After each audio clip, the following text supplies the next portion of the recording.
Why, hello! How are you on a wonderful Sunday?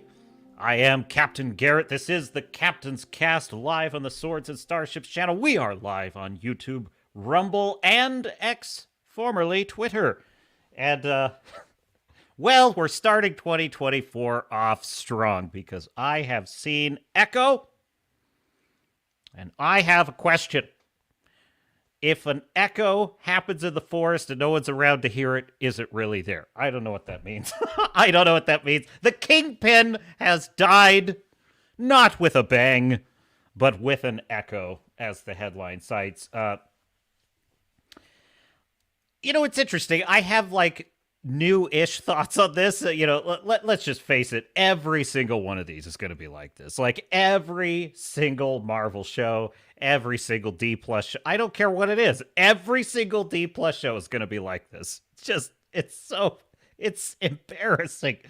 It is embarrassing. So I'm watching the first episode of this, right? And I'm thinking, there's actually opportunity here. There's things in here that aren't terrible. Obviously, Vincent D'Onofrio as the Kingpin, it's amazing how badly written his character is in the show, but he is so good as that character. And it just reminded me of Anakin. Anakin is in it. Hayden Christensen is in it. It's like, but that counts for exactly nothing if it's not written well and if it's assassinating the character. But it was mostly just boring and dull as hell. But then I got to episode 3, and I actually think episode 3 is... You need to watch episode 3. You've got to watch episode 3 of Echo. It just encapsulates absolutely everything I mean when I say these are stupid people writing this stuff. This is embarrassing. When I say it's not bad, it's not mediocre, it's embarrassing. I mean episode 3 of Echo. I literally feel like, have you ever just been with a group of people that are trying to organize something, like setting up a party or something like that, and everybody has different ideas about how to go about it, and everyone's talking over each other, and meanwhile over here something is crashing, and over there's a fight breaking out, and you just look around and you're like, this is a shit show. Like, this is, I hate that I'm here. How can I make an excuse to leave and get out of this? Like that feeling that you have when it's literally just idiots at work and they're all just arguing and nobody can understand. That is how this episode feels to me. Like, I can feel what the behind the scenes of this is. And it's like, they don't know how to write bad guys. They don't know how to write goons. They don't know how to come up with an interesting setting for a battle. They don't know how to write, like, kidnappers. like they don't know how to write, hostages. They don't know how to write violence. They don't know how to write anything. And they think they're geniuses. That's what makes it so special. That's what makes this episode so very entertaining, is they think they're geniuses at work. So we'll get into some Echo. I have lots of great stuff to talk about. I have lots of fun stuff for you. The stack of stuff is loaded for bear. And we have Fu Man Blue is in the chat checking in. Ahoy, Fu Man Blue. Welcome aboard. Permission to come aboard. Never required, but always granted here on the Swords and Starships channel. So Disney is as... Look, I think we all know that Disney is a creepy company. Like, they're creepy, folks. Like, if you saw that Proud Family thing, like, that's creepy shit. Like, what are they doing, And we all have our theories, right? But they're creepier than we even realized, and I have the evidence to prove it. So I'm going to show you some of that. I was hanging out on a Drink with Crazy stream today, and we had a fun little debate. Because not on the stream. I keep saying, I was in the chat. And he was engaging with my comments. And he doesn't believe the term woke works. He doesn't like it. He thinks we should use the term Marxist. And I respect his opinion, but I disagree. I think the term woke is working. I think that it makes they hate it. And he argued that, well, I've never met a Wookiee who didn't like thinking of themselves as woke. Like, for example, would you be offended if one of them said, "Oh, you're based," and you'd be like, "Wow, that's quite a burn, bro." It's like, yeah, I get that. I get that. Yes, there are the absolute loons that are like, "I'm woke and I have pronouns in bio and my Ukraine." And they have no clue. They have no clue how they appear to the world. They're writing at Disney. They're basically writing scripts at Disney. So there you go. So yeah, there is that crowd. But the reason that I say they, in a sort of general sense, hate it is because if you read between the lines on the mainstream media, they don't pay attention to things that don't bug them. You know what I'm saying? They like notice how they don't really talk that much about Star Wars, the MCU. I mean, they're still talking about the MCU a little bit, but you notice how the mainstream is kind of slowly but surely ebbing away, right? Why? Because nobody cares. Nobody's watching it. So they only care about things that really bug them, that really bother them. So there's tons of articles about what the right wing is pouncing on wokeness and just getting all. Look, that's a sign to me, folks, that they don't like it. Now, more importantly than them not liking it, most people know what you mean when you say woke these days. And that's not our doing. That's the doing of the wokies. They're so nasty. They're so vindictive. They're such bullies. And there is an amazing piece on Bounding Into Comics on this I have got to read to you in a little bit. But they have been so nasty to people that they've literally turned it into a meme. They've turned it into, and we're just capitalizing on it. So I'm not giving, anti-wokeness the credit for making woke what it is. I'm saying that nasty people being nasty is what made the term woke this albatross that's around their neck. When you say cultural Marxist, most normies, their eyes glaze over, right? And part of that is due to the fact that in the culture, in movies, TV, and comic books, communistic ideas have been rehabilitated. They have been rehabilitated, right? We constantly harp on fascism and Nazis. We love to, and we should, of course. But we totally let Mao Zedong and Stalin totally off the hook, right? They kind of get a pass. It's like, oh, well, that was just an anomaly. It's like, well, a very expensive in lives anomaly. But anyway. So my point is, this is not the time to let up, because and this is the second kind of point that he made, which is that we just need to ignore stuff like Echo. We need to ignore Echo. We need to ignore the Rey movie, and we only should focus on what we love. We should only focus on the positives, like Godzilla -1, the Iron Age, Rippaverse, whatever it is. Now, I don't disagree that we must be talking about what we love. We have to. And we have to promote what we love. And that's actually how you win the culture war, in my view, in the long run. You can't just hate things.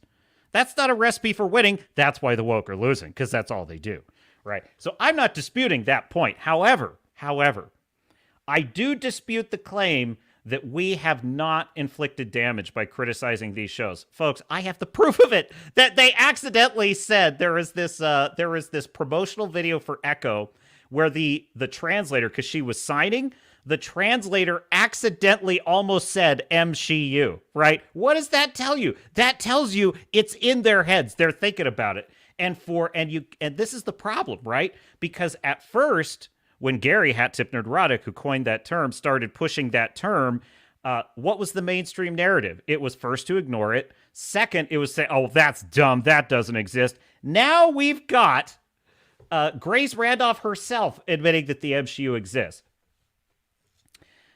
I would argue that not talking about Echo, like trying to just ignore our way out of woke storytelling and ignore our way out of the cultural rot that has taken over the hero's journey, and frankly, the story of women, honestly, has been poisoned and ruined in fiction as well. Actual strong women don't exist in woke storytelling, which is part of the problem, right? They're destroying, how did we get there? Because we ignored them.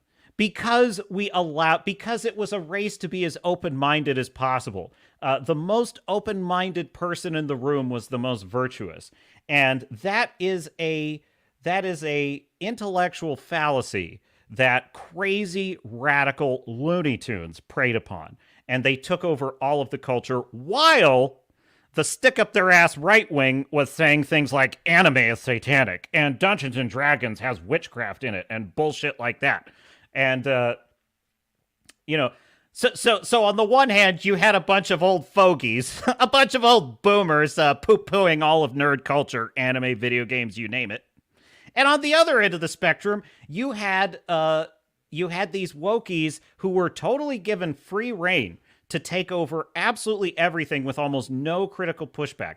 I would just say that, by the way, I'm not throwing shade at A Drink with Crazy. I respect his opinion. He has his path. The captain has his. And speaking in the third person it's a shtick. I'm doing that as a shtick. I don't speak in the third person in my real life. My path is to criticize it. And here's what I would say. If criticizing wokeness and criticizing bad storytelling, if Mahler didn't exist, if Nerdrotic didn't exist, if Critical Drinker didn't exist, if we, the Fellowship, were not just ripping this, if Grizzy performing a service to humanity, if he didn't exist, then why would they be trying to shut us down? Why is it that the left, the radical woke crazies, why are they always trying to get YouTube channels banned, demonetized? Why are they always trying to get people censored? Why are they always doing things like doxing and swatting and all that kind of crap? Why do they do that? Right? If it helps Disney to criticize Disney, if it helps Echo to talk about it in the negative, excoriating way in which your captain is about to talk about it, believe you me, that's coming straight up. If that is helping them, then why do they want us to shut up? Why are they trying to shut us up? So anyway, that's just my piece, and I have evidence to back this up, and we'll get to that. But I have some things in the Star Fury is here. Star Fury says, I beat the shore patrol to the boat. Well, good for you, sir. That is a fine performance in the service. Fu and Blue says, well played. Well played. And Star Fury says, we are living in their heads rent-free. Echo, echo, echo. Exactly. Is there an echo in here? No, we are. Critical Drinker, the scuttlebutt has it that Critical Drinker is known in Hollywood. His reviews circulate in Hollywood. And I honestly think that was actually the first ever. He really was. He was my gateway to the Fellowship. That was the first YouTuber I ever came across that was doing reviews that, frankly, are, at this point, he is the best reviewer on the internet, I think. His reviews are incredibly precise. They're short. They're concise. And they're hilarious, which is such a great aspect of it. But he was the first one that was reviewing this stuff and just ripping to shreds the message, right? Which that was so important because it's like we always dance around this, right? We often will say things like, the characters, it seems like they don't know what to do with this character, right? Which in my view is not actually accurate. It's more accurate to say they're doing exactly what they want to do with these characters, which is push a message. They want, we like to say that Disney is failing, right? Disney isn't failing. Disney is succeeding wildly by Disney's sick ideological standards.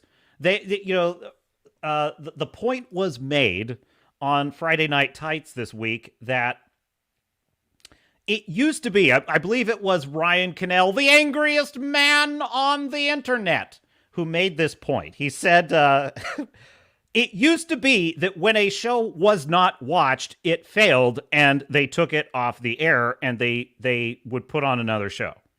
That's how it used to work, folks. Like Echo is ridiculous. Echo's ridiculous. It should never have happened at this point. In old school TV, I'm talking circa 1990s, early 2000s, there would be no Echo because there would also be no Secret Invasion, and there would also be no Obi-Wan. There would be no Ahsoka because all those shows having all their predecessors having been total failures, they just would never have. They would have said, well, obviously, and this is even kind of a limited view, but this is how executives would have thought of it. They would have thought of it as, well, I guess Star Wars sucks and nobody wants it, so that Star Wars is out. Super Mario is in. Whatever. That's how they would have thought about it. In the current world that we live in, they're going to make 10 more of these, folks. They're going to make 10 more of these. They just announced the Rey movie. That's insanity. That's absolute insanity. Now we think of that as failure, but what I'm saying is that is everything is going according to plan. Right? Like, that's the plan. Like, that's what they want because they're ideologues. They're ideologues. They're like Obaid Shinoy, this Pakistani filmmaker babe who makes documentaries, right? And she has no credentials for making a big budget blockbuster Star Wars property. And what's the first thing she says?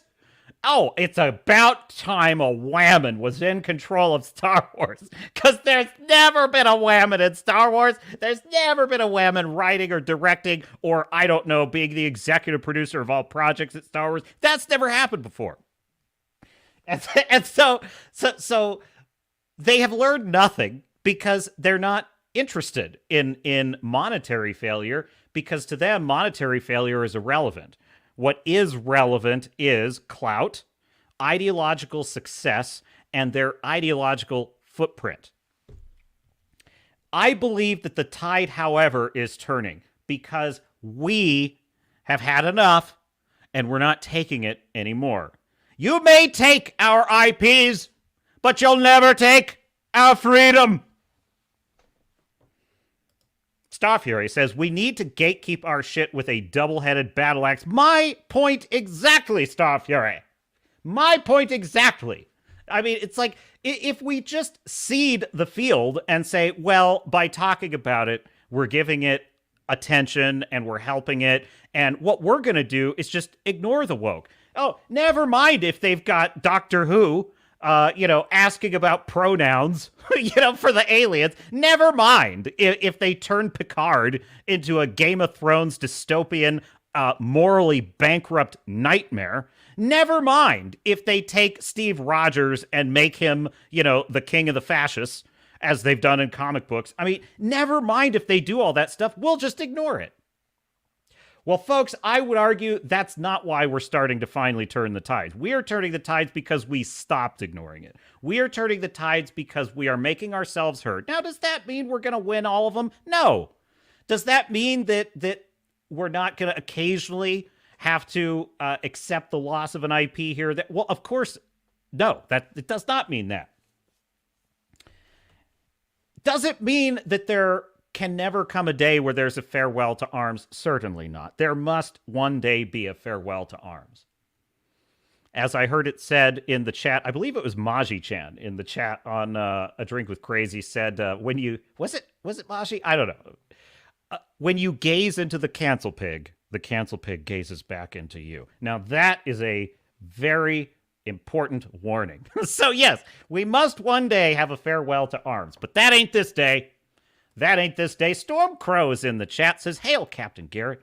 I hope you managed to procure Star Wars Without Number, and I bought Save the Cat as well. It's in my reading list, Storm Crow.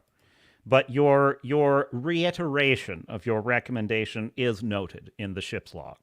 It is noted in the ship's log, along with the date and the hour. Yes, got that one. Oh, let me just, I'll just do a little curiosity journey real quick. By the way, let me know how the audio is, because I was playing with the audio settings. If it's not sounding good, please let me know, because I can go back to my old settings. But there's this weird cancellation effect that was happening when I would do, like, sound effects, and it was bugging me. So I'm going to see if I can fix that this stream. But it's Stars Without Number. It's an RPG, correct? I gotta tell you, Stars Without Number, a science fiction role-playing game, that's pretty hot. That's pretty hot, I gotta tell you. The year is 3200 and mankind's empire lies in ashes. The jump gates fell 600 years ago, severing the links between the myriad worlds of the human diaspora. Now, the long isolation of the silence falls away as men and women return to the skies above their scattered worlds. Will you be among them? Star Wars. Stars Without Number is designed to provide game masters and players alike with the tools to carve out worlds of their own from the darkness of the interstellar void.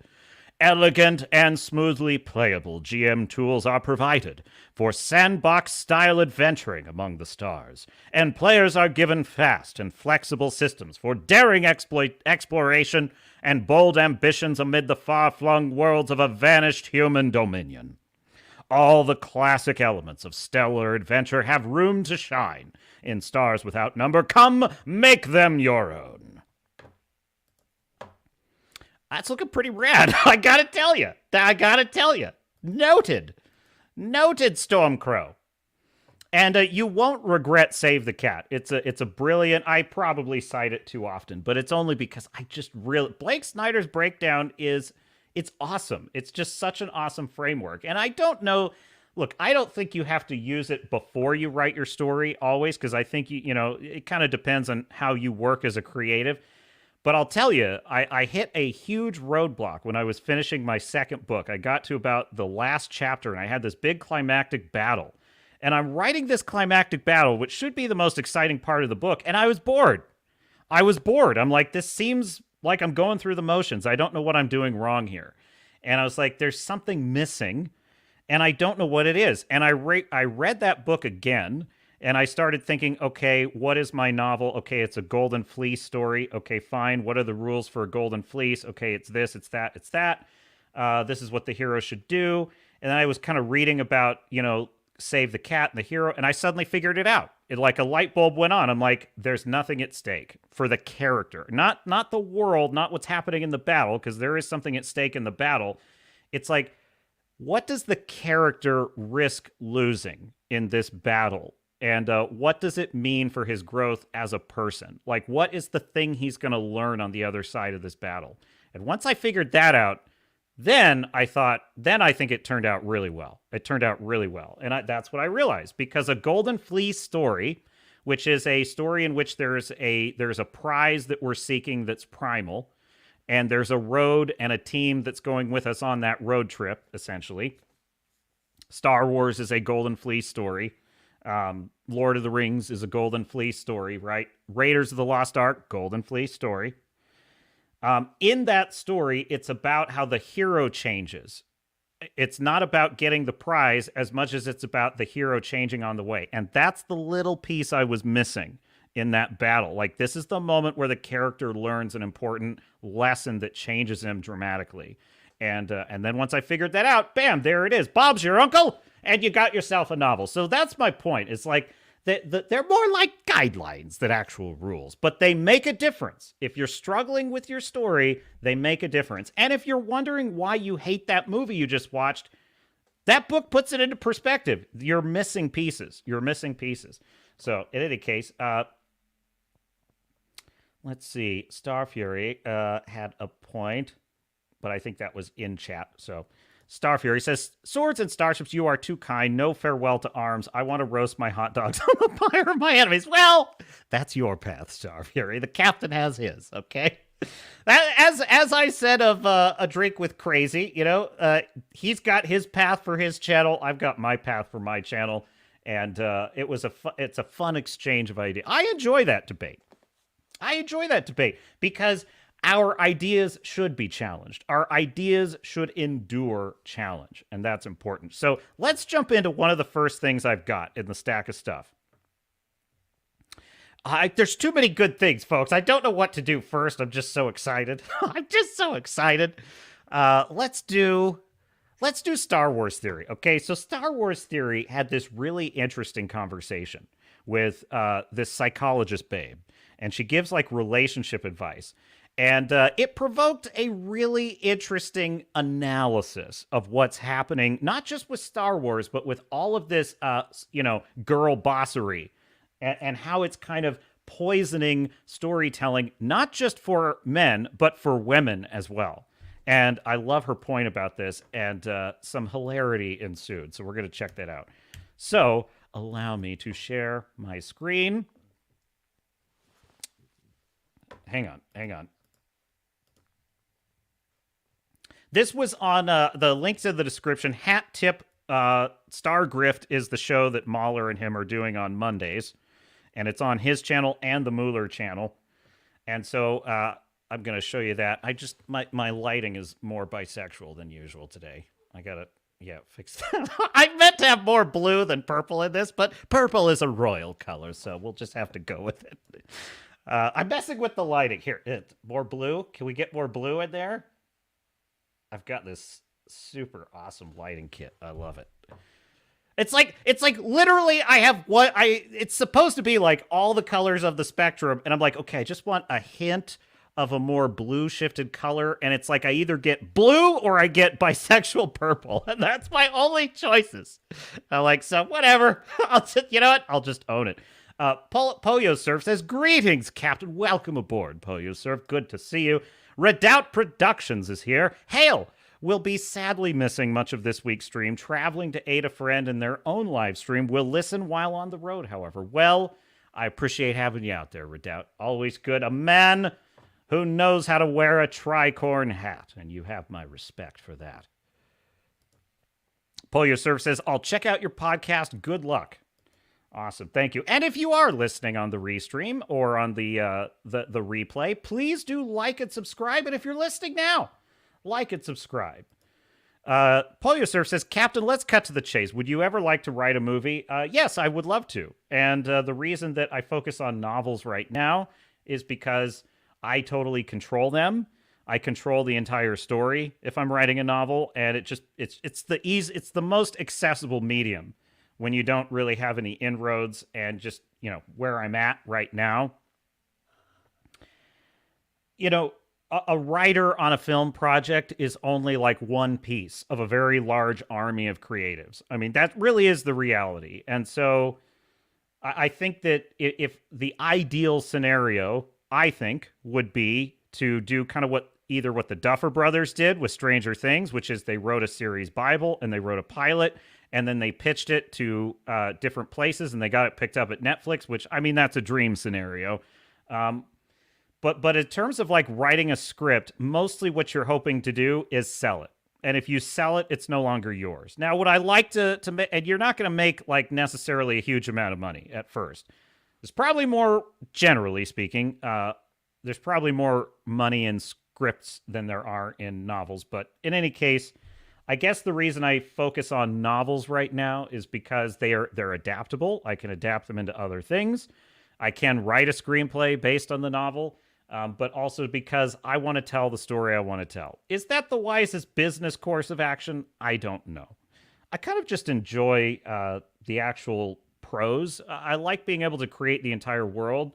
Screenplay is definitely a very different skill set. It's a very different skill set. I've read and critiqued screenplays and writers groups for other writers that are writing scripts, and including comic book scripts, by the way. I have a writer friend who writes comic book scripts, and it's very cool. It's very cool. It's a different skill set, though, and it's hard to shift from one to the other, so that's kind of a long-winded answer. I guess my answer is someday, but for now I'm focused on novels right now. And I agree with you. We're going to show Hollywood how it's done. And this channel is part of my master plan. Believe it or not, the captain is a man with a plan. And you are part of that plan, my dear audience, my beloved sailors and starnauts. Honing your craft as well. Absolutely. I mean, I think I wrote my novel as a series of episodes. I kind of wrote it as if it were a TV series season 1. So there's actually 9 parts. There's 9 parts in my book 1 and book 2. So it creates a complete season. And I treated each part as a complete episode. And I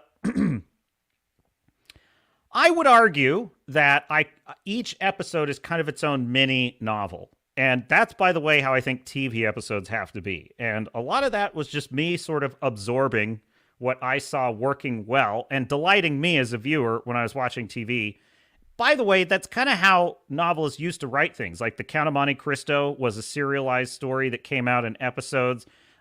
Treasure Island was written as a series of episodes, classic pirate adventure. So it sort of fit, I like classic ways of doing things. So in any case, I think what I wrote was a pretty rousing, complete, exciting, suitably epic season 1 of a TV series. And the ending, I would argue, in my second book is, it almost never stops. It's almost one continuous action set piece with occasional chapters in which the characters have a chance to take a breath and make a plan. But by the end of my book 2, it's basically non-stop fighting for your life kind of situations the whole way to the end. And I even worried it was too much. I was like, I feel like that's almost too much action for the reader, but it just, for me, it was where the story had to go. This is a life or death battle. Like, this is the most dangerous enemy this character has ever faced. And how's he going to beat him? How are you going to beat him? And I'm pretty proud of how it turned out. So check it out. Blood and Oak, books 1 and 2, available now on Amazon. Link is in the description. And actually, you know what, Polyosurf? That is actually the biggest reason I write novels, right? Because I don't write horror. I don't write comedy. I do like to put as much levity and humor in my stories as possible. I do my best. I'm not a comedian, but I do my best. And the problem is the types of stories I would write would be big budget movies. And for a first time screenwriter, that's just not really an entry point for me. So to write, my novels are essentially like Master and Commander, The Far Side of the World, right? They are like that movie. They're like the types of movies I would write would be like Gladiator or The Patriot or, Star Trek or Star Wars, things that require scale.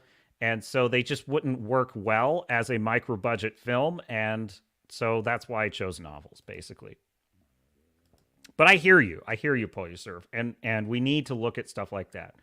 So what's funny is I'm not a guy who likes to write, a story about a young guy going to college. I don't write things that translate well to just grabbing your iPhone and a lighting kit and just doing, just a small indie movie of like a road trip to get, we got to get to college and my girlfriend's pregnant. And like, I just, like Juno, I don't write stuff like that. I just don't. I write stories about epic heroes, sword fights in the age of sail, cannon battles, starships in an epic battle against alien forces. These are the things that I'm drawn to. And so for me, I just felt that writing a screenplay, it's like, well, I'd have to sell it and then I'd have no control over it. And it's probably a bit precious of me. But like, I work hard on my world, and the thought of these idiots, these idiots that write Echo, these idiots that are running Lucasfilm, the thought of them getting a hold of my idea and turning it into their woke dumpster fire, I don't care how much money they paid me. I can't bear the thought of that. And it's probably why I'm poor. So there you go. There you go. Stormcrow says, at Captain Garrett, want to know your opinion on untrustworthy POVs, unreliable narrators. My main character isn't exactly in sync with reality, and it doesn't help that he's a Master Chief in training. I'm asking how to write them well. Well, if the chat will allow it, I will discuss writing tips. But just to give you a very short answer to that, I would say Save the Cat, as I recommended, is a good starting point, because if you want a detailed answer, really helps a lot with that. There's also Save the Cat Writes a Novel, which is helpful because there's a few extra rules if you're writing a novel, because Save the Cat is about film screenplays. So it's a little more translatable if you read Save the Cat Writes a Novel. But what I would say is you want to have consistency of tone. So if you have an unreliable narrator, you should not slip in and out of that. He should be an unreliable narrator the whole way through. Forrest Gump is kind of an unreliable narrator. Forrest Gump is always telling the story the way he sees it, and that's part of the humor of the movie, is because we as the audience realize that this is he's told, like, what's actually happening in the world is going right over his head. which is both his gift and his curse, is Forrest Gump, right? Now, I don't know if the novel was written that way because I never read the novel, but the movie, which is based on that novel, clearly captures that idea that Forrest Gump is an unreliable narrator because he's a man that doesn't actually understand a lot of what's happening around him. He just sees it from the perspective of someone with limited intelligence, which is part of the real charm of his character because he's such a good person. And he's kind of lucky that he's just savvy enough to avoid all the predation that could happen to him in life. So I big fan of that story, by the way, Forrest Gump. But what would not work is to slip from Forrest Gump into a very serious, like to go from Lieutenant Dan telling the story back to Forrest telling the story back to Lieutenant Dan. I mean, unless that were your specific mechanic, I wouldn't do that. Like, I would have it be it's either Lieutenant Dan is telling the story or Forrest Gump is telling the story. But you can't have it both ways because it'll be confusing and jarring. So that would be my suggestion, if that helps. And that's, by the way, one of the big problems with Disney, Star Wars, and Marvel is it's so inconsistent. They really don't stick with a standard tone and style for anything. And that really just screws it up. Polyosurf says, I believe it's mainly because the hardworking auteurs are still working on their stuff. You mean why the industry is in such a sorry state? I mean, I've got some stories on that I think will be helpful. We have a film threat story that we're gonna do in just a minute. Polyosurf says, in about 5 years there will be 15,000 movies that looks like at least $30 million. Oh, I get what you're saying. The technology is so much better that soon... Yeah, like Godzilla Minus One, $50 million. Incredible. I mean, it looked incredible. It was second only to Oppenheimer for me in terms of cinematography. Like, Oppenheimer's the only movie that had, in my view, better, more crazy awesome cinematography. Godzilla Minus One was gorgeous to watch. Absolutely gorgeous. And to do that on 50 million is incredible. A big science fiction monster. How did he do it? I don't know how he did it. Like, that's awesome. Polyester says, trust me, making a movie that looks and feels professional is so easy. Yeah, I am totally, like, Mahler is probably my speed on a lot of his thoughts on things because he focuses on the story craft and the writing, right? I feel like Critical Drinker has a more holistic approach and focuses on, like, the whole picture, the cinematography, the acting. But I do think that, like, it doesn't matter how good your special effects are. If the writing is bad and the characters are not, you don't get invested in the characters, you're dead. Like, you are going exactly nowhere in a movie with me. If I'm not invested in that character within 10 minutes, you've lost me totally. You've just lost me. And I would argue, yes, I'm very persnickety as a viewer goes, but I would argue most people that they may not be able to explain it that way, but that's how they feel. They will explain it as, I wasn't very into that movie. But if you've ever showed a normie like a typically nerd movie and they loved it, in spite of themselves, which I have on many occasions, I've twisted someone's arm and been like, just trust me on this one. It doesn't always work out, but sometimes they're like, wow, that was really good. I usually hate movies like that. It's like, yeah, because movies like that usually don't have as good of a script or as good of characters. So, as you point out, Polysurf, there's open source VFX, there's editing tools we've got, and I am totally okay with, like, AI animation and AI art. Like, I think that's a tool. Someone asked me, do you think that AI art tools, writing, ChatGPT, is that going to put writers and creatives out of business? Absolutely not. Absolutely not. Because look at what CGI did in the beginning. Like, when Peter Jackson was making The Lord of the Rings, CGI was just really starting to hit its stride. Like, it had been around and had been doing more and more. But Peter Jackson pointed out that, like, what he loved about CGI was it made it possible to do things in the Lord of the Rings world that he could not have done otherwise. That's how creatives were often looking at CGI at that time in the early 2000s.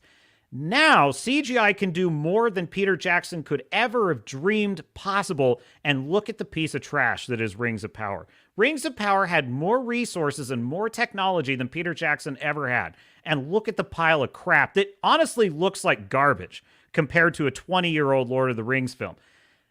That just tells me that AI is the same way. In the tools of an idiot, in the tools of an amateur, right? In the tools of an arrogant creative, it's not gonna help them. It may produce something that's passable and that people will accept, but it's not gonna it's not gonna give you Godzilla -1. It'll never give you a movie that good. So yeah, and Star Fury says Godzilla -1 cost about 10 million and looks better than a 200 million Hollywood movie. Yeah, I heard that Takashi Yamazaki said that he wished it was 15 million. It was lower than that. I haven't heard the number 10 million, but he said it was definitely lower than 15. And you're right. I literally was scratching my head. How did he do this? Now, obviously in Japan, I would imagine that all of the gigantic COOF rules and union crap, all that bloat, all the extravagant craft service tables and the DEI packed writers' rooms with a bunch of idiots that don't know what they're doing, all that crap is not existent for Toho Studios, and that probably is a huge part of it.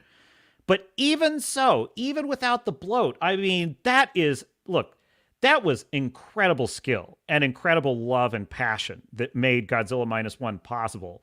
And to kind of circle back to your question, sorry,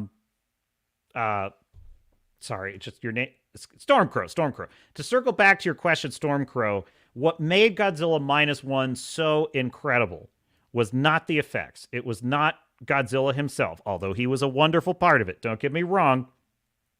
It was 100% down to Shikishima and his story. He was the core of the story. And he had a story. I mean, every moment of his story contributes something else to it. Like, I really love that scene when he's on the boat and he's first getting situated on the boat to go dispose of the mines, which was such a brilliant way to get him out there on the ocean, right? Because it's like, yes, that is a problem you would have. Yes, that's a risky job that would pay enough money he could pay for a family. And yes, that would get him in front of Godzilla on the ocean, which is one of the best scenes in an action film I've ever seen, was that Godzilla chasing the boat.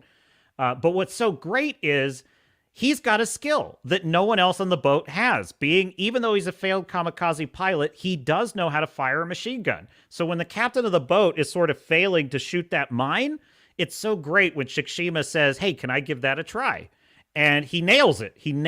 And it shows us as the viewer that he has some talents. He doesn't know how to do all the things Noda can do. He doesn't know what to do to take care of a baby like his neighbor knows. But he does know how to aim that gun and hit a target, and it's what allows them to escape Godzilla when he's chasing them.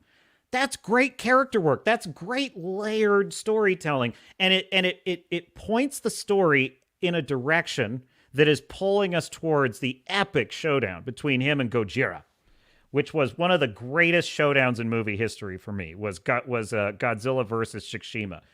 So that film is what it is because of the story and the writing and the understanding of, like, this is the story. There's a great chapter in Save the Cat that is titled, "What is it? What the hell is it?" Right? So whenever someone says, "What's your story about?" his point, Blake Snyder is basically saying you should be able to answer that question in a sentence. Like, and that's not easy to do. He's not saying that's easy to do. That's a skill. It's called writing a log line. It's not easy to do. But you got to learn how to do it, because that's how if you can't define what your story is in one sentence, it means you don't know what it is. And if you don't know what it is, it's not where it needs to be yet, right? So what is the story of Godzilla -1? It is a failed kamikaze pilot in the midst of trying to rebuild his life in the ruins of post-World War II Tokyo, discovers he has to, I'm just on the fly trying to come up with a one-sentence explanation. His life is thrown into chaos when a giant monster attacks Tokyo and threatens to wipe out the new family he's built. Not bad. I think it would need a better one than that, but that's one sentence telling you what the story is about, right? Can I tell you what the story of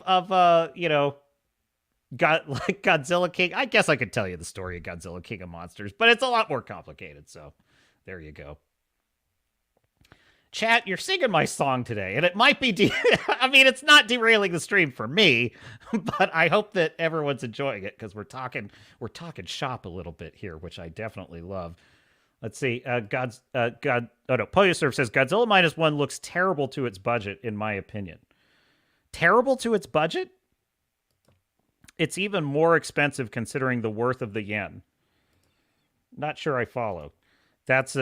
You're saying it should have looked better for a $15 million budget? I mean, I'm not going to deny that there's a scene or two where Godzilla looks a little clunky, but to me, that's more of a feature than a bug, just because, all Godzilla films, the proper ones anyway, he always looks a little funky, at least. I mean, come on, we're talking about Mothra. He fights a giant moth. I mean, look. And there's little singing ladies that summon Mothra. Like, I'm sorry, but there's got to be a little bit of camp in Godzilla, just a little. So I don't know. I don't know if that's what your point was, Poyo. I'm just having a little fun. There's no reason not to learn anything when the internet pretty much delivers everything. So Poyo surfs on a warpath on this, and I dig it. All right. Well, let's dive into this video before I forget. The captain totally forgot. I had a video for you. Let's dive into this, and then we'll do some more. We'll talk more shop later on the stream. I promise. As much as you want. We'll have some overtime chat. So this happened on Star Grift, Hat Tip, Star Wars Theory, and Mauler. An intelligent. Okay, go ahead. So Star Wars Theory is playing for Mauler this clip of his other show on his other channel where he interviewed this psychologist, and may I just say she appears to be very qualified. I've never seen Star Wars in my life. But, no, it relates to what we're so once Disney took over Star Wars, they started to change the whole infrastructure around and really, kind of dog the men and focus on the women a lot, in the sense where there wasn't much training and this and that. There's a new director for one of the Star Wars movies, and she says it's about time that a woman come in and shape the Star Wars movies and galaxy. And it's causing a huge uproar on the internet. So many people are saying this is ridiculous. We've had women in Star Wars. Even when I hear it over and over again, it's just so ridiculous. I just can't get over it. You do get a point of view of just like, why are we focusing on this shit? Why isn't it about the characters of the story? Why does it keep saying that women are leading it? What's that about? Well, you know what the funny thing is isn't even isn't the movie written by a man? Yeah. Well, and there's so many films in history that have been written by women that don't get. We don't often say like, man, do you love American Psycho? The female led, the female organized film, or the female written. It was like, no, we just say American Psycho. We don't do the weird thing of. No, yeah, exactly, right. And I love Ryan's rhetoric on it. That's such a good point that Mauler made, by the way. It's like, we never used to do this. If I never thought oh, Wonder Woman is a magnificent female-directed film. Wonder Woman is a wonderful female-directed film. I just understood Wonder Woman to be an awesome film. An excellent World War I period piece, a great hero's journey, and I loved it. Nothing else needed. We don't need to talk about this shit until they bring it up, until the wackos bring it up. We don't need to talk about their gender until they want to talk about it. With the whole Patty Jenkins thing comparison. Yeah, there's the celebration of women for creating film should almost be the same as men. Where men make it, they make it. The name gets attached to the achievements of the film. That's insane. We go like, well, wait a second. He's off. It's not. Parade for the fact that this was a woman that did it. Right. The funny thing with this is it hasn't even been made yet. I know, it's weird. I don't know, but listen to what she says. It's quite good. Before, and other people are saying, well, people's egos that are having a problem with this are very fragile, and their masculinity is fragile. Yeah. What's your overall consensus when a female director wants to come in and reshape something and say, it's plant that flag that, hey, I'm a woman, and hear me roar. Here is my way of making this sort of franchise, which is already established. Now something that's feminine dominant or female dominant, whatever it might be, instead of just a good story. Yeah, I think what happens particularly in Western cultures where women have it so easy, but they pretend they're not. What happens with women who generally have it quite easy, they enjoy victimhood, because that's the only way that they can feel part of other people's struggle. What makes human beings feel alive is when they're a bit struggling, when they're going through something, where they've gone through a bit of trauma, they've gone through something, it makes them feel alive. What's happened with women in the Western world particularly is because there is no real oppression, but they want to be a victim so bad, because victimhood is just a way of kind of shortcutting sympathy. Everyone just, it's just shortcut entitlement. You get what you want without having to earn it because you just happen to be a victim.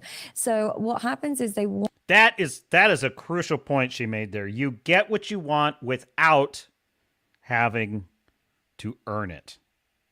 That explains in intersectional politics. That explains how all these wackos, these insanely stupid creatives have taken control of properties they have no business being in control of. Want to start finding places where they can be a victim and then transform it so that they can become a hero. So what they'll do is say, oh, we need more women in this particular sport. Nobody watches them. Nobody wants women nobody in there, but watches. they'll just stamp their authority so they can be a local hero. Then we need more women in Star Wars. No, we don't. No one. Women don't even watch Star Wars.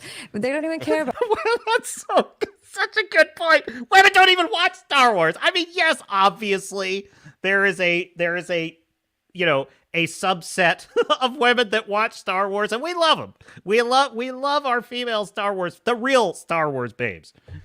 But they are in the minority, okay? Like, they are the minority. Right. It's a man's little thing. Let them have it. But they want to be like, oh, there's such a deprivation. We got to be in it so they can be a mini hero. When you don't have anything outside of your gender as a way of being proud of yourself, you use your gender as a shortcut for entitlement and heroic stances. So I would just say, unfortunately, it is the norm in Western cultures to kind of over-identify with your gender and then over-identify with victimhood. It's a way of getting a shortcut to being a hero. And as a result, it's just there to design. And also what it does is keeps the power in the hands of the women. And whenever you redirect power entirely to women, just like if it was entirely to men, it creates an unhealthy society. If the power is... I 100% agree with her point on that. If you were to redirect all power in society to one gender or the other, that creates an unhealthy society. And we've seen the examples of both throughout history. Totally in men's hands, it would be unhealthy. If it's totally in women's hands, it's also unhealthy. But what we're doing is, I remember like in an environment, I did a talk and it was a mainly Gen Z, a very young generation. I couldn't believe how feminine the men were. Everybody looked androgynous. Soy boys. I couldn't believe. And I just, you would just take the normal 18-year-old boy, would have been considered as a really feminine man years and years ago. They would have seen him as like super feminine, or they would have just assumed he's homosexual. In this day and age, that's just how the men are come. So they've lost the masculinity. Yeah. And so what's happening is the culture is creating the very men women will not desire in the future. By doing this, you're going to create a bunch of men that you will no longer be sexually attracted to. And as a result, you'll be more miserable in the long run. Well, Sadia, thank you for your time. Where Thank can everyone you. find you? On The Patreon. So SadiaPsychology.com is her website, and I'm going to have to give her a follow, actually. So definitely like and subscribe, Star Wars Theory Bueller, Sadia Psychology. Absolutely brilliant point. Like, absolutely brilliant. She completely nails it right there. It's because the interesting thing is, like, take Barbie, for example, right? You know, your captain tortured himself watching the Barbie film. Now, I wasn't going to watch it. I really wasn't, because I was like, that's not a film I would normally watch unless I was like in a room with people who put it on and it's like, oh, the family's watching this. Okay, fine. It's not a film I'm going to go look for. So how is it fair for me to critique it, right? So I wasn't going to watch it. But then there was all this debate. Is it satire? Is it not? Is it serious? Is it a joke? Is it woke? Is it not? Like, and I was like, well, if there's 7 opinions going around about this film, the captain has to weigh in, and I have to have an opinion about this. So I had to go watch it. And and you've heard my conclusion. It's a depressing, miserable film, and I hate it. It's the second worst film of 2023. And was it woke? I don't know. It was more like 70s radical feminist, but it was incoherent feminism, in my view, because all the complaints that the babes have in the movie could just as equally apply to men. So I really don't actually understand the feminist complaints that they're making in the film. Apparently, women hate it when men want to sing for them or do anything or show them movies they love or show them affection in that way. Apparently, that's a love language that women do not want. That's apparently what the film is saying. That being said, the difference between me and a wokie is I do not take it the next step and say, and therefore, this shows there are simply too many women in control of these properties, and it's time for a man to start directing films about women's dolls. It's like, I would never say that. The movie's not made for me. If women want to watch incredibly depressing, suicidal films about the toys they played with in childhood, I'm fine with that. I have no objection to that whatsoever. Go for it, man. Live your best life, or lady. Enjoy your depressing Barbie film. I'm not going to watch it. I think it could have been better. I have my opinions about it, but I don't care. Let it exist. That's what you want. That's what you shall have. Because anything for you, my love. You know, that's my attitude about it. I simply happen to think that women generally would have responded better to a more positive film. I could be wrong. I don't think I am. I think that film, if it had been positive and upbeat with a fun, tongue-in-cheek battle of the sexes story, would have been a better film that would have brought it even more money. Because I would argue that that's what people sort of thought it was going to be. I think all the people dressing up in pink, getting all their friends to come out, which was great, fun, happy, positive energy, I think all of that was because of the doll, the Barbie doll, because that's what the Barbie doll represents, right? Barbie's dream house. I'm swerving into a weird topic here, but just stick with me on this.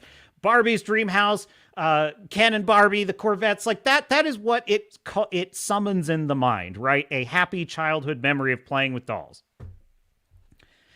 The movie, in my view, is a bait and switch of all of that, because you're getting dressed up and having all this fun for a movie that is anti-fun. Like, it's a movie that hates fun. It really is. It's a movie that hates Barbie. It's a movie that hates itself.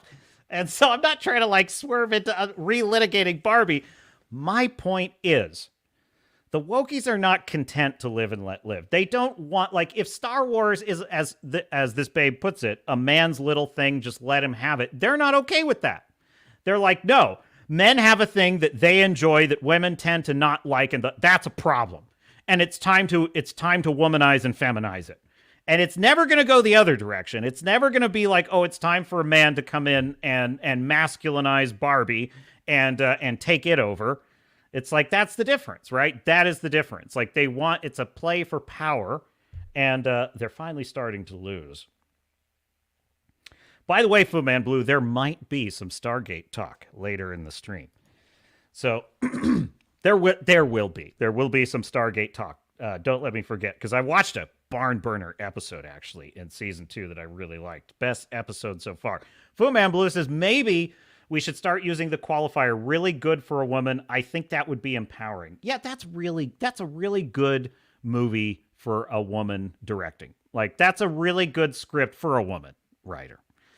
That's what identity politics is actually saying. You know what I'm saying? You know, Echo is such a low bar. It's like, oh, good for the indigenous people that they have something. Good for the deaf people. They have it so tough. They need a little something.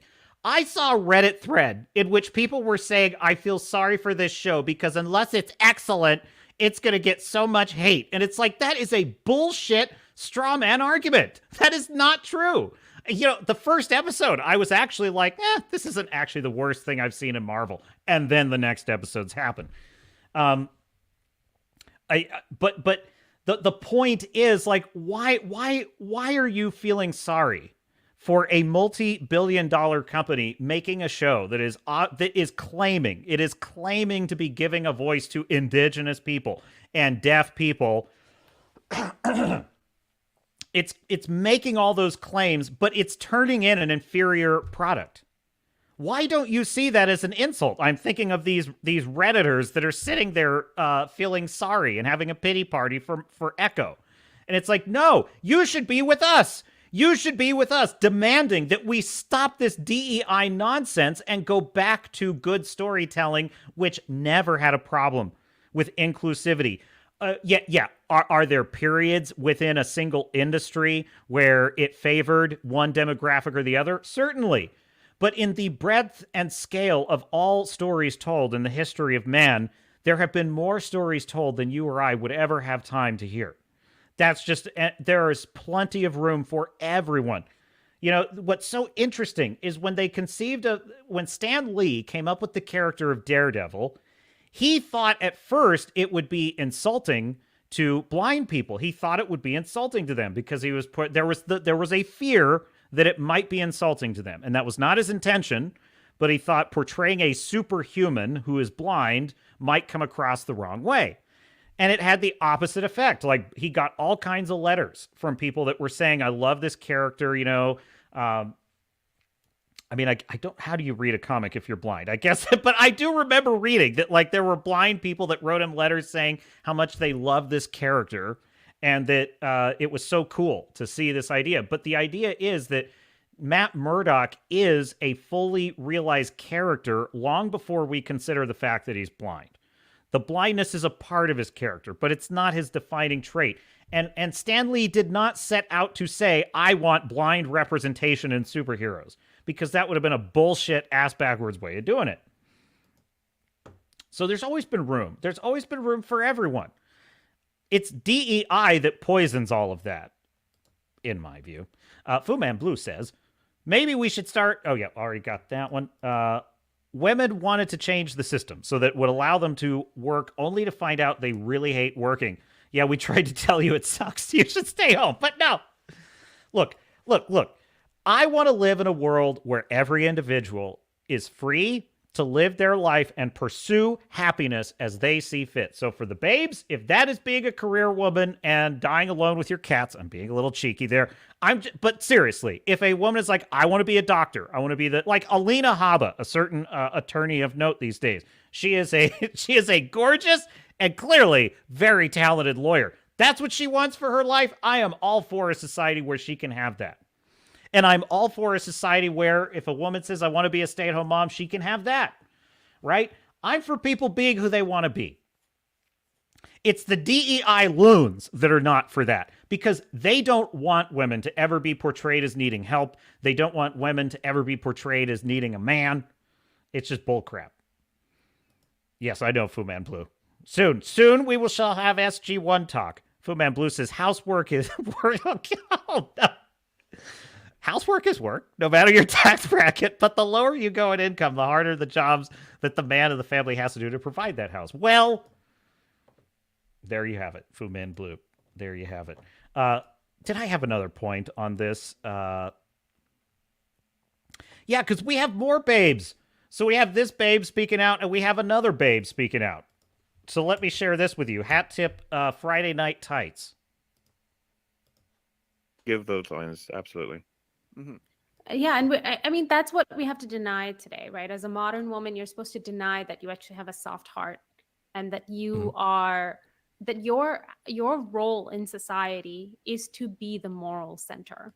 So this is Baggage Claim, who was the guest of Friday Night Tights, and she had a lot of great points. Actually, it's so interesting. Friday Night Tights is usually the Thunderdome, people talking over each other, having like 2 different fights happening over each other, just stuff going on. It was so interesting. She would start speaking, and everyone would get quiet and just listen to her. That almost never happens on this show. And by the way, I too was sort of quietly just listening to her points, and I was like, wow, that's very eloquent. It's just so interesting to me that she doesn't seem like, she's not like the type of person who's super, what's the word I'm looking for, aggressive or confrontational. What's that word that Dr. Peterson always uses? High. See, women are, they're high in agreeableness, you know? So anyway, here you go. Play. Like, that's one of those things that is so hard for feminists to accept because they feel like men get away with misbehaving and then women have to deal with all the consequences of that. And that's just not true. That's just not how life actually works out. but for us, for women, morality is built into our biology. We experience morality right away. And what I mean by that is we ourselves are an asset of sorts. Like if the second I underwent puberty, I was sex on legs, right? I'm walking as like, now I'm a commodity that people crave, that men crave. Not all men are interested in that. I wasn't either. I was like very lanky little kid and just hid in the corner a lot. But but that's the point, is that a woman is raised with that understanding that, hey, you can't just do anything. You can't just walk down a street in the middle of the night in a short skirt and get away with no consequences for that, right? And that's morality. Morality is, what do you need to do to make sure that bad things don't happen to you and the people around you. And so for women, it's built in, whereas for men, it's a learned thing. And often every good story has the woman actually offering the guidance around morality and men understanding that. You have Aragorn, what should he do with his life? It's Arwen, helping him understand that. What's his path? She's the one, he has the means, but she offers the meaning behind everything. And that's true for every story. Yeah. You have every story where the man is motivated by what the woman is helping him guide, is like her counsel is what's guiding him and motivating him. And every war movie, what does it show? It shows that he has letters from his woman. He has photos of his woman. That's what's motivating him. But that's the reality that feminism really wants to ignore and toss out and say women should not be responsible for the morals of society. We should not be responsible for the heart of society. We can do whatever we want. And that's what Echo is all about. Echo is pushing that idea that she can do whatever she wants. Yeah. And we're So yes, brilliantly put. And I love that she points that out. It's so interesting. Like in my own writing, like I often, when I'm approaching women characters, that's often how I always am interested in sort of both sides of a character's story, right? Their strengths and their weaknesses, what they're good at, what they fail at, the things that are easy for them in life and the things that are hard for them in life. And I just find that male and female characters have all those things in such abundance if you're really thinking deeply about your characters. I often say this, we as nerds are curious. We are curious people. We're curious about what it's like on the other side. That's why we think about things like time travel and space travel and giant monsters coming out of the sea. We're curious about what if, right? That's the question that it follows us all of our lives. And so that naturally plays a part in my writing. What if this character, this situation, this time period? And I do find that, like, looking through historically, it's like the role of women is so often, and the feminists that claim that it's all been a patriarchy, all of the history of Europe has been a patriarchy, that is such a misunderstanding of actual history. It's like so much of history has been powerful men very often being advised by their closest confidant being the women in their lives. And I would argue there's probably a lot of unknown women in history. There are a lot of known ones as well, such as Abigail Adams, for example, Martha Washington. There's lots of known women in history that were very crucial to the men in their lives and to the movements they were also a part of. But there's also been a lot of women that were totally overlooked, I'm sure, in history that were wise counsel. And it's so interesting that, like, Lord of the Rings captures that so beautifully. You have Galadriel, who has clearly got the most social credit and power in her society. She is clearly the most wise and spiritual and powerful figure in where is it that Galadriel is? What city is that? What forest city is that? It's totally escaping me at the moment. It's not Mirkwood. No, it's not Mirkwood. It's like I can't believe I'm totally forgetting. But anyway, she's clearly the most powerful among her people. But she's in that role of like a counselor and an advisor. And so I just thought Baggage Claim made that point so beautifully, which is a great segue into talking. Let's talk about Echo. Let's just get this over with, folks. Let's just get Echo out of the way, shall we? I actually have reams of notes on this because I watched if you could believe it, I watched this is the most non-bingeable show that I've ever binged, okay? I watched all 5 episodes and it was painful. It was rough. And I will say, I start to like click ahead 10 seconds. When I feel like I'm safe, I'm not really going to miss anything I need to deconstruct here. I'll just click that 10 seconds ahead a few times. And mostly it was these musical montages. I just started clicking 10 seconds, 10 seconds, 10 seconds. Oh, okay, now I can get back to more sign language. Like, God, it was so bad. But first, I must say, hail, Wrangler, ahoy, and welcome to the Captain's Cast live on YouTube, Rumble, X, formerly Twitter. Please like and subscribe if you like what you hear, especially on the restream.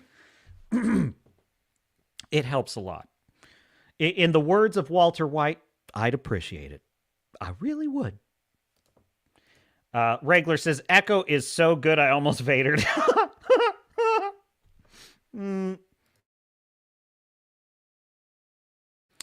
Cough button.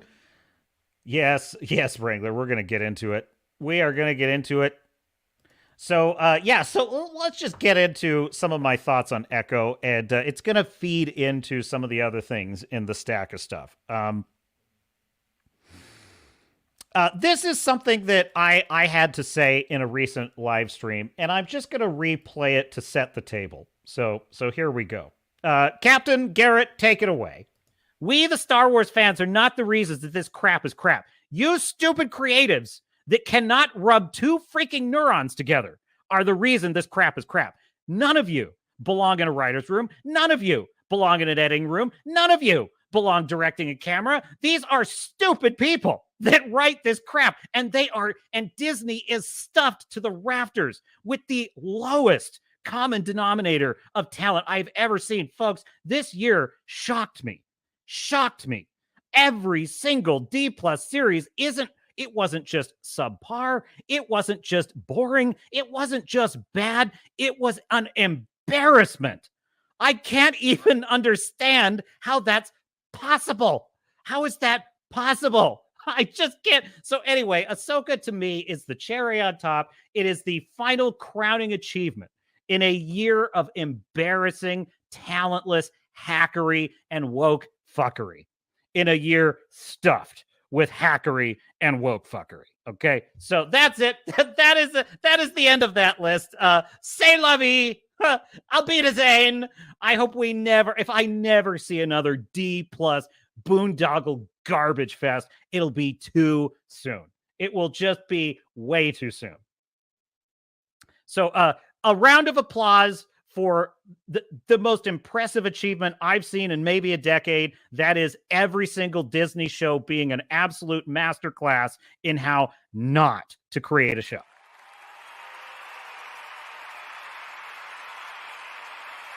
Yes. Oh, Disney. Disney. And I'm live again. That's exactly. That's exactly right, Captain. It is every single show in 2023 from Disney. I would argue there's only actually been one show ever on Disney that was, I mean, it still wasn't that good because it still had a lot of uneven pacing, but it was fairly intelligently written, and that was Andor. That's like the only one. Now, you could argue that Mandalorian Season 1 and 2 weren't terrible. They had a few episodes that were good, that were well written. The problem is, like, in retrospect, you could see that they were going nowhere with that, which is very disappointing. So I would say Mandalorian Season 1, Season 2, and Andor were the only shows ever on Disney that had competent writing. And the interesting thing is, they still were quite odd. They still were quite odd as television series go, because Mandalorian, the problem with Mandalorian is it was always a fetch quest. Every episode was a fetch quest. And I began to feel that, like, this is a lot like filler. This is a lot of video game writing. Like, it's not actually advancing like an overarching story, which at the time didn't really bother me that much because I thought, well, it's an episodic show. It's about a bounty hunter going from town to town. And that's not a bad way to approach to get at it, I think. And maybe if they had leaned into that model, it would have turned out much better. But then Grogu took over and it became about selling toys. But in the case of Andor was much more like a a sort of, it could have been a very tight 6-episode limited series. And I think that actually could have been really good. But it was 13 episodes. And like many of the episodes were oddly paced. They would just end. There was no completion of the story. There was no resolution. They would just cut off. And it's like, okay, play next episode. So even the most well-written show that they've done on Disney still did not fit the television model. But since Andor, folks, every single thing they produced has been, they just would not have happened in the old school way of making TV. None of these shows would have lasted. They would have been canceled mid-season back in the 90s or the early 2000s because the ratings would have been in the dumpster and they would have been a laughingstock among critics, right? Well, did Echo change that at all? No, folks. Let me tell you something. You know that feeling you get when someone is doing something so embarrassing that you are embarrassed? You know what I mean? When you're so embarrassed that you're embarrassed on behalf of someone else. That's how I felt. Like, no, I'm saying someone else is so embarrassed that you're embarrassed on their behalf, it's a rare, nauseating feeling, but you know it when you feel it. That is how I feel watching all of these D+ shows, and Echo is no exception.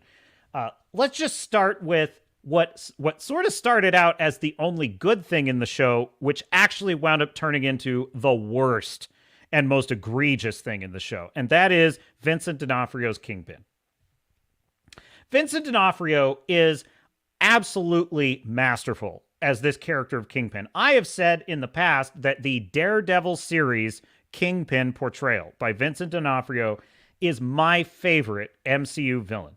He is my favorite MCU villain, and I stand by that. I think, and I would love, folks, I would love to see that character from that show be the villain in a Spider-Man movie with Tom Holland and a Daredevil team-up with Charlie Cox. Oh my God, that would be awesome if it were done well, if it were done by Sony, like the way that they did Spider-Man No Way Home. Vincent D'Onofrio's Kingpin with maybe a couple lieutenant bad guys to help him, but going mano-a-mano with Spider-Man and Daredevil. I think that would be rad. That would be... Daredevil and Spider-Man are sort of my favorite team-up anyway. They're kind of my favorite duo. Spider-Man has teamed up with a lot of great characters over the years.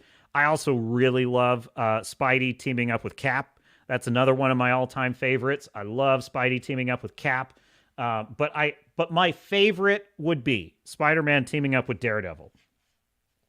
That would just be so awesome. And to be that now, Echo. In Echo, they spend the entire first episode doing a really clunky recap of the events of Hawkeye, which, by the way, Hawkeye, this is 2 now. In 2 series, we've had a skating rink like battle royale that is so laughable and stupid. You can't even believe it. One being in Hawkeye, the ice skating rink, and one being in this show, the roller skating rink. But we'll get to that. But they do this recap of the events of Hawkeye, and they leave out the one crucial piece of information that actually makes the whole plot in the entire show work, right? The basic premise is this. Echo Maya Lopez, who is a brave, stunning and brave indigenous woman, and you must be aware of this. You must be aware of this when you're watching the show, how stunning and brave she is. She was a ruthless, murderess hitman for the Kingpin for years. And one of the things she wanted was revenge on the Ronin, that being the alter ego of Hawkeye, Jeremy Renner's Hawkeye, who during the snap became the Ronin, who was hunting down all the criminals of the criminal underworld. Well, some of the collateral damage in his hunt was he killed Echo's father, and Echo wants revenge for that. But at the end of Hawkeye, and they show this in the recap, they show Hawkeye basically saying, they did explain this. They did not explain this, and I'm not going back to Hawkeye to rewatch it. But he basically says, I didn't kill your father, Kingpin did. Okay. I don't know if he's saying literally he got there and the guy was already stabbed. That's possible. But I think what he was saying is, I killed him, but it was Kingpin. I can't remember from the Hawkeye show, folks. But I think it was something along the lines of Kingpin like leaked the information about that operations, knowing that the Ronin would go there and kill them all. And so the Kingpin was sort of deliberately leading the Ronin to Echo's father's base to have him killed. Because why? That's not explained in the Echo show. They don't revisit that. Why did the Kingpin want to kill him? She never asks him. He never explains it in the entire show. He never does, which totally derails the whole point of what's going on in every episode of this. But the basic idea is Echo then believes Hawkeye. Now, why would she do that? They don't show that in the recap. Why did she believe Hawkeye? Did Hawkeye show her some evidence of this? They don't show that. Why recap the entire series of Hawkeye but leave out A, why did the Kingpin kill her father? And B, what was the proof that Hawkeye gave her that proved he was not the one to blame? Then, also as part of the recap, she shoots Kingpin in the eye. Like, dead in the eye. Shoots him, okay? Well, it turns out that was just a flesh wound. It's all right, folks. The bullet just glanced off the eyeball, and he has a little eye patch. He has a little eye patch. He takes off the eye patch. He still has an eye. Like he still has an eyeball. It's a little red. It's got a little bit of red eye. Yeah, I think a bullet can do that. A bullet can definitely give you kind of an itchy reaction in your eye, but mostly he's fine. Totally fine. like physics do not exist in this Echo show, folks. Like, don't even exist. There's so much of this. There's a scene in which her peg leg is trapped. Her prosthetic leg so stunning, so brave. Her peg leg is trapped in between two rail cars. There's a railway heist in this. There's a train heist. She's on this train between two train cars. Her leg is trapped. She needs to push the other train car away from her, which is not physically possible unless you have superhuman strength, which she does not have. But she summons the power of her lady ancestors and then suddenly is able to push a train car off of her leg. Are you getting the picture here? These are stupid people that write this shit, folks. Stupid people, okay? There's another scene where she gets in a car accident and they show, like, you've heard this one, I'm sure, that there's a shard of glass that's like, it's like this big, folks. It's like this giant blade. It's like a lawnmower blade that comes flying out of her windshield and severs her leg, and that's why she lost her leg. It's like, by the way, when that accident happens, I literally called it. I've literally given this critique in writers' groups. There was a screenwriter. He was writing a scene in which a child is about to witness their mother or father, I forget which, getting killed in a car accident, and he wrote that a shot of the passenger window and then headlights coming in and T-boning it. And I said, you should rewrite that. I said, because that is such a boring trope. Every single show I watch does this now. You know exactly the shot. That you're the passenger side, you're looking at the driver's side, and they're having some kind of conversation. Oh, what do you want at the ice cream parlor? And then you see the lights come in out of nowhere. And it's like, did you run the red light? Did you run the stop sign?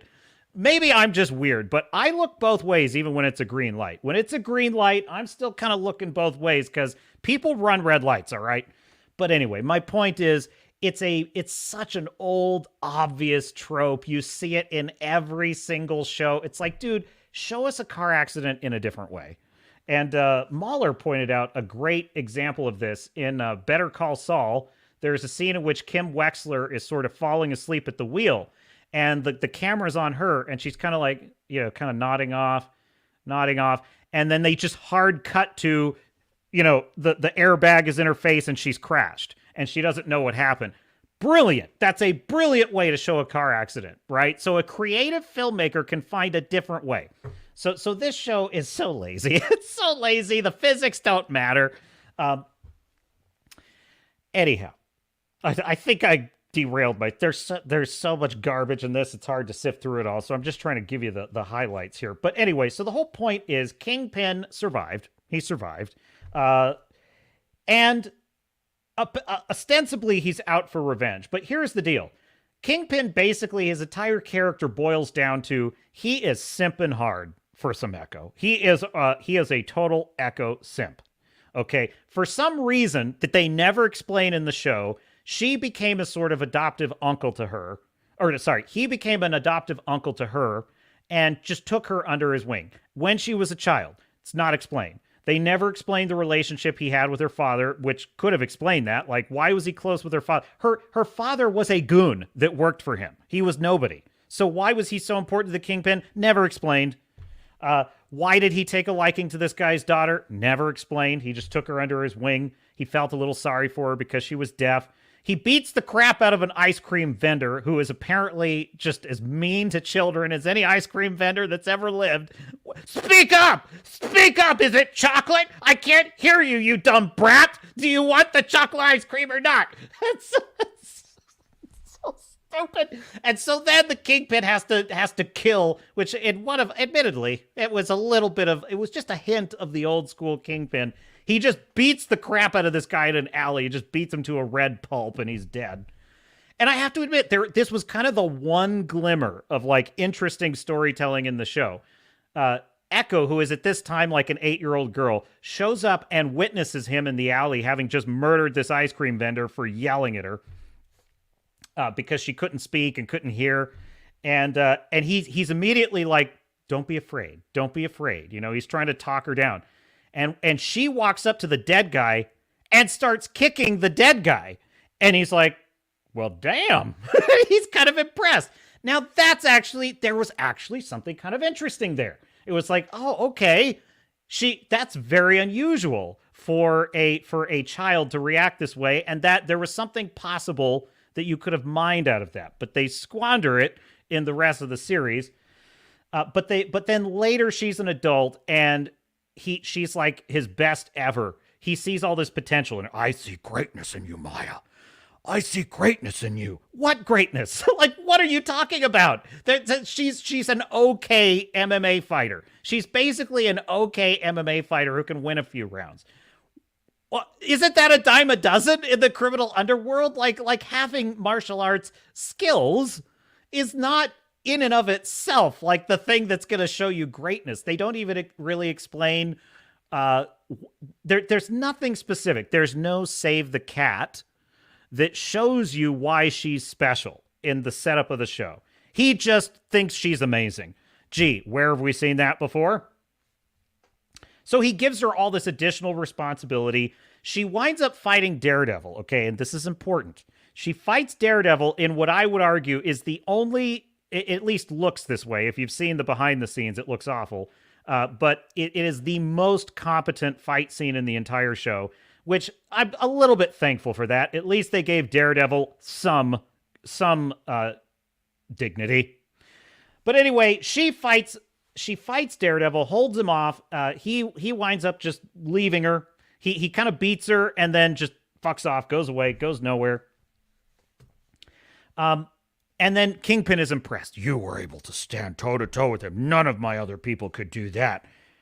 There's no explanation of how she can do that. There's no explanation of like why, she has massive disadvantages, right? The whole point of Daredevil is he's blind, but he sees better than someone who isn't blind because of his enhanced senses. She doesn't have an equivalent of that. She literally is at a disadvantage against him massively, and yet still manages to fight him to a draw. Not even a draw. She loses, he just goes away and lets her off the hook. But this impresses the Kingpin enough. Then, fast forward to, she shoots Kingpin, now they're enemies. He wakes up in a hospital bed and decides he's going to simp hard for her. He drives all the way out to Oklahoma where she's holed up with her family. She is already trying to take over his criminal empire in Oklahoma. What? She's trying to take over his empire in Oklahoma because it's time for a queen, as she puts it. And he literally is making her dinner and pouring her wine and telling her how much he forgives her for shooting him in the eye, which he survived. And telling her how much he cares about her and how much he wants a family and and I'm thinking, what is this broad done for you that you're so, like, you just are sipping so hard for? Like, what is this? Echo herself is the most boring plank of wood imaginable. She never changes her expression ever. She has a sour, blank expression the entire show. All of her fight scenes are cringe as hell. They're slow. They're boring. The action scenes are terribly blocked. And yet we're supposed to believe that this is the woman that stood toe to toe with Daredevil, right? This is the woman that impressed the Kingpin, was the only one among all of his people that could fight Daredevil. Okay. Then she multiple times, she has the opportunity to shoot Kingpin again. He's staying at a casino. That's right. You heard that right. He's staying at an Indian casino. He says, I'll be waiting for you at the casino if you change your mind. And so she goes to the casino. She decides she's going to kill him for like the 15th time. She decides, I'm going to kill him again. I kind of like him. No, I'm going to kill him. So she goes to his hotel room. He has no guards. He has no bodyguards at all. She just walks in. He's sitting at the little casino room desk, which is so cringe too, because it's like, it looks so out of place. There's something so odd about Kingpin wearing all these like tailored designer suits that would look classy in Manhattan and New York. He's in the middle of Podunk, Oklahoma, wearing this stuff. It looks odd. It looks out of place. Then he's at like an Indian casino, right? And he's like, this is the guy who frequents like fine art galleries. He has like expensive wines that he drinks. He has this luxurious penthouse apartment. Suddenly I'm looking at him at kind of like an affordable Indian casino room, you know, sitting at the little provided desk there with the little desk lamp. And he's just waiting for her to shoot him. And she shows up and she's going to shoot him again. And what's his defense? Does he ever once explain why I had to kill your father? Does he ever deny killing her father? Does he ever apologize? Does he ever try and reason with her? No, they never even address it, ever. He just simps. I guess you're here to kill me. Well, if you're going to kill me, I want you to kill me. Like, if that's what you want, Maya, please. That's what I want you to have. It was so stupid. It was so stupid. She has the power of her ancestors, which is she can reach back into the past and all the strong female women in her past give her powers. What are those powers? I don't know. It doesn't make any sense. This is another thing that bugs me about the modern msheu. It used to be that you had the explanation of powers, right? How is the Hulk the Hulk? Well, he got exposed to gamma. He was part of an experiment that went wrong. He had a bunch of gamma ray exposure, and it turned him into this giant Hulk guy. And he's a scientist who understands gamma rays. Okay, fine. Tony Stark is a brilliant genius inventor who used his billions to invent a suit of armor. Okay, fine. Spider-Man bitten by a radioactive spider, okay? What is the new way of explaining powers in the MCU? Magic. That's it. Just magic. I can open portals to other dimensions. I have Black Girl magic, as Nick Fury puts it. I just have magic powers. Kamala Khan, she gets a bracelet in the mail. She's got magic powers, right? Miss Marvel. This character just has... She has Native American magic. She has Indian magic. That's basically what the explanation is. She has Native American magic. Why is it never kicked in her life before? Not explained. Gee, that could have been an interesting setup for why she was so special in the beginning. Not that it would have been cool or interesting, but at least that would have been consistent in terms of story structure. Why not just say that she had those powers from the beginning and that's why she was able to stand toe-to-toe with Daredevil? That would at least be consistent with the story that you're telling. But no, for no reason, her powers just kick in and she becomes magic. They do these little flashbacks to all of the ancestors in her history, right? Every single one of these, folks, it is maximum cringe girl boss. I mean bad. Like, so bad. And just these stank-faced women that are just mean and nasty all the time. They're just, as Shad would put it, they're insufferable cows. They're just cows. But anyway... My favorite is they open up episode 3, which, folks, you've got to treat yourself. Treat yourself to episode 3 of Echo, okay? You don't have to watch anything else. Just watch episode 3. It's a shit show. It is people are saying they think the 5th episode is the worst, and I understand why. I'm telling you, episode 3 is what I mean when I say stupid people are making this stuff. I mean what I'm saying. I'm not saying like they're incompetent, they're not good at what they do. I'm saying you have to be stupid. You have to be stupid to make this crap. You can't be a thinking person who sees this and says, this is super cool. I'm sorry, okay? Like, it's my opinion. You don't have to agree with me. I think they're stupid people. Low IQ. So they let me just give you an example. They open up with a silent film format, and I kind of think they were sort of ripping off a little bit how the film Tombstone opens. Have you seen the opening to Tombstone? It opens with like a silent movie footage of the cowboys in the 1800s harassing farmers and homesteaders, okay? Well, they sort of do the exact same thing because technically there were not silent films in the 1860s and 70s. There were not silent films that didn't come around until much later. That's more like the early 1900s. So Tombstone was cheating a little bit with that. Well, that's why I say I think they copied it, because that was an unusual little cheat that they did for that film Tombstone. I think one of these idiots that writes this or creates this show, they saw that and it was in their consciousness somewhere and they just sort of plagiarized it. And so they do this silent film footage of this ancestor of Maya's who is this, she's a young woman who wants to be a light horseman, which was basically a Native American law enforcement officer who patrolled the reservation. Now, listen, I'm not opposed to this idea as like, oh, yeah, she wants to be a light horseman. Her father trains her. And there you go. That's just kind of a little backstory. I could live with that. But of course, they go full blown because of patriarchy. You can't be a light horseman, which doesn't even make any sense because her father, the actual like placard, the epigraph that's explaining the story says her father trained her. He was a light horseman and he trained her in all the skills of light horseman. Then when she got old enough to be a light horseman, she says, I'm ready to go out with you, father. And he says, no, you can't be a light horseman. You're a woman. Men are killers. Women are life givers. You can't be a light horseman. Well, then why did you train her? Like, why would you train her to be a light horseman then? That doesn't make any sense at all. Like, you know, so anyway, after he trained her over painstaking years to be a light horseman, then tells her under no circumstances can she be a light horseman. She proceeds to demonstrate she's an expert marksman and boomerang thrower for some reason. I don't know why that is. And she rides off, and her father finds himself in trouble. A bunch of evil white men are attempting to gun him down because of reasons. And she intercedes and proceeds to just wipe them out, standing in the open, and just, you know, instantly guns down like 5 guys with no trouble, and smiles for the camera with that like SJW smile. I win. And it's like, and her father looks up at her like, I've been so wrong about everything. She's the most boss of all girl bosses. And it's now here's the thing that's so funny about this, right?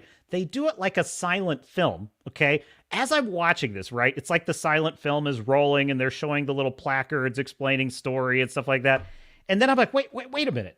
Did I just hear a gunshot? And then I'm like, no, wait a minute. Did I just hear one of the evil white men go, yeehaw? And I'm like, I did. I rewound it. Trust me, there's not much of this show I was willing to rewind. But I rewound it because I'm like, wait, let me get this straight. You're doing a silent film, but you're still playing sound effects. They're still playing sound effects. Like, yeehaw, we're going to kill you. And like you hear the gunshots. And I'm like, this is stupid people, folks. Like, it's so unbelievable. I'm like, you're not even being consistent with the whole point of silent film is that it's silent. So that's just the cold open of the episode, folks. It gets way worse. It gets so much worse.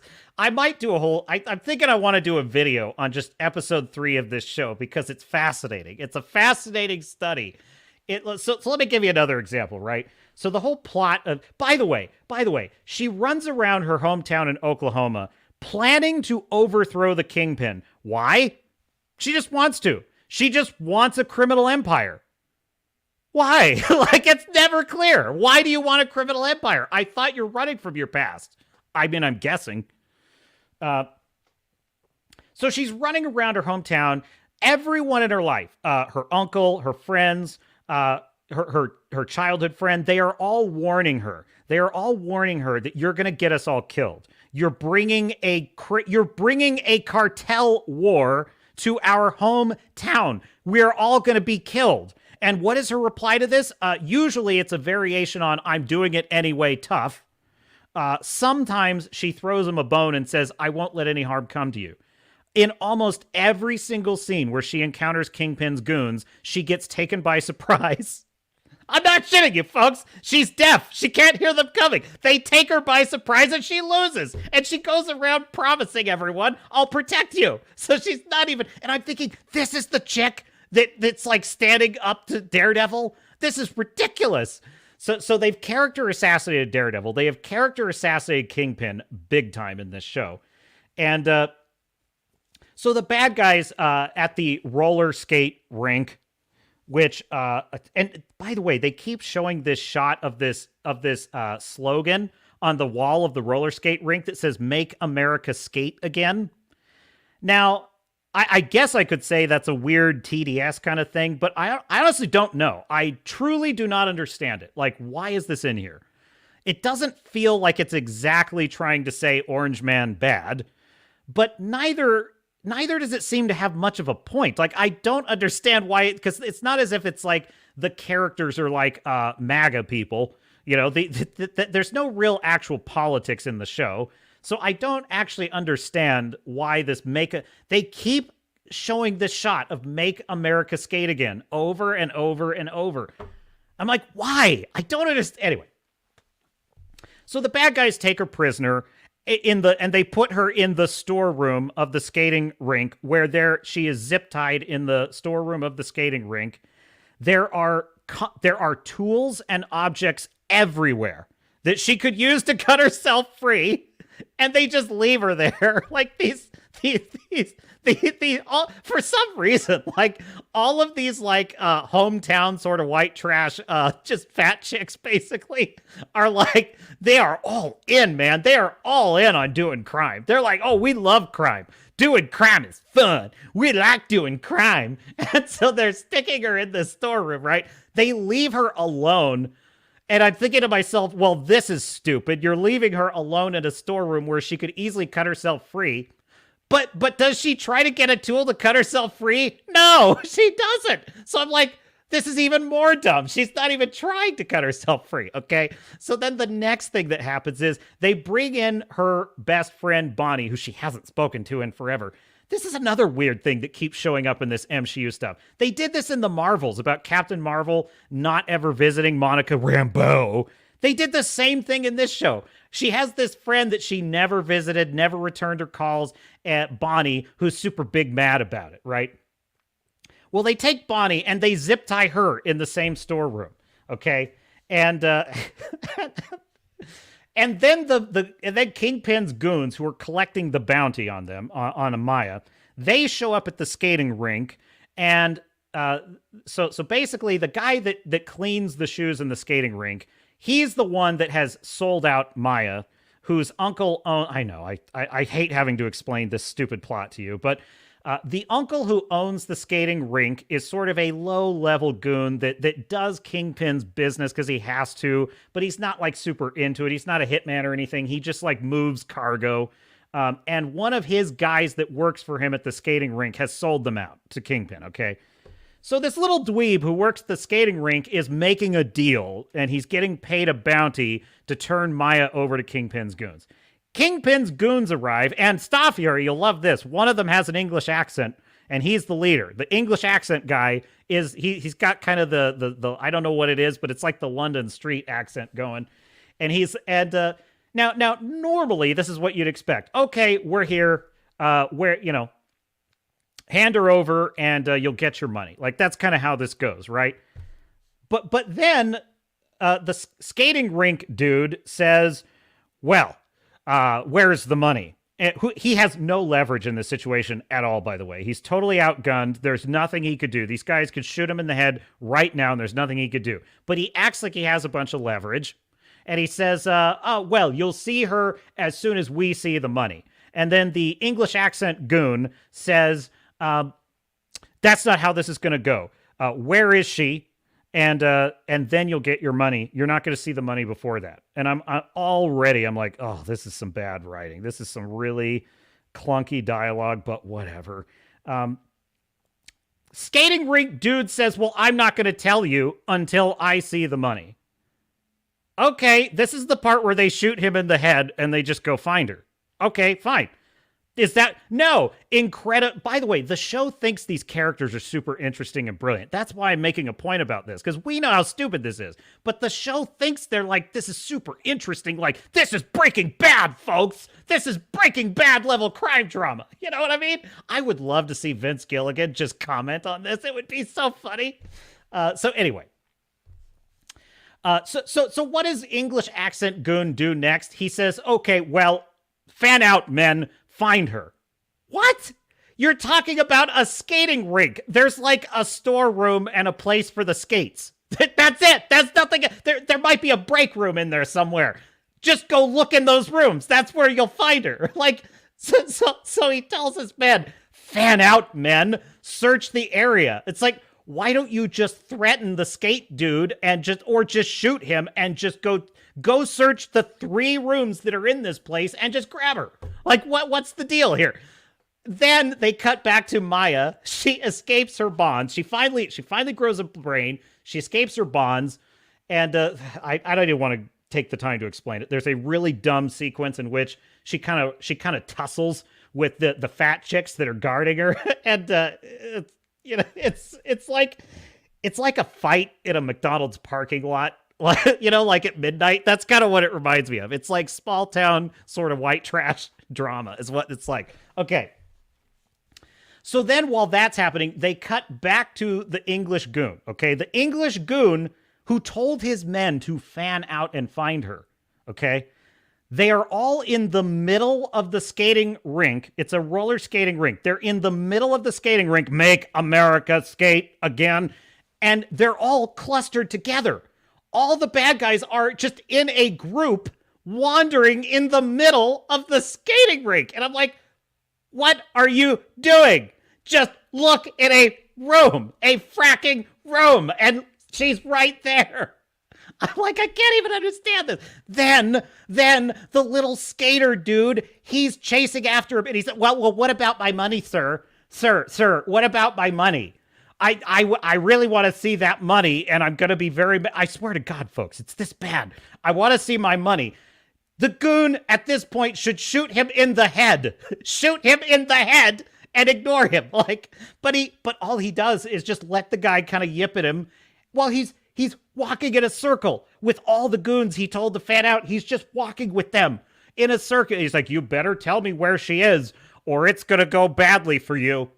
I'm going to need to know where she is immediately or you're going to be in big trouble. And I'm like, I've never seen a level of incompetence in writing or scene blocking. I mean, since the last Marvel garbage that I saw.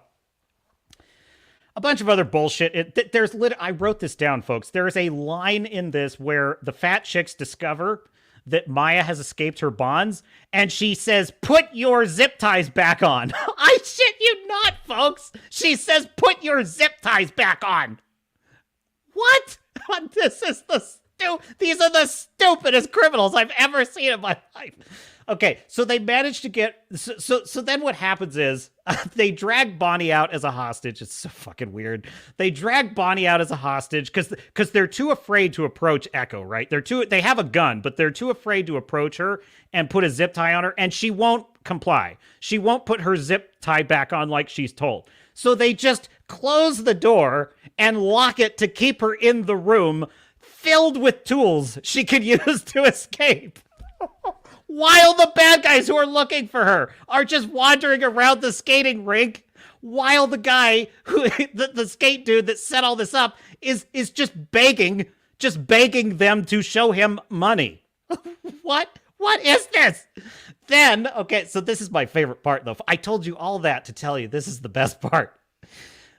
Maya looks around this room full of tools. Now, here's what I'm thinking. I've watched Breaking Bad. I've watched Better Call Saul, right, folks? You know, this is the kind of thing you would see. Is she going to look for a box cutter? Is she going to look for like an iron filing she can pick the lock with? Is she going to look for like a crowbar she can pry the door open? There's a lot of things you could do. There's a lot of things you could do in this room. No, folks, this is what she does. She goes around like MacGyver, starts collecting things from all around the room. By the way, the music in this scene just loves this part so much. The music is like dun dun dun dun dun dun dun dun dun dun. We're watching a superhero. Think of something. It's super awesome. And she collects like 1,000 different things from boxes all over the room. She goes to a workbench and she starts building something. And I'm like, dude, the bad guys are here. They have guns. They literally only have to look in the office, the break room, and this room, and they will find you. They won't for some reason, but that's all they would have to do. So that there is a ticking clock here that's quite significant. She's at the workbench. She assembles, I shit you not, out of like rubber bands and like little bits of wood and like a screwdriver. She assembles, how can I even describe this thing? She assembles a crossbow. I can't even believe this. She assembles a makeshift crossbow. Okay. It's so weird, too, because I was just playing Fallout 3 before I watched this, you know? And in Fallout 3, you can build this little crossbow that shoots darts that have rad scorpion venom, and it cripples the enemy. And it, for whatever reason, I thought, did they play Fallout before they wrote this scene?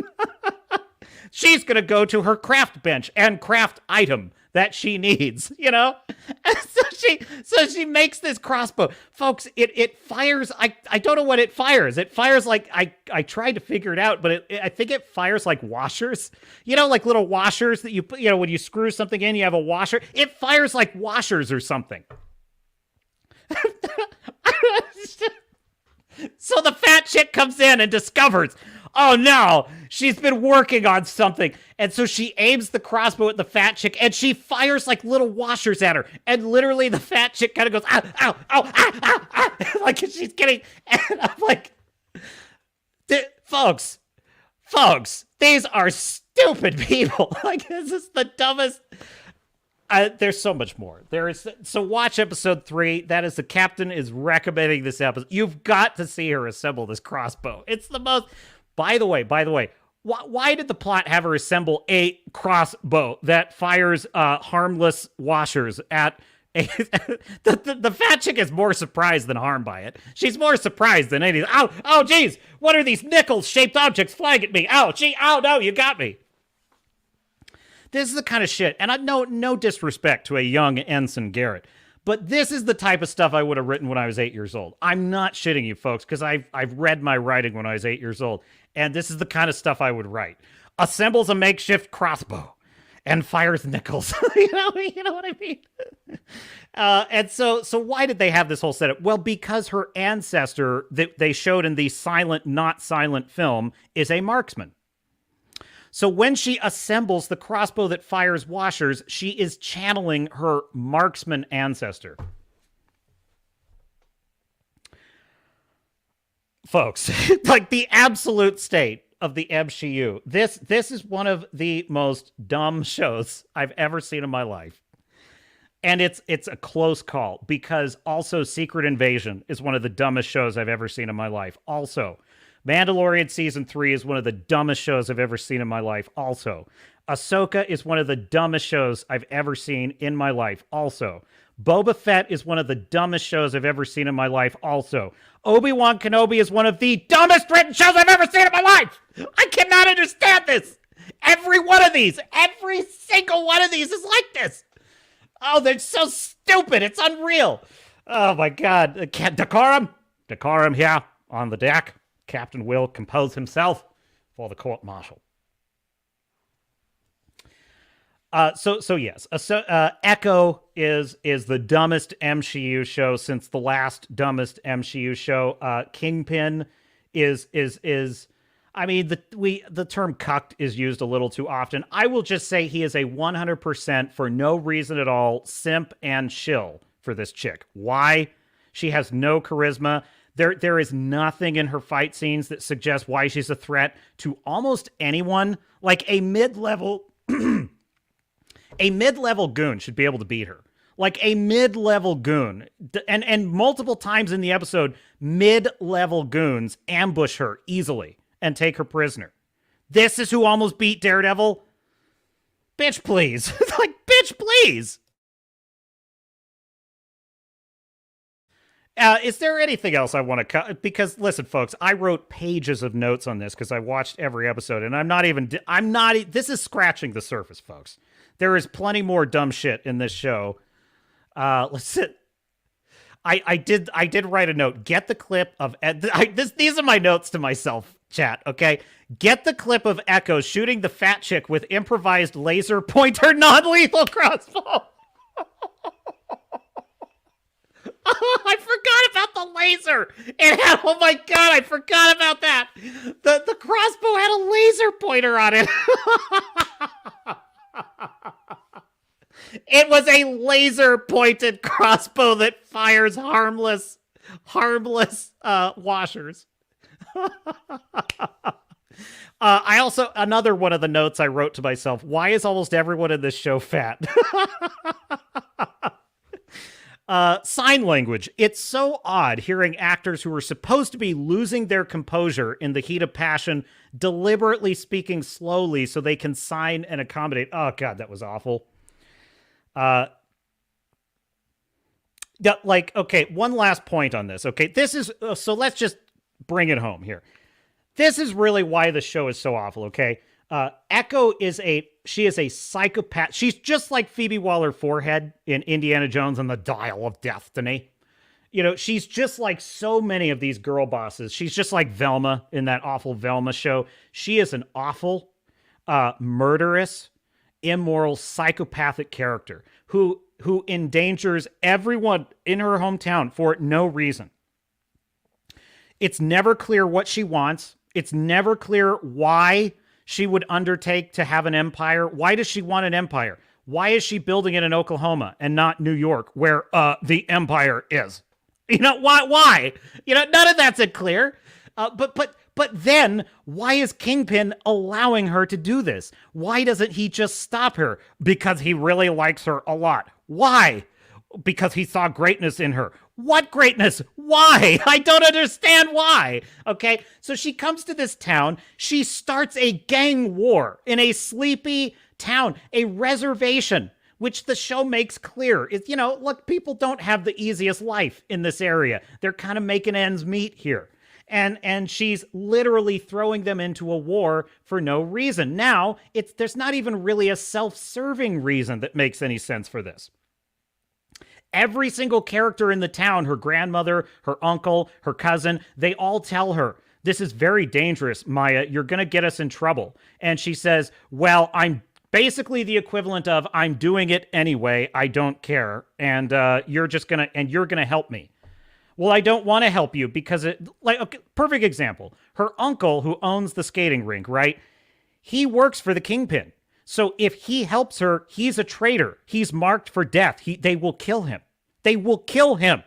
He cannot be on the fence. He's either with her or he's got to stop her. That's his only two choices here, right? So he comes to her and says, you cannot start a war with Kingpin. And she first says, don't worry about it, man. Okay, but you better not. Then she starts a war with Kingpin and she says, I need your help. And he says, I'm not going to help you. You're going to get us all killed. She literally does she burns down a warehouse, right? That he's in charge of, which means either he is incompetent and is at risk of being offed, or he's a traitor and he's definitely marked for death. Either way, she's put him in a very terrible position, okay? He goes to her and says, you've put me in a very terrible position. Now, at this point, in a competently written crime drama, this character only has two choices. He is either 100% on Maya's side, and there has to be a reason what's in it for him if he is, or he's got to stop her. Okay? That's it. Or he's dead. Like, folks. And so she says, no, you're going to help me. He says, no, I'm not going to help you. Okay, well, I'm doing this anyway. Goodbye. And she walks away. And he's like, all right, I guess I have to clean up this mess. And I'm like, what? So the travesty. So she is an absolute psychopath. She never does anything to redeem herself. She never does anything to atone for anything she's done. But here's why I bring this up, because I actually think if this had been a good show, they actually had a Breaking Bad angle that they could have played in this show, which is just make her a Walter White-like character. Just make her a Saul Goodman type character. She's a bad apple. Now, she's not as odious or hateful as like the worst. Like, she's not as bad as the Kingpin. That's fine. Have her be a likable anti-hero criminal protagonist. You can do that. You can have her be a Walter White character that we sort of root for, but we also acknowledge is destroying the lives of everyone they're in contact with. Dexter. Dexter's another good example, right? Dexter is a likable, immoral protagonist that we are following who is doing evil things. However, he's generally doing evil things to worse people, to evil people who deserve it, and occasionally, incidentally, saving lives in the process, which we make, that's kind of a save the cat, right? We kind of like Dexter, even though he's doing bad things. We like that he's doing those bad things to bad people. That's an angle that you can go with. But the show Dexter, Better Call Saul, Breaking Bad, The Sopranos, all of these shows have one thing in common, which is that none of these shows allow the protagonist to get away with their ill deeds, right? All of the protagonists in those shows pay a price, or the people they love pay a price for their bad decisions. And depending on which show you're talking about, all of those characters ultimately either have to take ownership of that or they live in a sort of denial about it. Okay, so in the case of like Walter White, right? What's he always telling Skyler? I'm doing this for our family. I'm doing this so we'll have a future.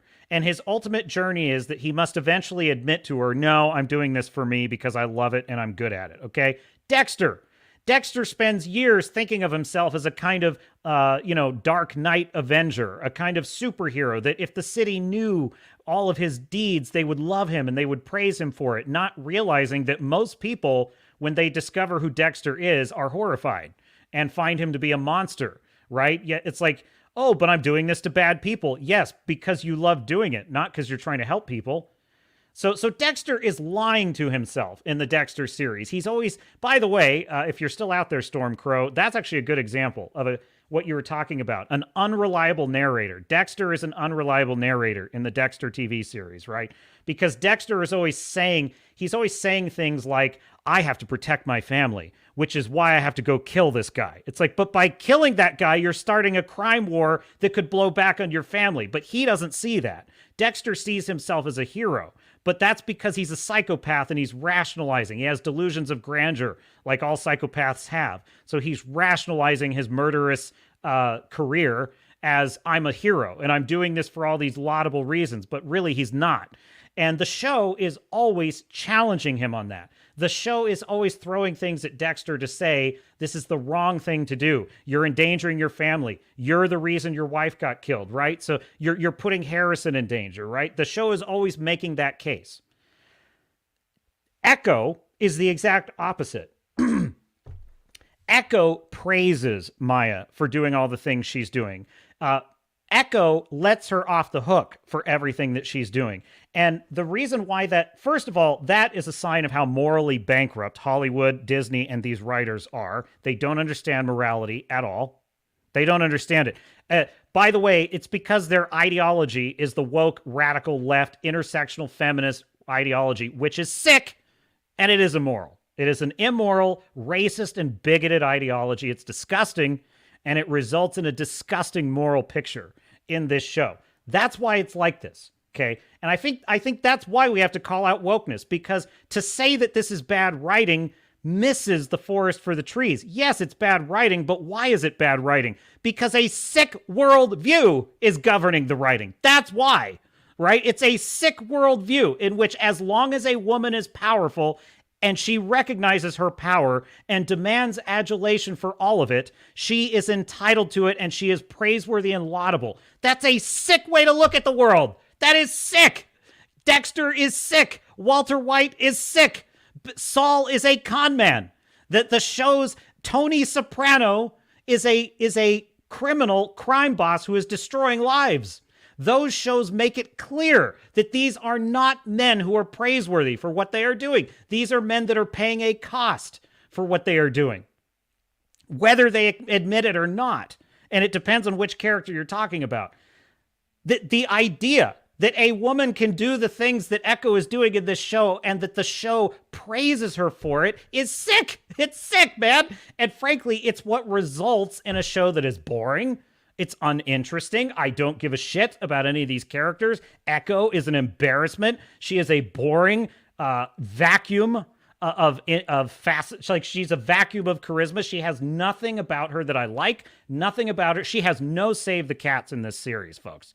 None. The only thing I would call a save the cat, and it's sort of an and if you don't know what a save the cat is, it's a moment that endears you to a character and makes you invested in them. Typically, it's a good thing that they do, but not always. In the case of an anti-hero or a villain, a save the cat is something they do that's interesting and pulls you in. And for her, it's that moment when she's a little girl and she decides to join the Kingpin in kicking the guy that the Kingpin has just beat to death. I consider that a good save the cat for Echo because it gives us a clue to why she might be the way she is, and it suggests a story arc for her, right? The problem is the show is not going in that direction. The show is not going anywhere near that. What the show is about to do is give you no reason for why she's the way she is, show her doing things that endanger everyone she loves without ever taking any responsibility, and then we'll show you that her reward for all of this is she is an amazing hero with amazing superpowers, and she's able to defeat the bad guy by basically getting him in touch with his childhood trauma and making him cry. I said of Secret Invasion that show is shameful trash. This show is shameful. It's shameful trash. This is a show that treats Native Americans with condescension and looks down at them in a sort of noble savage kind of way. It is so pandering. It is so embarrassing, this show. It's like if Native Americans find this to be a flattering portrayal, I would be shocked. I really would. If this is what you think representation is, you can have it. Okay? It reminds me a lot of like the LGBT movement. We need LGBT representation. Yeah, we need to see shows about morally bankrupt LGBT characters doing horrible things to people and getting away with it. And my only response to that is... Sorry, love, you're not a celebrity, you're just gay. Sorry, love, you're not a celebrity, you're just a woman. Sorry, love, you're not a celebrity, you're just Native American. Sorry, love, you're not a celebrity, you're just deaf. Now, that may sound harsh, but that's just reality, okay? The fact that you have an issue or you have an identity does not make you a celebrity. It does not make your story morally praiseworthy. Going around murdering people and getting away with it because you're deaf does not make you heroic. So anyway, this show's garbage. It's absolute trash. And why do I bother with this? Well, I'll tell you why. Because we need to call this shit out. This kind of crap. This is garbage, folks. And respectfully, I disagree with A Drink with Crazy when he says we should just ignore this. I disagree because I think that's how we got this. We got this by ignoring it. We got this by feeling intimidated. You know, the amazing thing about leftism is it thinks it's the moral authority on everything. We're the ones that are tolerant. We are welcoming. We love everybody, except Christians. Ew, gross. And we think everybody who is oppressed should be heard and seen, except Jews in Israel. Ew, gross. We are the ones that we hate war, and all we love is peace, unless it's against Russians. Ew, gross. Just, you can see where I'm going with this? Like, the people that are the least principled in our society are the ones that are always lecturing us about principles. And it's like, and we let them get away with this. Well, we're not getting away. They're not getting away with it anymore. Echo is a disgusting, more immoral disgrace. It is a disgrace. It's embarrassing. And it does no favors for Alaqua Cox, the main. She's not even an actor. They found her in an Amazon warehouse. And she took the job. Listen, it's not personal. But the fact of the matter is, she is not a good actor. She has no business in the show. She has no physicality for the fight scenes.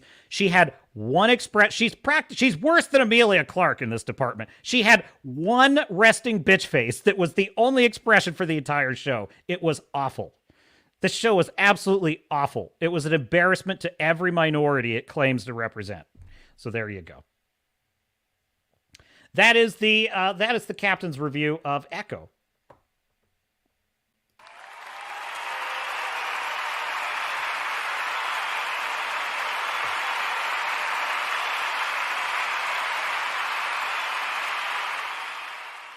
Wrangler says they did that in the comics, except she purposely blinded him without killing him.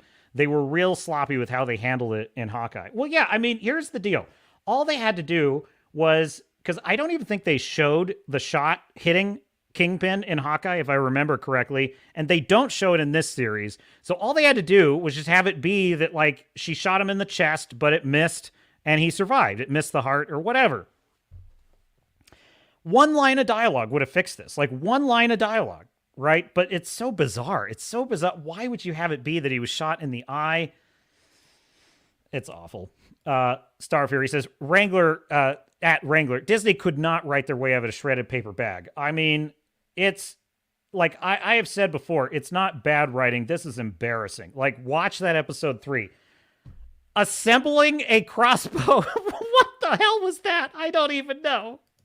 Folks, it's the most incredible thing I've seen in a long time. I was like, what is she doing? She's building a crossbow? You know what I think it is? It's a poor man's Tony Stark. That's what it is.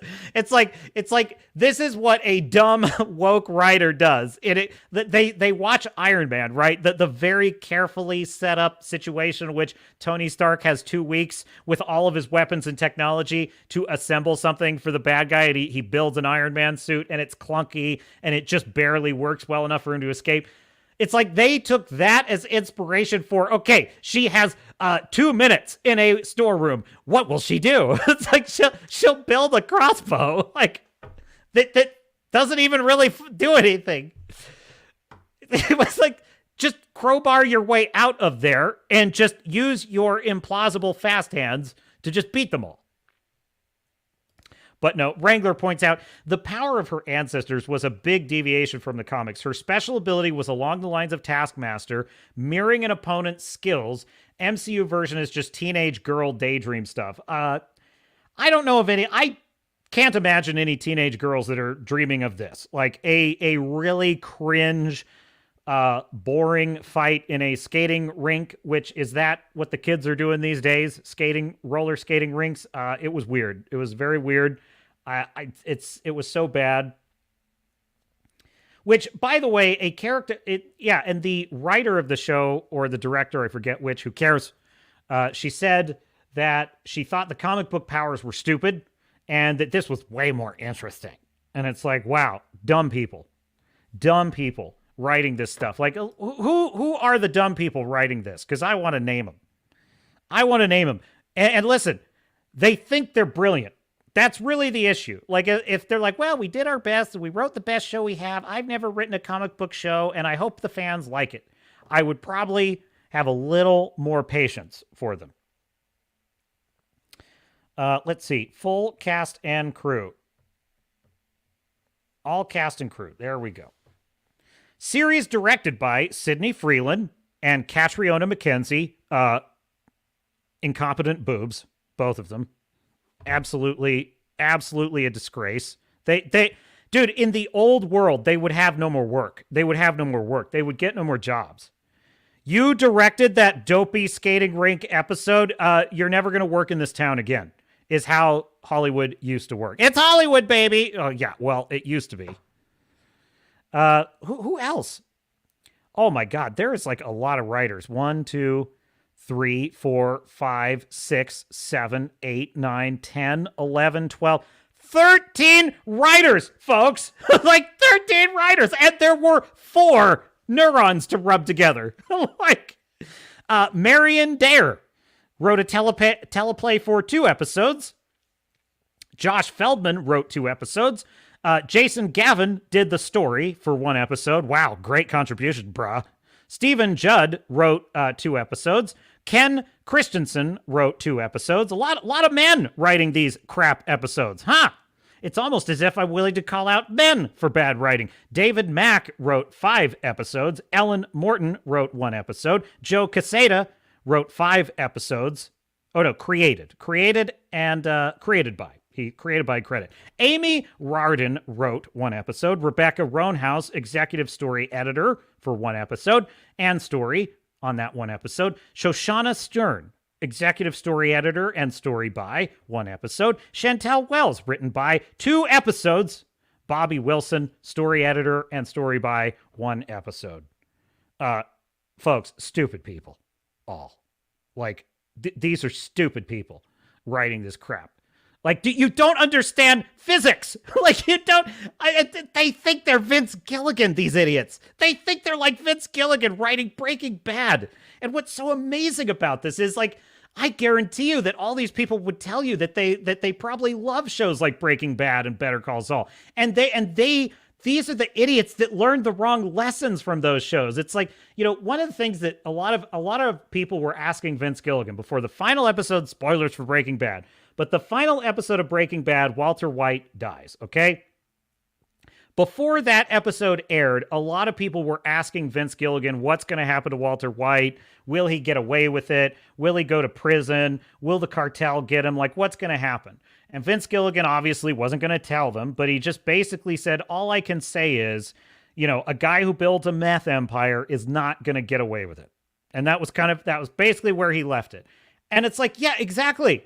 Like, you know, it's like the same thing with Dexter. It's like, he's not going to get away with it. He spent his whole life as a murderer. He has to pay a price for that. That's not about, I mean, morality is a factor, but specifically it's about story structure. It's about story structure. It doesn't make sense in story structure for a character to do all these kinds of bad things and not pay a price for it in some way. That's just the reality of it, right? That's it. You know, even not exactly an example of a bad thing, but just take Frodo. Frodo in the ring in Lord of the Rings as an example. Frodo is given this object of incredible power, being the One Ring, and he has to carry it to the fires of Mount Doom, and it's his special mission. It's his special quest that only he can carry this burden, right? Well, that burden is that he has in his custody the most evil object in all of Middle-earth, and he has to you know, eat, sleep, and drink with that object of ultimate evil for years on this journey to bring it to the fires of Mount Doom and destroy it. Well, while that is a noble and praiseworthy act, in the laws of story structure, Frodo must pay a price for that. And he does. In fact, he pays an enormous price for that. Even though he's able to resist the influence of the ring more than almost any other being in Middle-earth probably could have, he still starts to become seduced by it. He still starts to become addicted to it. He still starts to lose himself to it. And even after it's destroyed, there are still scars that is left on his being that will never fully heal.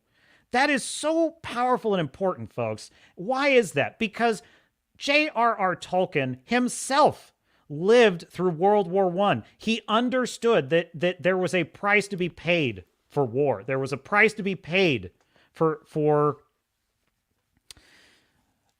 fighting evil. There just is a price for it. And so there also is a price for doing evil. There just is. And so in the laws of story structure, that is what must happen with a character. These idiots have no understanding of this. They probably watch a show like Breaking Bad and they love Walter White. They think he's great. Oh, he's so interesting. Without appreciating why. Why is he interesting? Why is that show so fulfilling? Why does it have an ending that's so satisfying for most viewers? Because it follows the laws of story structure. Laws of story structure that all of these idiots I just listed by name ignored, or don't understand, or are unaware of. Why? Because they believe in a stupid worldview that allows them to be talentless hacks and not give a shit about that because it has the right message. As long as it has the right message and the right politics, it doesn't matter if it follows the laws of story structure. I have got to know who wrote the third episode, though. So I'm going to pull that up because I am like super duper curious about this. Episode with it really is worth the watch, though. It's so unbelievable, this episode. Tuklo is the name of the episode.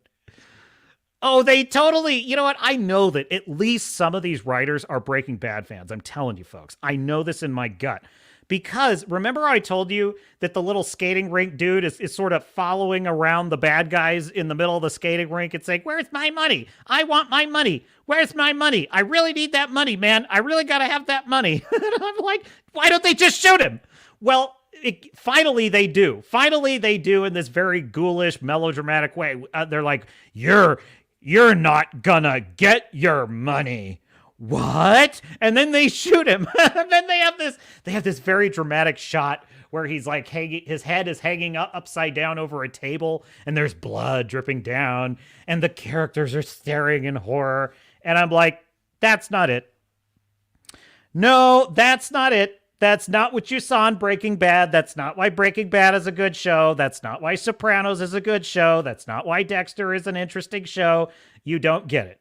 Like you can't just have violence and have it be exciting.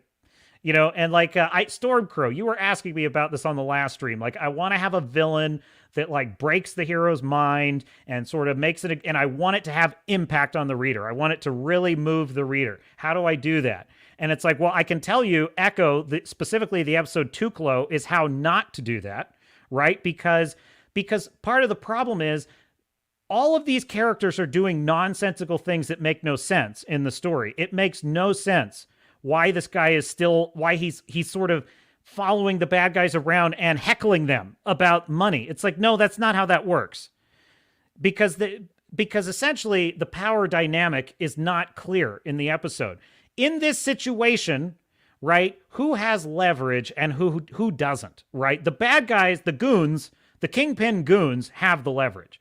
They have the muscle. They can shoot him at any time, totally free of all consequences. Now, if the guy doesn't know this, he's an idiot. That's possible. But if he's an idiot, then he should pay the price for being an idiot. But the episode does not have him pay the price for being an idiot until way late, when it's already past the point where he should pay that price. And so it lands, when he dies, it lands with no impact at all.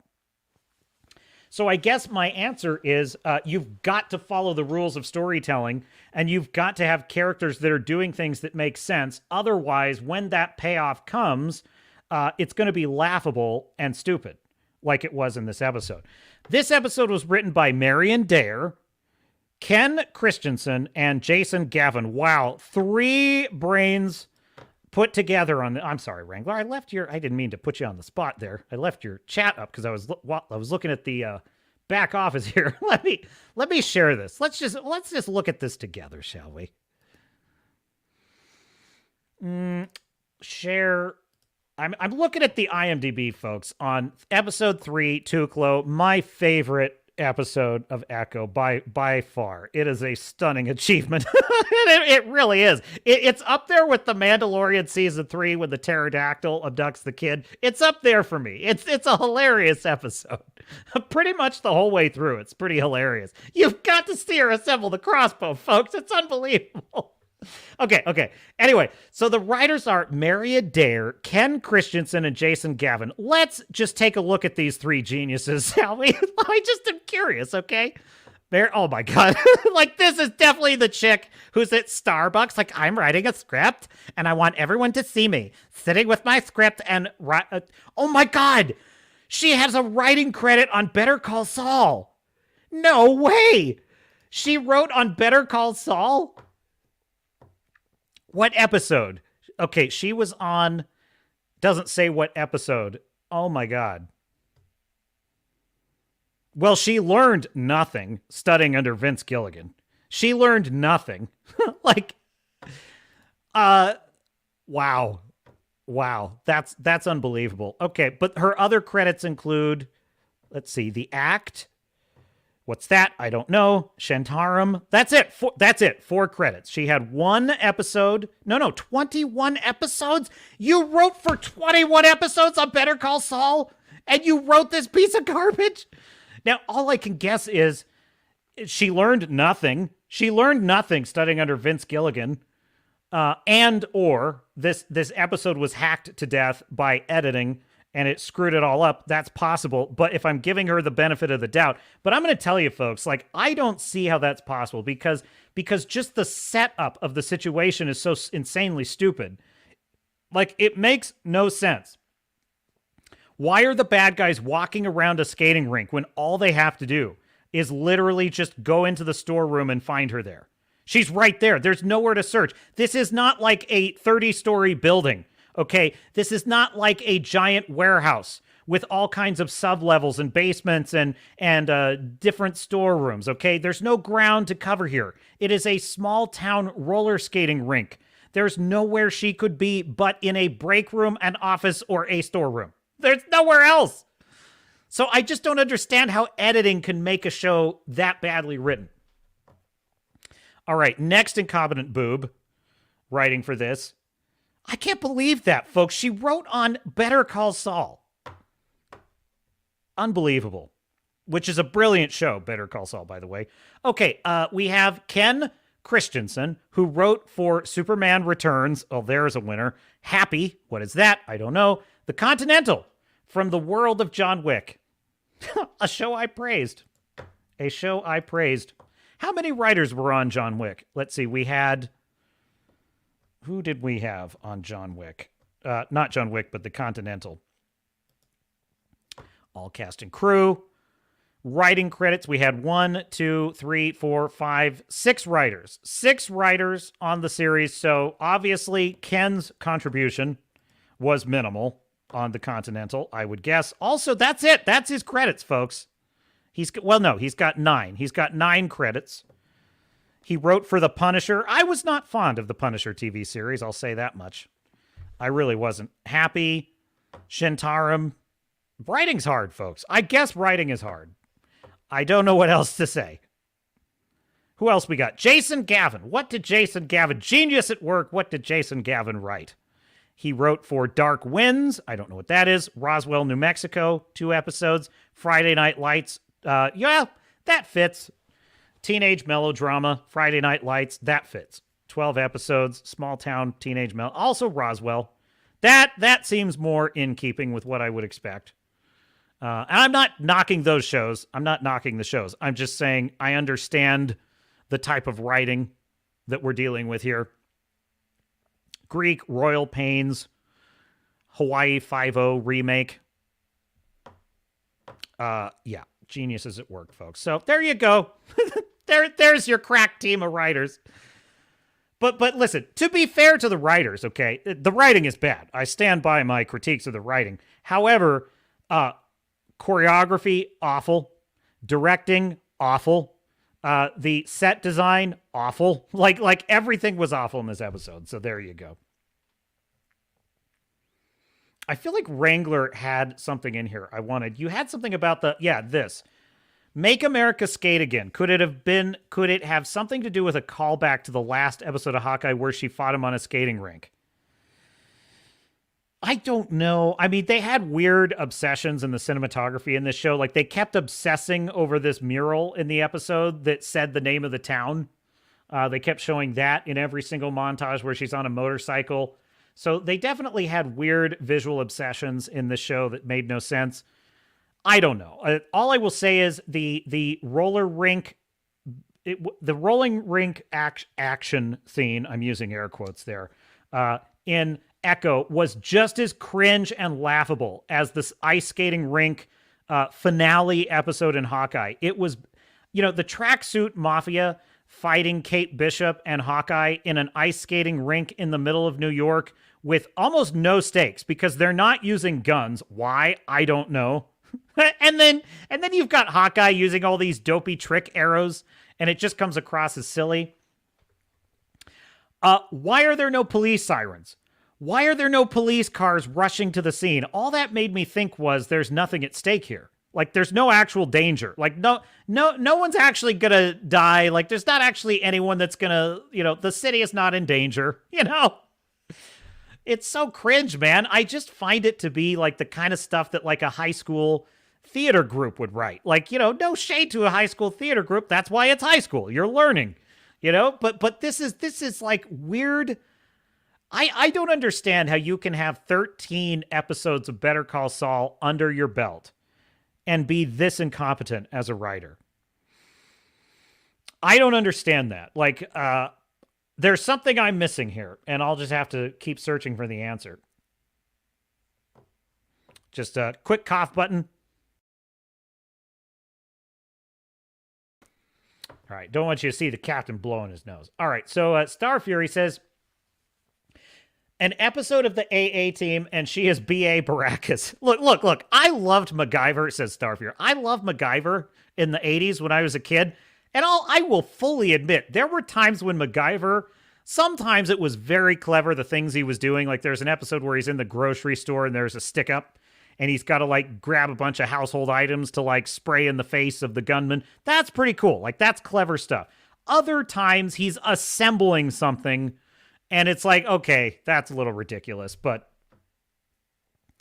it does not help. But even by MacGyver standards, it was so stupid because all she has to do is find like one tool that will allow her to like pick the lock or break open the door. That's it. There's nothing else. You know, that like Daredevil could never have been contained in that room. You could never have contained Daredevil in that room. And this is a character that has fought Daredevil like competently. Starfury says, one of the writers heard they used to use coins as shrapnel in bombs and handmade grenades. Oh, yeah. Like coins as shrapnel in a grenade is a different thing than firing them from a makeshift crossbow with a rubber band as like the tension. There were 13 writers credited for Echo, points out Starfury. You are right, sir. And it did them no favors. It just did them no favors. All right, so next up in the stack of stuff. That's enough on Echo. I've had enough with Echo. I really have. Tom says, Tom is in the chat. Better late than never. Ahoy, Captain and chat. Ahoy, Tom. Welcome aboard. You missed the Echo review. so maybe you're grateful. Oh, wait, I'm not even at the bottom of the chat yet. I just totally pulled that from earlier in the chat. How did I get so lost in the chat there? Stormcrow says, Garrett, you know the thing that each of these woke parasites lack but pretend to have? A soul. The parasites that wrote the Rings of Power can only mimic Tolkien. Empty men cannot write. You know, I think that you've got to have... If you don't have a moral compass as a writer, you have got to have something interesting to say. That's just all it is. Like, I do think there's creatives like, let's just take Eli Roth, for example, who writes what I consider to be awful torture porn. Like he wrote Hostel, created Hostel. I don't really respect him as a creative because I don't like his work at all. I think it's awful. I think it contributes nothing to humanity. If you like that stuff, it's fine. That's you like what you like. I'm not going to throw shade at you. And he's entitled to make that stuff. But I consider it adding nothing to humanity. But at least he has something he's doing that's interesting to someone. Like he's writing something that is interesting to people. And there are interesting moral things he explores in Hostel, for example. Of like, you know, to what extent are people we consider good in the world hiding their true darkness? You know, that's kind of an interesting thing to explore. So I guess what I'm saying is I think you have to have a level of curiosity of mind and you have to have a robustness, I think, in terms of, you know, being curious about things, wanting to explore things. Even if you're not a particularly morally centered person, you would still have to have like interesting thoughts. You know what I mean? And I just don't find anything interesting to explore in Echo. I don't find this to be written by people that seem to me, based on what they've written, they don't seem to be very curious people to me. They don't seem to have any curiosity about why is Echo the way she is? What is the cost of what she's doing? By the way, what has she done? It's never clear to me. People say she was a hitman for the Kingpin. Well, that's implied, but that's never actually stated in the show. I don't honestly know what she did for Kingpin that ever impressed him, that was ever important to him, that was ever something that only she could do, that no one else could do. That was never once in the show clear. The only thing she did that had a clear reason for why it impressed Kingpin was that she stood toe-to-toe with Daredevil. But the whole setup to why she was even in that position was never explained. So, but I mean, I largely agree with you, Stormcrow, that like it's nice to have writers that have a moral center. And I do think that like you certainly are not going to be good at writing superhero stories if you don't have a moral center. That I will say. I will say that if you don't have a moral center, you're not going to be good at writing hero stories. I don't think you're going to be terribly good at writing like great adventure stories, the kind that Star Wars is, for example, Raiders of the Lost Ark. I just don't think you will, because you're probably better off writing, Hostel, something like that. Something that doesn't require a moral center to entertain its audience. So, and in which not having a moral center is more of a feature rather than a bug. Look, what we're dealing with here is as the psychologist that was interviewed, and I need to get her name, who was interviewed by Star Wars Theory. Let me just find it real quick. The point that she made is that these are people that are not interested. They are not actually interested in Star Wars. It's like a man's little thing. I love how she put it. Her exact word. It's a man's little thing. Okay, I like the way she put it. Yeah, exactly. Being a nerd was uncool back in the day because nerds were into things that people thought, well, that's a weird little thing you're into. And she's saying that they have no interest in this. They just want to be victims that take over because a man likes it. Well, now they have to have it. And it's a really kind of pathetic, thing. What is her name? I hope he's got it in the description on his video. Let's see. Theory talks with Sadia Psychology. So maybe that's, okay, yeah. Sadia Psychology is the name of her channel. So Sadia Khan, that's her name. Sadia Khan. I'm not sure if I'm pronouncing that right.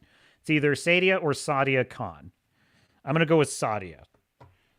So Sadia Khan puts it brilliantly. It's like what we're dealing with is people who aren't actually interested in superhero stories. They're not actually interested in Star Wars. They've just taken it over because it's a platform. It's a platform that they can spew all their ideological propaganda through.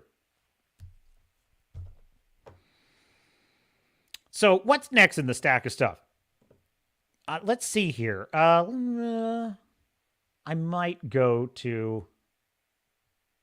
I had like way more content than I could even fit into a show today.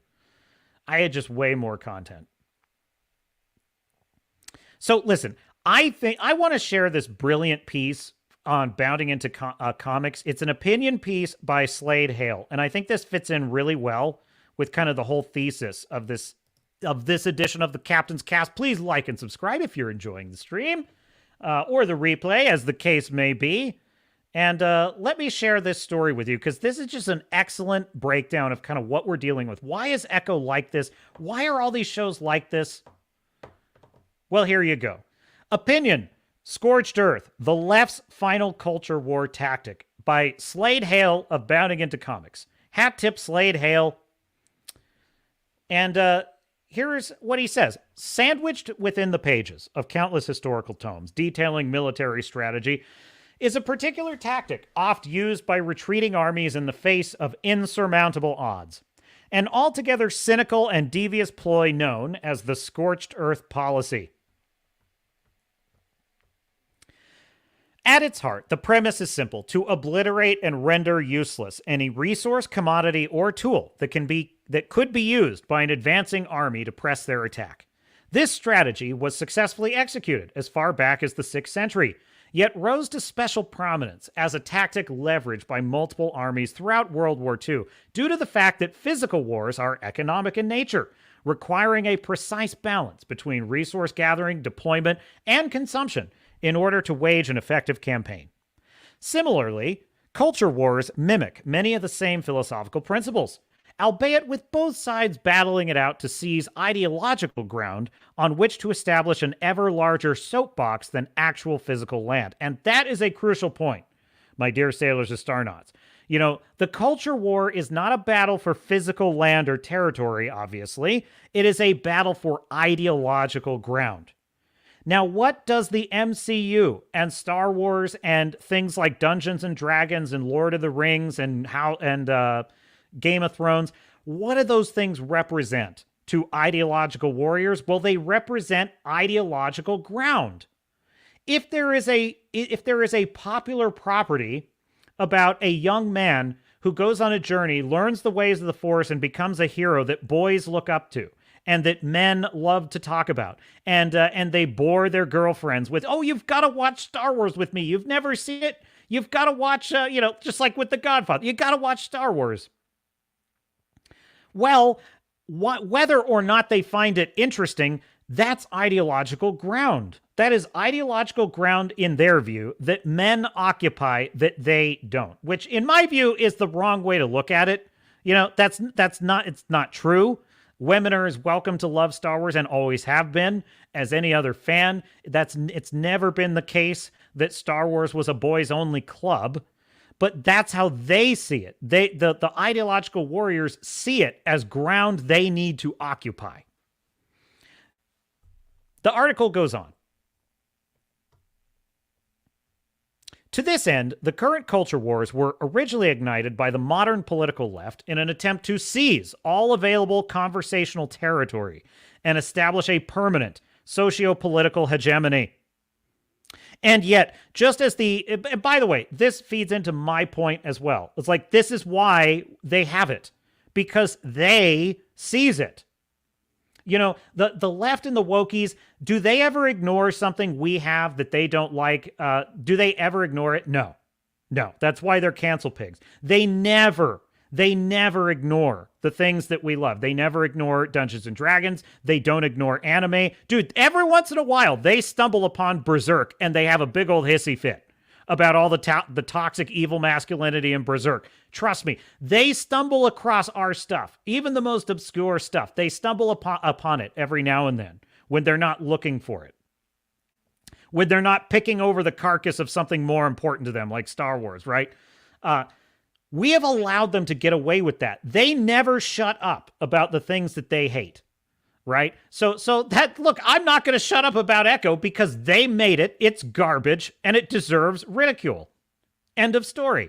The article goes on. And yet, just as the unseemingly unstoppable Third Reich and its Axis brethren faced ultimate defeat at the hands of the Allied forces, that would be America, the UK, and the Soviets helped.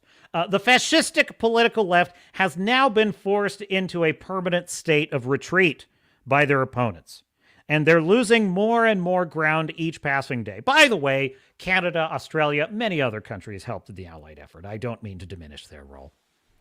Robbed by the prospect of ultimate victory, the left are now engaged in their final and most destructive tactic, a scorched earth policy designed to decimate, mock, and destroy our cultural institutions and intellectual properties rather than allow them to be retaken by sane and rational minds. Now, folks, that is a brilliant point, right? Because one question that was on my mind last year, and I'm sure it was on many of yours as well, which is, dude, how Disney lost $1.3 billion at the box office last year.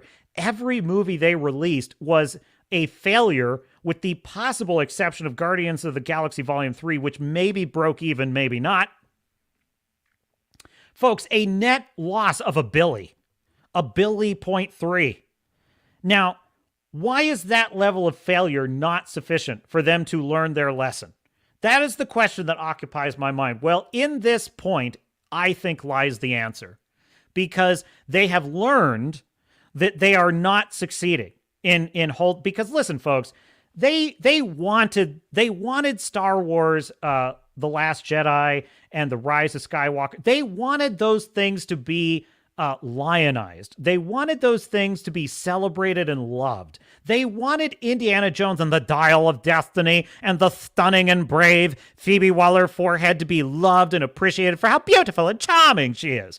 They wanted that, folks. They wanted Ahsoka to be the most celebrated Star Wars show of all time. They wanted the girl bossery of Echo and all these other characters to just own the chuds and to be the most popular, but they didn't get that. And what happens is when they don't get what they want, they gaslight and they change the narrative, right? They say, oh, well, we never cared about that. We just cared about watching good content we like. It's like, no, they didn't.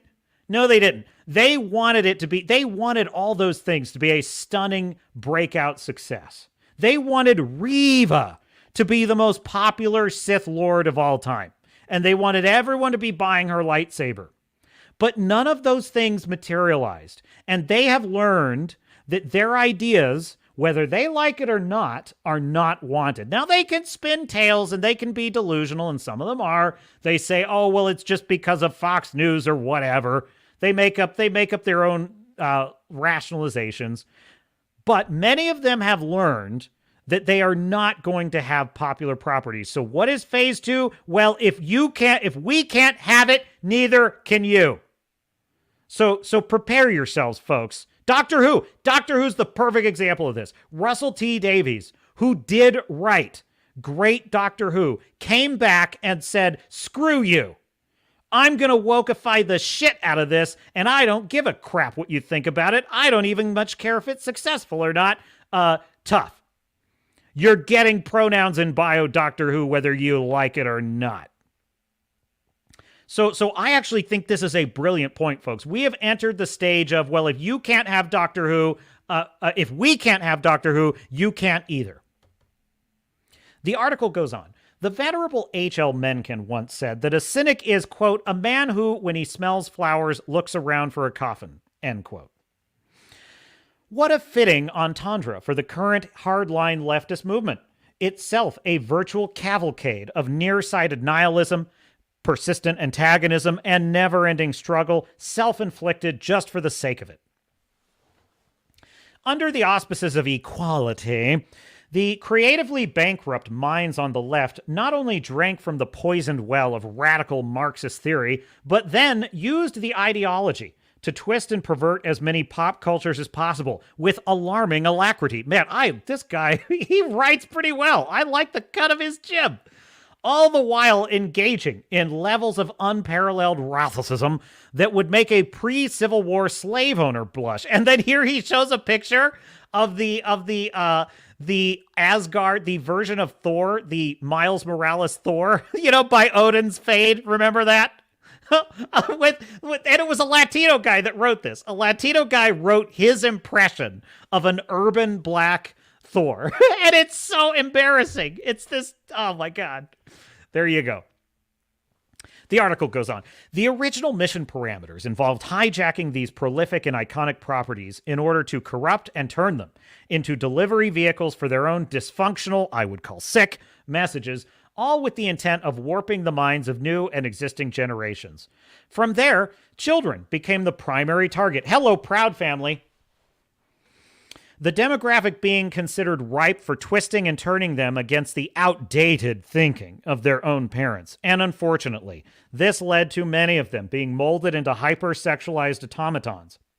Their brains so programmed by extreme radical gender theory that they're now able to be convinced to cut off their own breasts and genitalia.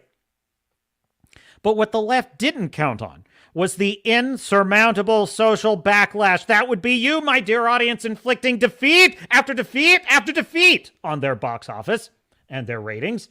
The article goes on, itself akin to a tidal wave that would subsequently arrive to sweep over their defenses, run roughshod over their operational structure, and turn their ultimate dream of social control into a frantic, circle-running panic.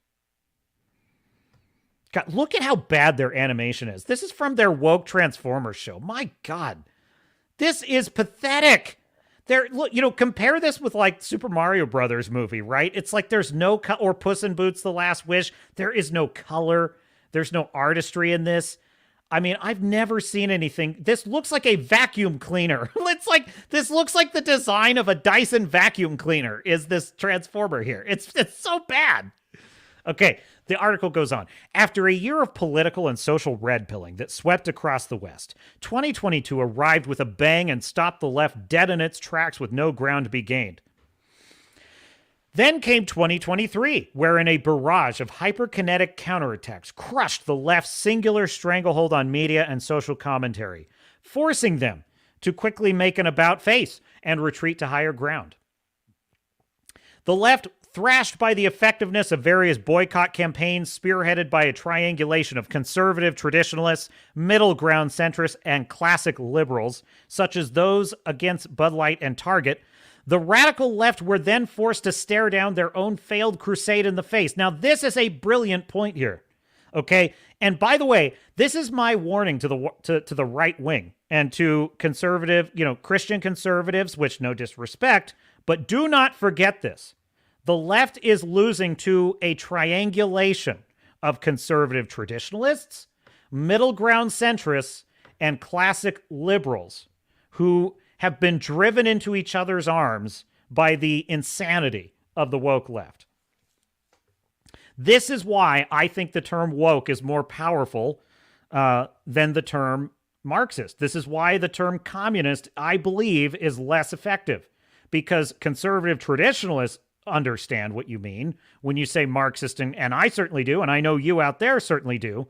But middle ground centrists and classic liberals, they still think of like, oh, McCarthyism in the 60s was so unfair, and they blacklisted Hollywood writers because of fears of communism. That's what they think of when they hear the word Marxist. And then they think, oh, this is a conservative talking to me, right? And it's like, and they don't hear what we're actually saying. What's actually being said is, no, those crazy bullies that tried to get you fired from your job for liking a tweet, that's who we're talking about. That would be wokies. Just my opinion, my respectful opinion. Finding their tactics, their regular tactics, losing steam. By the way, this is not me criticizing A Drink with Crazy. I'm not being critical. He's entitled to his opinion, and I appreciate his opinion, and I think there's certainly merit to his point. I'm simply saying I disagree. It's a gentleman's disagreement. These ideologues were left with the option to either acknowledge the outrageous consistency of their fumbles or quintuple down on their past behavior. For my part, says the writer of the article, I have always stated what I believe to be the obvious, that the left are psychologically incapable of self-realization and, by extension, course correction, or as I like to put it, stupid people. Now, the dawn of 2024 is upon us, and it's looking like we might be facing perhaps the most proverbially bloody year of the mainstream culture war era. For proof, look no further than the few upcoming Hollywood production strategies that we've been made privy to since the month turned over. Despite having spent the last few years watching their box office and streaming revenues absolutely nosediving, a total bloodbath, all under the not-so-watchful eye of infamous CEO Bob Iger, Disney remains firmly committed to moving further and further away from the center, as seen in their selection of Charmin Obaid-Chinoy, a radical feminist who has made her left-wing intentions perfectly clear, as their next Star Wars film director. I mean, folks, if anything is a clue, Echo was already made. It was already a shit show. Maybe that's just the reality catching up. Okay. I could buy that, but they literally had no reason to announce a radical leftist, crazy activist as just right out the gate. Oh, I'm so excited that I am the first whammon to direct Star Wars. Folks, they've learned nothing. Meanwhile, the collective patience of Disney investors continues to wane, with talks of a hostile takeover by billionaire Nelson Peltz gaining steam in the boardroom, not to mention the many fandom circles eager to see Iger and Lucasfilm president Kathleen Kennedy get the sack, signaling that the House of Mouse's noted money troubles are about to get a lot worse. Crossing the tracks, the DC situation at Warner Brothers is arguably worse. Last year, the publisher's entire adaptation schedule of Shazam! Fury of the Gods, The Flash, Blue Beetle, and Jason Momoa's Aquaman sequel all debuted to catastrophic results. Defeat after defeat after defeat after defeat. And at current, it looks like there's no end in sight for their struggles. All the while, traditional comic book writers continued to deny paying fans their due with thickened hubris and sociopathic arrogance, further guaranteeing the downfall of the print medium. Folks, they take pride in it. That's the point of this article. This is a scorched earth tactic. They're not making money off of comic books. They've driven their own industry into oblivion. A rational person who wants to make money at this point must now say, gee, I guess I better learn a lesson or change course in order to make money. But you see, as Alfred explains to Bruce Wayne in The Dark Knight, as played by the magnificent the magnificent Michael Caine. Some men aren't looking for a logical answer. Some just want to watch the world burn. And that's what we're dealing with the wokies. They lost. They lost. They wokeified all of our IPs. They laughed in our faces. They stoked up division and hatred. And they got all their movies made. They got all their Netflix deals. They took over everything. They trashed all of it. And they lost. Because every single thing they made, almost every single thing they made, with the exception of Barbie, because Barbie was made for the correct audience, other than Barbie, every single thing they made was a catastrophic, embarrassing, laughingstock failure. Which is why they now have decided, fine. Then if we can't have it, neither can you. The article closes by saying, will it ever stop, you may ask? Well, the answer is no. Scorched earth policy is now in effect. In their minds, if the left cannot claim sole ownership over the properties and mediums they have hijacked over the years, then no one gets to claim any part of it at all. From a strategic standpoint, this tactic may seem appealing, particularly in the fact that it allows some individuals to LARP as if they were in a physical army participating in a historical war. But there is so little to be gained from this tactic other than cutting off one's nose to spite their face. See the retreating German army in World War II for examples, I would say.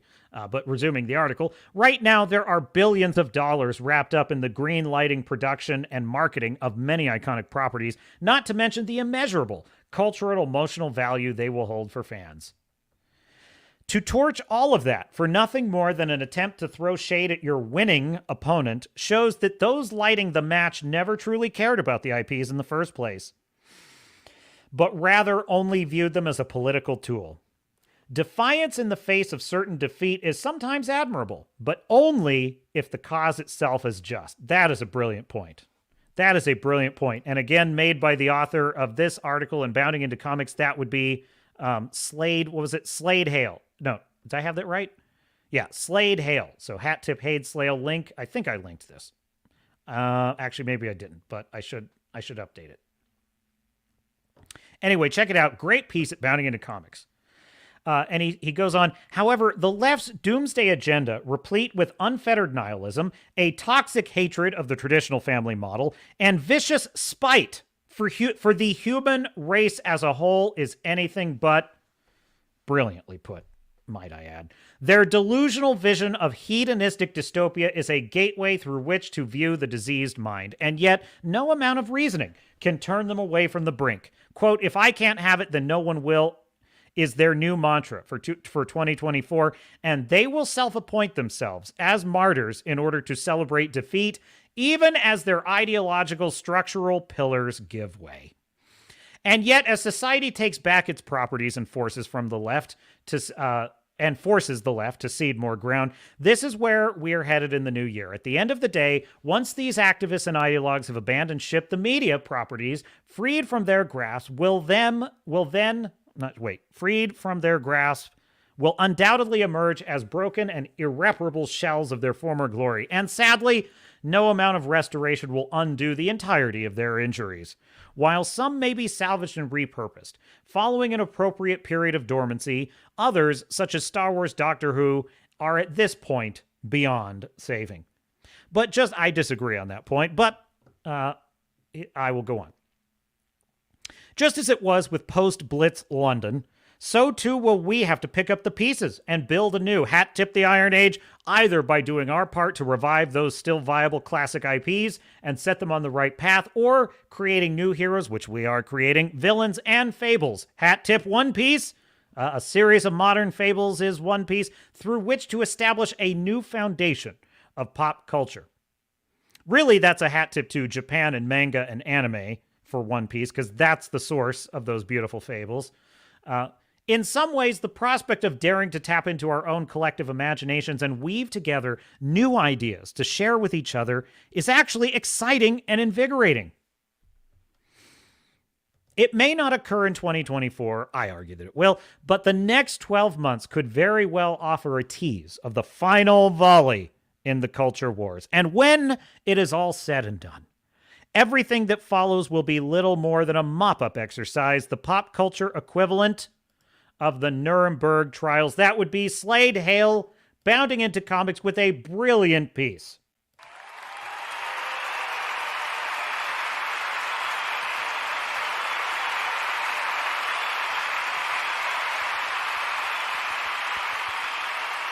Brilliant piece. Slade Hale bounding into comics. I wholeheartedly agree. I think there is so much in that article that is just brilliantly put. Their state of mind. Why do they never seem to learn? And I think that, you know, there's a cuteness to that critique. It's my own critique. It's a cuteness to that critique because it sort of is rhetorically ignoring what's actually the real truth, which is that in their view, it's mission accomplished. They wanted this ideological ground, which is the way they view fictional stories. It's the way they view music. It's the way they view education. It's the way they view certainly everything in politics. It's the way they view beer branding. It's the way they view the national anthem at an NFL game. They view all of those things as ground that they must take, Lebensraum, for their ideology. That's what they see it as. It's living space for their ideology that they must conquer. And when they can't have it, when we take it back, they want it to be burned to the ground before we can get it back. That is why I believe we must continue speaking out, because that is our tool. That is our weapon. Figuratively speaking, that is our weapon to take back that ideological ground, our voice, our writing. That piece of writing was brilliant by Slade Hale at Bounding Into Comics, and it perfectly encapsulated why we've gotten here and how, and by the way, we're winning. And why is it that we're winning and it seems like we're still losing? Because it's scorched earth, folks. Because they're blowing up the bridges, they're burning down the farmland, they're on their way out the door. But the good news is, and I love that he closed with this, the good news is there is something exciting and invigorating and fun about the fact that we now have the opportunity to build a new culture. And a new culture that one day their descendants will try and take. History comes in cycles. It is how it is. But isn't that a fun way to look at it? I like that. This is our time to start recreating pop culture in a new image, and maybe in a way that's kind of how it's supposed to be. Maybe things like Hollywood, they get big, they get bloated, they get totally obsessed with themselves, and then like a cleansing forest fire, they burn themselves down, and new independent creatives rise from the ashes and create something new and interesting that tells a new kind of story. Star Fury says, nighty night. Well, good night, Star Fury. It was great having you here. It's great having all of you here. And thanks for spending a Sunday with the captain. Wrangler says, by the way, here's the full conversation with Sadia Khan that I was referring to. Awesome. Thank you for linking that, Wrangler. I need to check that out because I only saw that clip. But yes, I would love to hear the rest of what she had to say. Definitely. So there we go. Well, you know, let's do a little palate cleanser. Let's do some Grizzy shills. Shall we do some Grizzy shills, folks? I would sure like that. Hat tip Grizzy 1989. Link is in the description. Please give him a like on the video. Give him a follow. He's performing a service to humanity. And he has lots of other videos that I haven't shown as well. You got to check him out. But what he does is he goes and he finds these shills. And he catalogs and curates for posterity their defenses of these dumpster fires. So take it away, Grizzy. So I guess the rumors were true. The Mandalorian and Grogu are coming to the big screen, making it only the second Disney Star Wars film with a male lead. It's about time that we had a woman come forward to shape the story in a galaxy far, far away. That is a good point. I never thought of that. Solo is the only male-led Disney Star Wars film. I've never considered that before. Unless, of course, they pull a Reva and end up having Bo-Katan be the star when the movie comes out. Put a chick in it, make her gay. Kathleen Kennedy will be a producer. Jon Favreau will be directing and producing, and Dave Filoni will also be a producer. So tell me, Disney Star Wars shills, despite the fact that That picture of Grace is so. will also be a producer. So tell me, But by the way, literally any YouTuber on the planet, you certainly can find plenty of frames of the captain that are this bad. So I'm not blaming Grace for this, but that is hilarious. Disney Star Wars shills, despite the fact that The Mandalorian Season 3 was a failure, are you excited about The Mandalorian and Grogu movie? I think this is a great move. Oh, I'm hyped about this. I love this so much because I'm a really big fan of The Mandalorian. It's going to feel like a Star Wars event. I think this is the right thing to come out of the gate with. I'm honestly lost for words. I need to take a deep breath. Oh my gosh. Okay. Oh yeah! Oh my clit! Oh yeah! And while season 3 wasn't great, I don't think it was as terrible as people made it out to be. And I do think it is one of the Did you see the pterodactyl like spitting out the kid that was unharmed? Why were they on a beach with a giant crocodile feeding ground?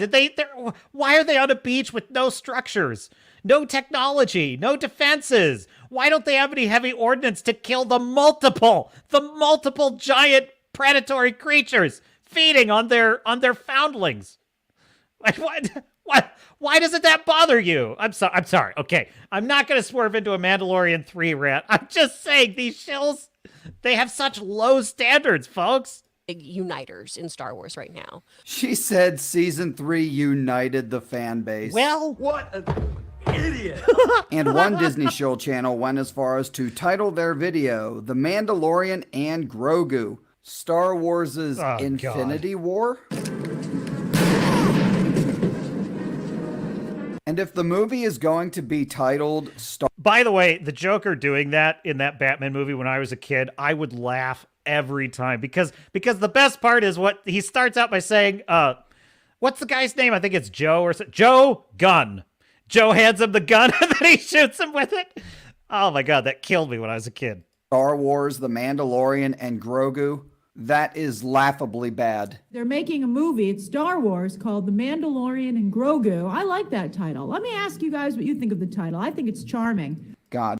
I like that title. I agree, Grace. That's a great title. It's like both characters are in the title. It's like there's two characters, Mandalorian and Grogu, and there's like both characters are in it. It's a title with both. I like it.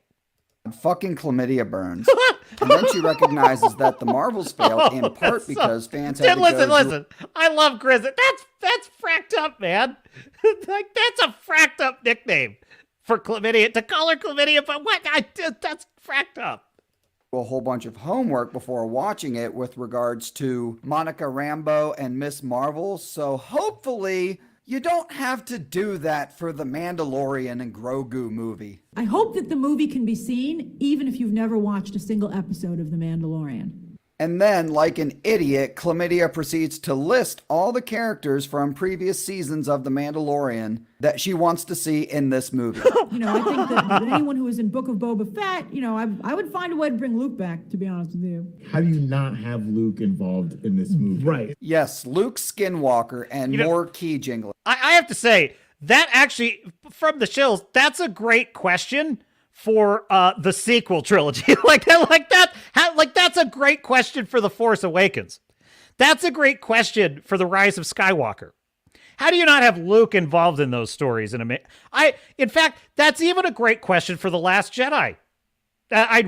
Those would have been great questions 10 years ago. That's exactly what this movie needs. You know, all the Mando characters, you know, maybe Bo-Katan, more of that, more of the Mandalorians. And of course, everyone, I made sure to save the best for last. I mean, maybe Obi-Wan could show up. Maybe we can find... She is laundry listing every character that is in every show. What does she do? She's like, oh, it should be this is a movie, Grace. This is a feature. You don't have 27 episodes to shoehorn every cameo on the planet. What are you talking about? So we could have this one, and we could have that one, and I like that character too. It's like, this is why these movies are so bad all the time. Because people that think this way are writing. This is why Rebel Moon is so bad. Because people who think this way are writing movies like Rebel Moon. It's like, I want to have a crazy spider fighting lady. I want to have, Rogue. I want to have Gladiator Man. I want to have all those characters. And I also want to have Robot with antlers, played by Anthony Hopkins, who just disappears in the middle of the movie and is never seen again. I just want to have all of that. So, well, that doesn't make a movie. Like, Find a way, he'd be much older, I guess, at this point. But, no, he died, right? Darn it. Yes, Obi-Wan Kenobi died in the original trilogy. The original trilogy is still canon, at least for now. You fucking stupid bitch. She All right, doesn't I've had remember the canon from the trilogy. Oh my God, that's so funny. She's like, wait, did Obi-Wan die? Oh my God, your mind has been so stuffed and cluttered with Disney garbage bullshit that you can't remember what happened in the original Star Wars film. Oh my God. Listen, if the Mandalorian movie were going to be good, okay, it's got to be small scale. I mean this, like it would have to be, it's not going to be good. You can't pull it off with this equipment. But if it were going to be good, it's got to be a small scale story. It's got to be a tale that is about the Mandalorian. Now, I'm not saying you can't have like a serious threat, like maybe there's a plan to assassinate the Senate or something. Fine. You could totally have that. But it's got to be focused on the Mandalorian and his journey. You cannot stuff it with 1,000 cameos or it's going to be a dumpster fire. It's going to be anyway, but Enough chlamydia for one day. Let's move on. If you put Grogu as the center of anything, I think it's going to do well. Even people who don't really know what Star Wars is, they knew what Baby Yoda was. Yeah. So they're going to be like the Baby Yoda movie. Oh, okay. I want this movie to be my dinner with Mandalorian and Grogu and Pelimoto. Yes, the Disney shows Oh want my Pelimoto God. Of course, this totally forgettable character. Why is she in this? and her Jawa fetish in this movie. Dated a Jawa for a while. They're quite furry. Very furry. Damn whore. And that Disney is going to want their representation, so don't be surprised if they show that to you and your kids on the big screen. Then I think it is smart to just do the Filoni movie right afterwards because it's probably going to connect into the Ahsoka series. You get two bangers back to back, and Star Wars is back. Star Wars is back. Dude, that is the smoking gun, folks. That is the smoking gun right there. It's like these guys, they always, there's nothing wrong with Star Wars. Mandalorian Season 3 wasn't that bad. I didn't hate Ahsoka. I thought it was cool seeing Ezra. I don't know why all these haters on YouTube are saying otherwise. They're just mean. They're just mean anti-Star Wars. But also, if The Mandalorian is good, Star Wars will be back. What was that? What was that? Was there a glitch in the NPC download? I thought Star Wars was fine. I thought the only reason that anyone hated Star Wars is because they hate whammon. That's what I thought. I thought there was nothing wrong with Star Wars from your point of view. You love it. He Vadered. He Vadered everywhere. Anakin was in it. Did you see that Anakin was in it? And his lightsaber was red? I thought all that was great. I'm confused. What do you mean Star Wars is back? We heard that before. Not only that, we're getting two guaranteed bangers back to back, according to Christian Harloff. You get two bangers back to back, and Bangers. Star Wars is back. Just a perfect example of Don't ask questions. Just consume product and then get excited for next product. what's next, Harloff. You going to tell us that this movie has a shot to make $1 billion? That one has a shot to make $1 billion because it is familiar. People do know it. It is Favreau. No chance in hell, because people are tired of Disney Star Wars. Thanks for watching. Please. They're tired of it. They're admitting it. The guy said, if this is successful, Star Wars will be back. It'll be back, baby. It's like, so they're admitting they're tired of it. They don't even like it anymore. So what are they so excited about? Why, you know, the definition of insanity is doing the same thing over and over and over and always expecting a different result, right? Isn't that the old saw? It's like, how many times do they have to make a stupid D+ series? How many times do they have to make a stupid movie before you realize that these people aren't, every one of these is going to be like this. Every single one of them, folks. Oh my God. They never learn, folks. And it's what we love about the shills. It's what we love about the shills. So in any case, yes. Wonderful video, Grizzy. Excellent work, sir.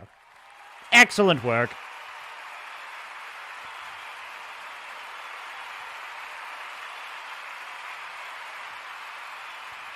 He's doing the Lord's work, is Grizzy. He's doing the Lord's work. Now, why don't we swerve into a new topic? If you're still out there, Fu Man Blue, or if you're catching it on the restream, hang on a second. I'm stalling. The captain is stalling because I'm looking for my background. I need the right background, and I haven't set the new background in a while. No, that's not it.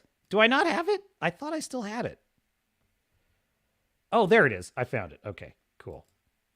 There it is. And change view. Bam, there it is.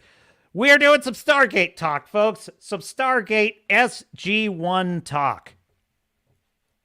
So, I actually just saw my favorite episode of this series so far. So if you don't know, Fu Man Blue and other sailors and starnauts out there following the Swords of Starships channel, please like and subscribe. They have recommended Stargate SG-1 because your captain, while being a Star Trek fan and a Star Wars fan and a fan of many other science fiction properties, Battlestar Galactica, etc., I never saw this one. I never saw Stargate SG-1. And so I have been catching up on seasons 1 and 2. And I just finished an episode called A Matter of Time, which incidentally is also the title of a great Star Trek Next Gen episode. This was a super clever episode, and it reminds me of old school science fiction. So the concept is cold open of the episode. There's a SG team. They're on this planet. They're running from something. They're screaming, but their voice is like slowed down, and you see in the horizon. I figured out it's a black hole, but it's kind of an old school version of what a black hole would look like, but it's a black hole, and it's about to swallow this planet. Then we cut to the SG headquarters, and they basically have to just abandon this SG team because their message goes through they can't dial to get through the Stargate, right? And at first, the headquarters, they can't figure out why the SG team stranded on this planet is unable to send their identify friend foe signal through and actually dial home to get through the Stargate to get back home. Why can't they do this? And they eventually discovered that their communications are being redshifted, which is to say that time dilation caused by the massive gravitational pull. You know, if you're still listening, if you're still on the stream, you're a nerd. You are officially a nerd. So the black hole is creating such a gravitational pull that it's slowing down time for the SG team that's on the planet relative to our time. So, which is a real phenomenon, folks. That's a real phenomenon. If you know your black holes, if you know your black holes, you understand. Skunk's Workshop says, LOL, thank you.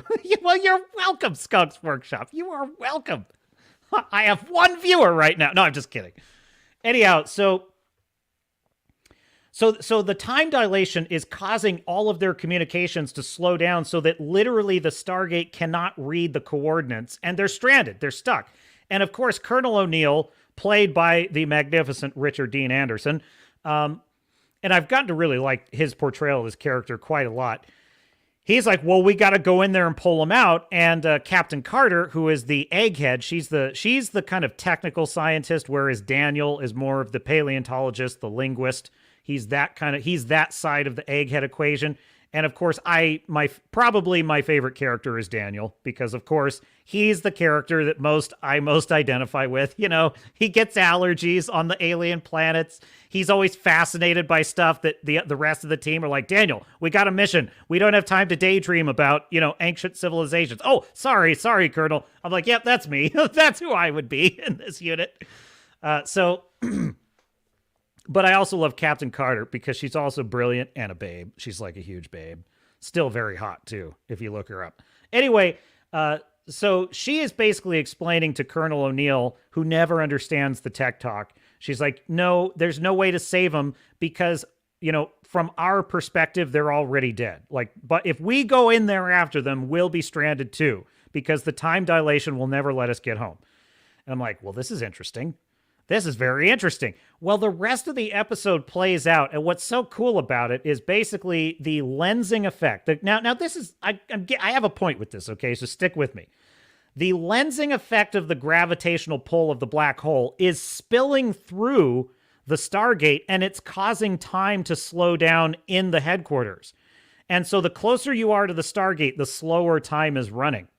So without even realizing it, in the few minutes it's taken them to realize this problem, days have already gone by on the surface, and all contact with the Stargate team has been lost. So the president has already sent in a special forces team to investigate. And I'm like, dude, this is really interesting. Like, that's a really cool idea. So for example, General Hammond goes to call the president about this problem of the black hole. So they can't shut down the Stargate.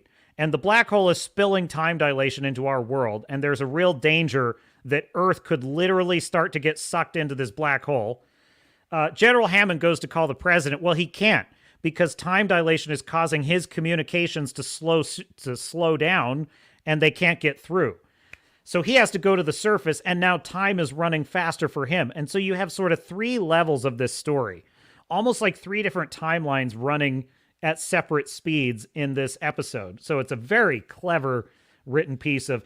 Now, here's why I like this episode. This is purely a tech junkie episode. Like, this is purely like if you just love like science of like relativity and black holes and just theoretical principles of stuff like if that's just your bag, this is all you. This is like an all tech episode of the show.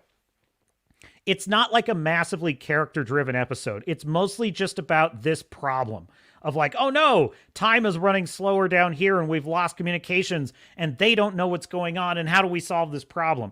And so they come up with several different plans. It's a ticking time bomb episode. Basically, do we blow up the Stargate? They want to self-destruct the facility, but Captain Carter says that's not really going to work. That won't destroy the Stargate. So we have to find a way to shut it down, but then that plan fails. They can't get enough power to it to shut it down because it's feeding off the power of the black hole. And so it's this hang on a second, cough button.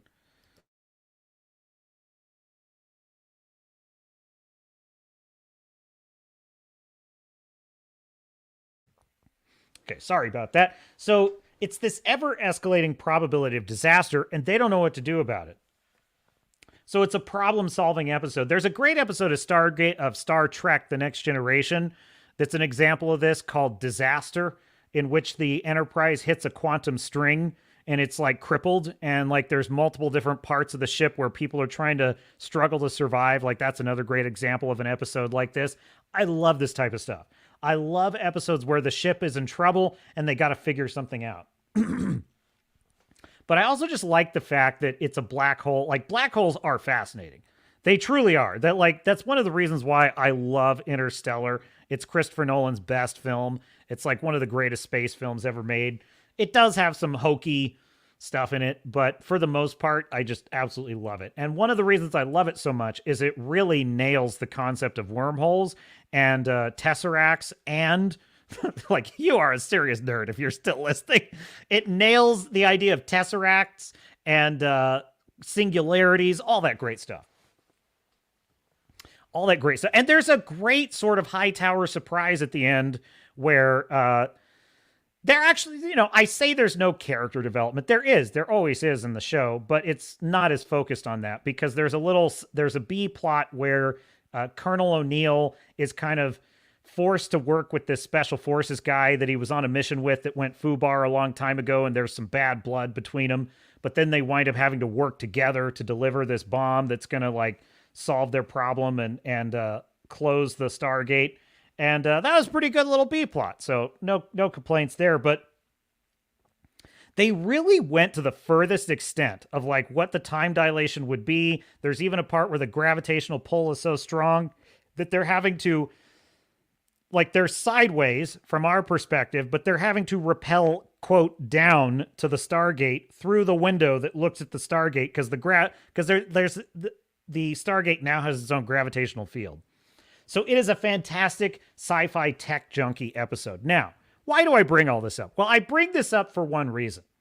In modern science fiction shows, you cannot have an episode like this. Now, is it because there's any particular political thing going? No, there's nothing political. Even by woke standards, there's nothing political going on in this episode. However, what there is going on in this episode is stuff that, like, people like Alex Kurtzman and, David Benioff and David Benioff and what was the other one? Dan Weiss, I think is his name. The idiots that ran Game of Thrones into the ground. Just writers like that. They hate tech talk, okay? They hate technical stuff in science fiction. I'll give you a perfect example. You remember the show Halo that they made on Paramount Plus, which is god-awful, by the way? But in the second, this is exactly the moment when I stopped watching Halo, okay? I watched the first episode.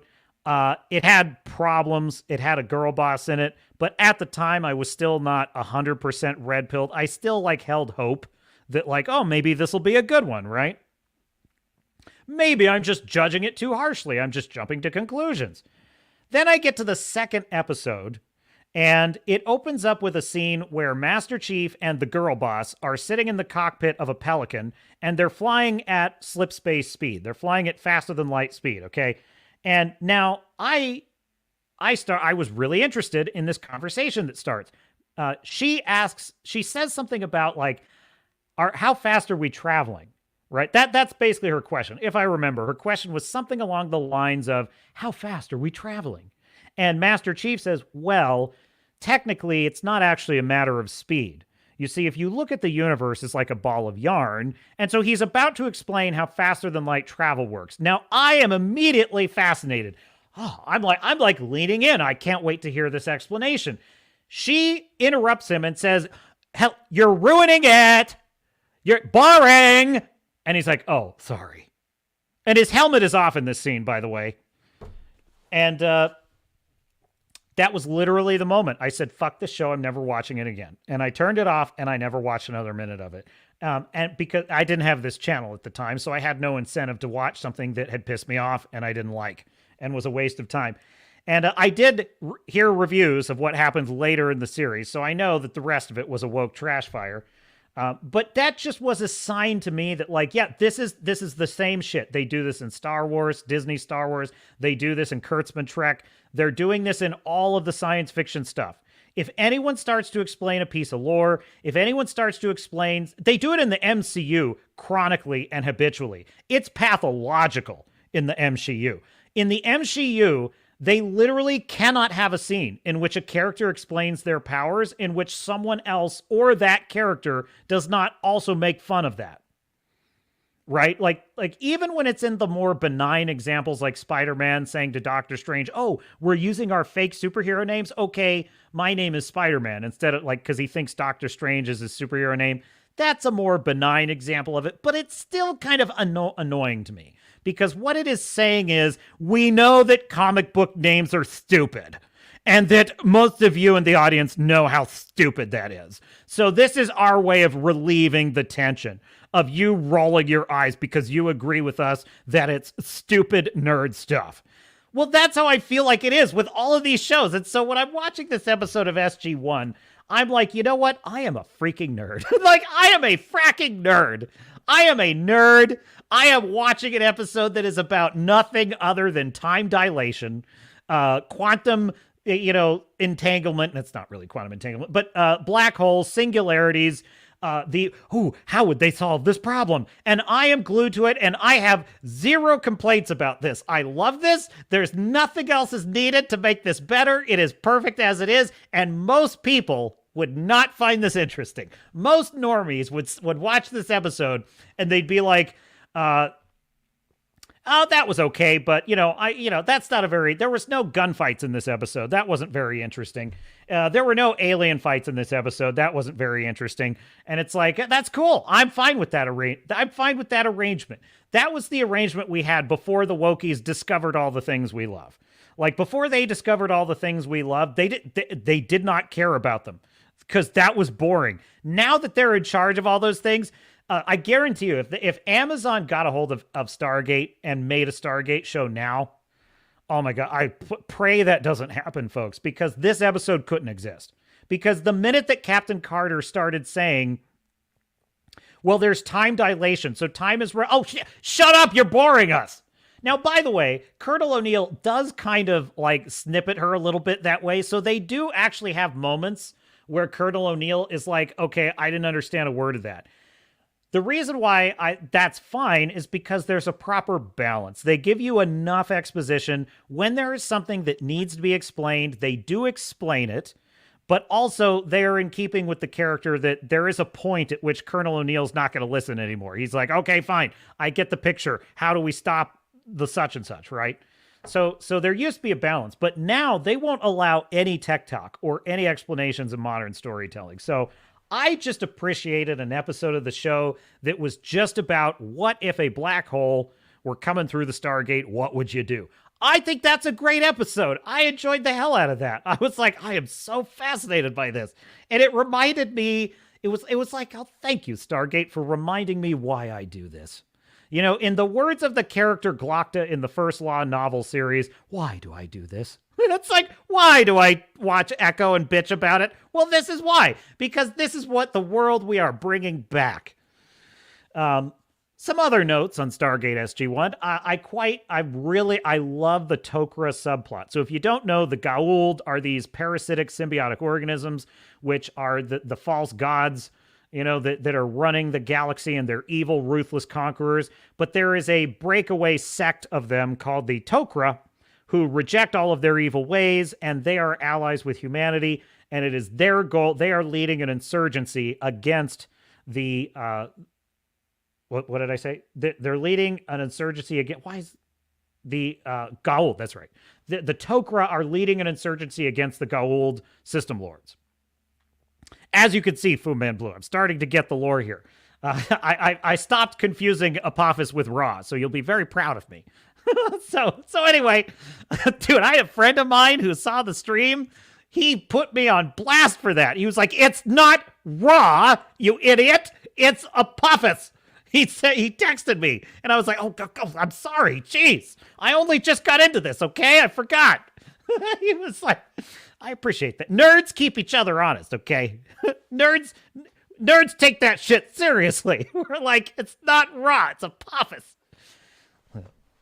Ra was killed in the film. Ra was killed. Okay, fine. Yes, all right. Jeez. So anyway, I love the Tok'ra plot. I love the whole plot about Sam Carter's father becoming a Tok'ra. I think that's a very clever story development because it allows us as the viewer to have a sort of like a person from the normal world also be a sort of go-between for the strange world of the Tok'ra, and it kind of grounds the story more. So I really like that. There's such smart storytelling. And you know what's so interesting is it's like, man, this is when women in storytelling really were often like great characters. That like Sam Carter's a great character. And part of it is because like the biggest problem that women have in modern storytelling is they're not allowed to have vulnerability, which is another way of saying they're not allowed to be human. Okay? Because humans have weaknesses and vulnerabilities. It's as Captain Kirk once explained to Sybok in Star Trek V, it's the pain we carry with us. It's the things that make us who we are. If you take away your pain, you take away who you are. I don't want you to take away my pain. I need my pain. It's one of Kirk's best ever speeches in a really shitty movie, but it's one of his best speeches. It's the things we carry with us. make us who we are. Anyway, so it's the vulnerabilities that we have. And so for Sam Carter, the fact that her dying father, you know, the only way to save his life is to convince him to accept this alien symbiote and become a Tok'ra host, willingly become a Tok'ra host, and he gets to live a kind of semi-immortal life, but the trade-off is that she still kind of loses him. Like, he's still alive, but he's now not totally himself anymore. He's sort of half himself and half another being, and he for all intents and purposes, her father has become an alien. I find that really fascinating, and it explores an interesting, you know, vulnerability that Sam has, that like she has to kind of give up. You know, on the one hand, if she loses her father to cancer, she has to bury him and grieve for him. On the other hand, if she saves his life, she still kind of loses him because he becomes a kind of stranger to her in many ways. And I find that really fascinating. And I'm like, wow, I really appreciate back in the day when there was actually a complex and character-based relationship. So there you go. There you go. Any thoughts in the chat? Did I cover everything? Any questions you have for the captain's experience of Stargate? I quite liked the season finale of season 2. I'm on season 3 now. I quite liked the season finale. That it was an all hands on deck SG team versus the Goa'uld. That was pretty cool. I also really like how General Hammond pronounces the Goa'uld, the Goa'uld. He calls it the Goa'uld. We do not have a Goa'uld in this base. The Goa'uld are definitely our enemy. And we appreciate the Tok'ra's help against the Goa'uld. I love how he says it, because he says it in the most America way you can say it. The Goa'uld. Yes, that's a Texan. That's a Texan way of saying Goa'uld. You know, Daniel, of course, says it with the appropriate. Daniel says it with the appropriate inflections, which is Goa'uld. And, you know, of course, I identify, you know, look, my favorite character on Gilligan's Island, you know who it was. It was the professor. Well, actually, you might say the skipper because he is the captain. But, you know, the professor trumps captain in this case because the professor, he's the geek, he's the intellectual, he's the problem solver. And if he had been the captain of the ship, maybe they wouldn't have wound up on that island in the first place. So there you go. Let's see here. Stormcrow says, Blood of the Stars is a post-apocalyptic military sci-fi where what remains of humanity have to fight space vampires. Now, you had me until vampires. You really did. But I will check it out. What was the name of it? You said Blood of the Stars. I will add that to the captain's. I'm calling it the captain's playlist because the chat is giving me a playlist. Blood of the Stars. Now, a post-apocalyptic situation could be cool.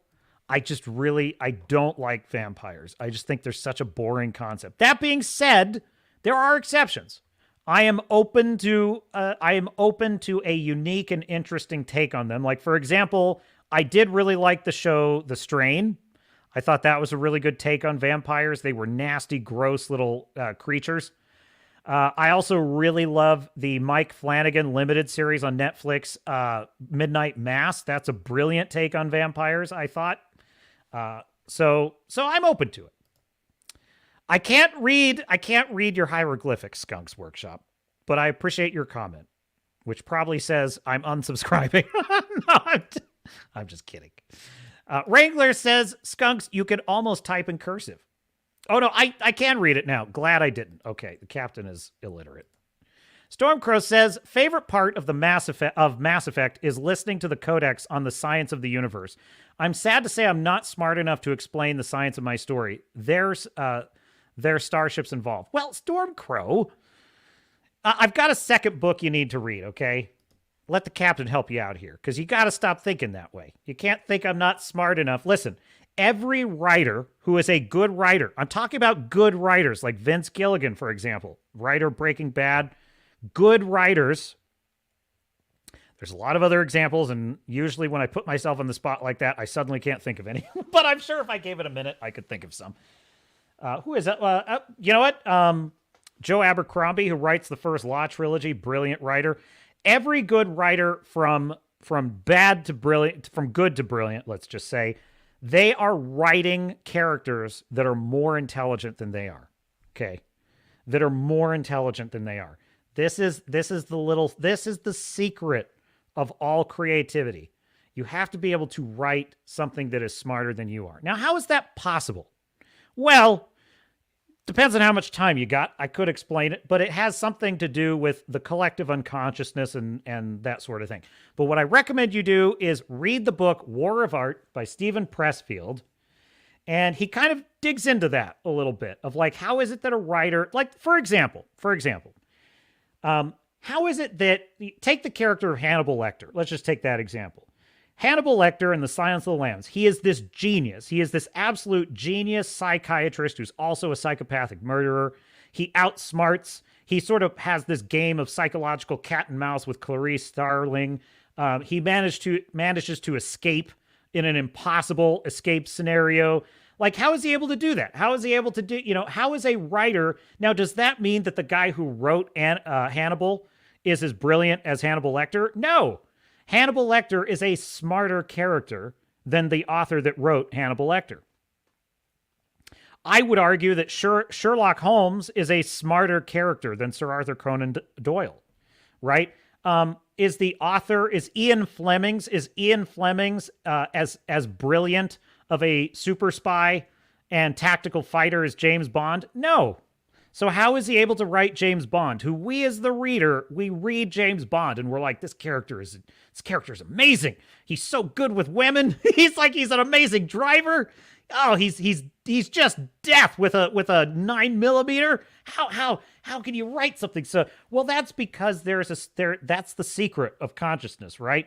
We literally are reaching into the ether, we're reaching into the cosmos, and we're bringing in part of a greater intelligence that is greater than us as an individual. This is why some of these bad writers in D+, like they are narcissists. Like, narcissists are bad writers. Narcissists are bad writers because they take all the credit.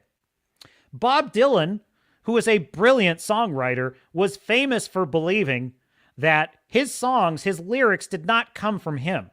His lyrics, he believed, came from somewhere else, and he was just listening and writing them down.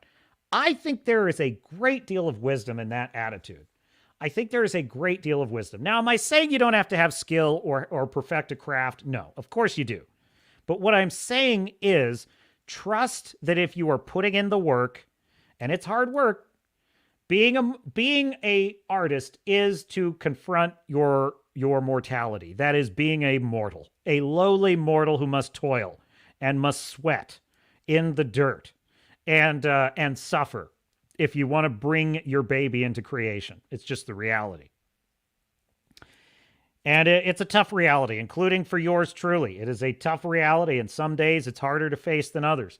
But what I will say is, if you put in that work and that craftsmanship and assume the attitude that, like, there is a greater universe that I am looking to tap into, I think it'll help you with that mindset. But at a more individual ground level, I would just say, do the research, man. Just get into the research. Like, you don't have to know everything in science to write a good science story. It's like I wrote Blood and Oak, and I often felt the same way. Like, I'm not an absolute expert historian on this period. And unfortunately, I've spent some time on tall ships, not very much, but I've literally sailed on tall ships and I've learned things about how the rigging works and everything. I've climbed the mast of a tall ship, and I've been 80 feet over the water on a yard, furling a sail. So I know what that experience is like.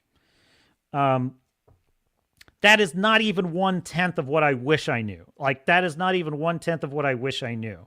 So often I have to rely on research to do the best job I can as a writer. And I have to say, when you put in that work, you're probably going to surprise yourself at just how much you're able to achieve that you didn't think you could. And that's because there's an intelligence larger than we are.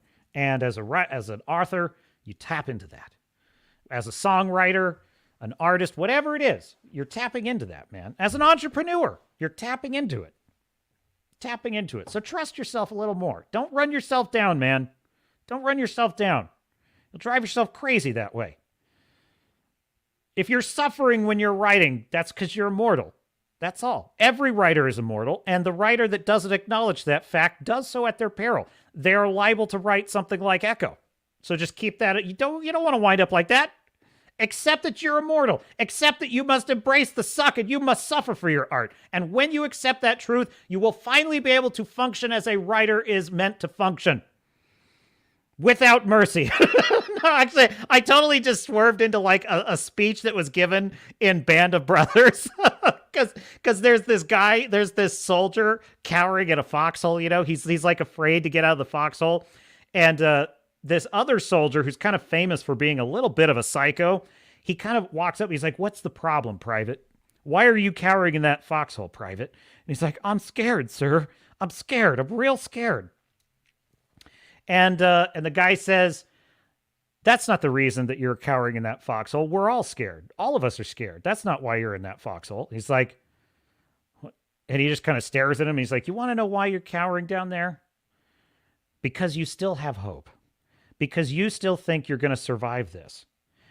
But when you realize the truth that you're already dead, you will finally be able to function as a soldier is meant to function, without fear and without mercy." And I was like, oh, that is freaking brilliant. That is terrifying. That cuts you to your core. That is one of the most dark things ever. True story. It's a true story, by the way, because that whole thing is based on a book that was a true story.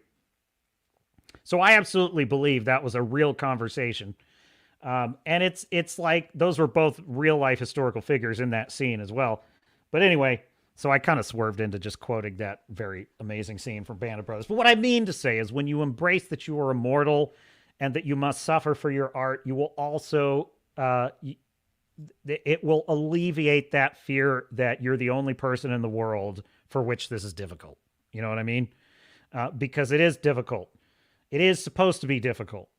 Because you're reaching for something greater than yourself when you're writing. I believe, unless you're a Disney writer. Then you just have a stupid message that you need your dumb audience to listen to.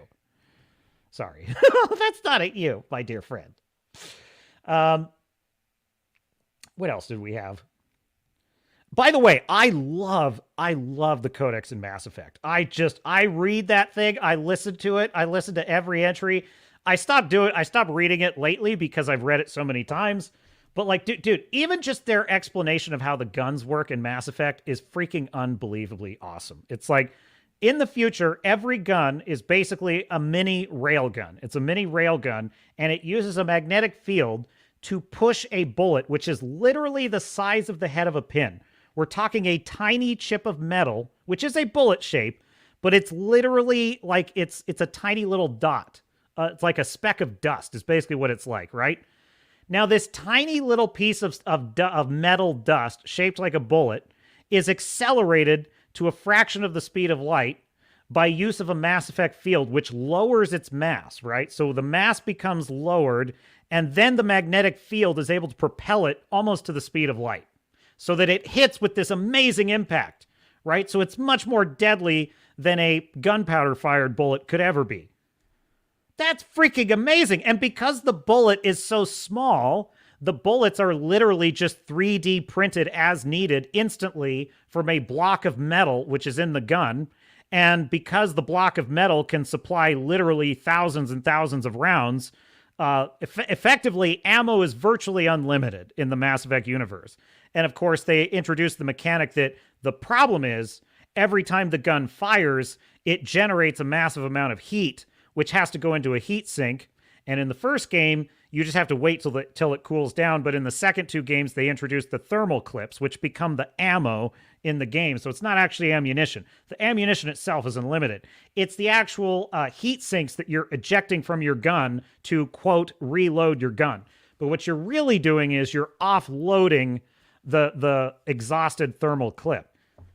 Dude, that's brilliant. That is brilliant. That is such fascinating. Like, that's a very well thought out world, the Mass Effect world. It truly is.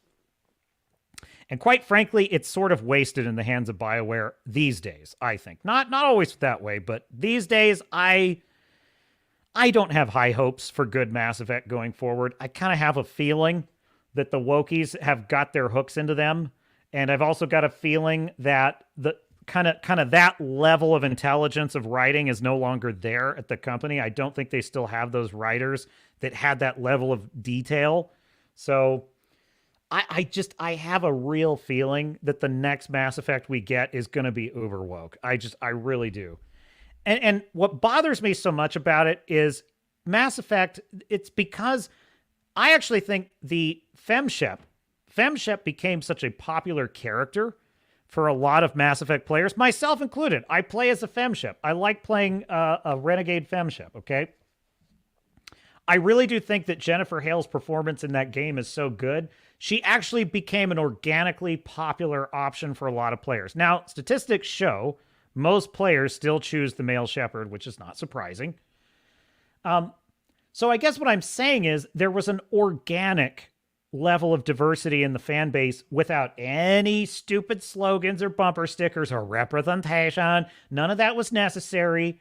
Mass Effect just organically had romance options for gay characters and stuff like that. That stuff just evolved naturally in the story, and people liked it, or they didn't like it, or they played it, or they didn't play it, and it was fine.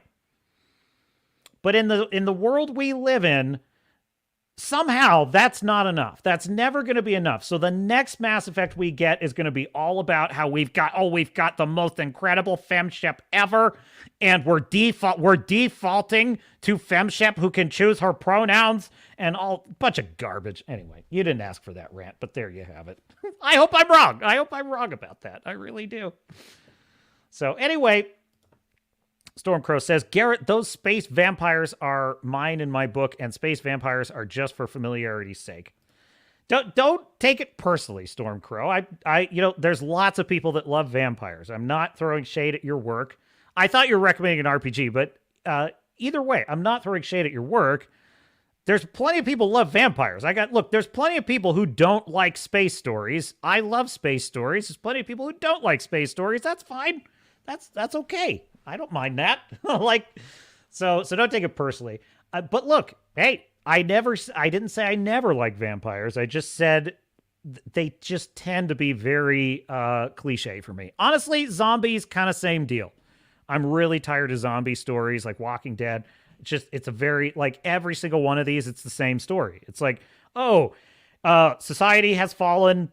There is a wasteland, and it's not the zombies that are the monsters. It's we, the humans, that are the monsters preying on each other. Okay, fine. There's only so many times I could see that story and not be bored, okay?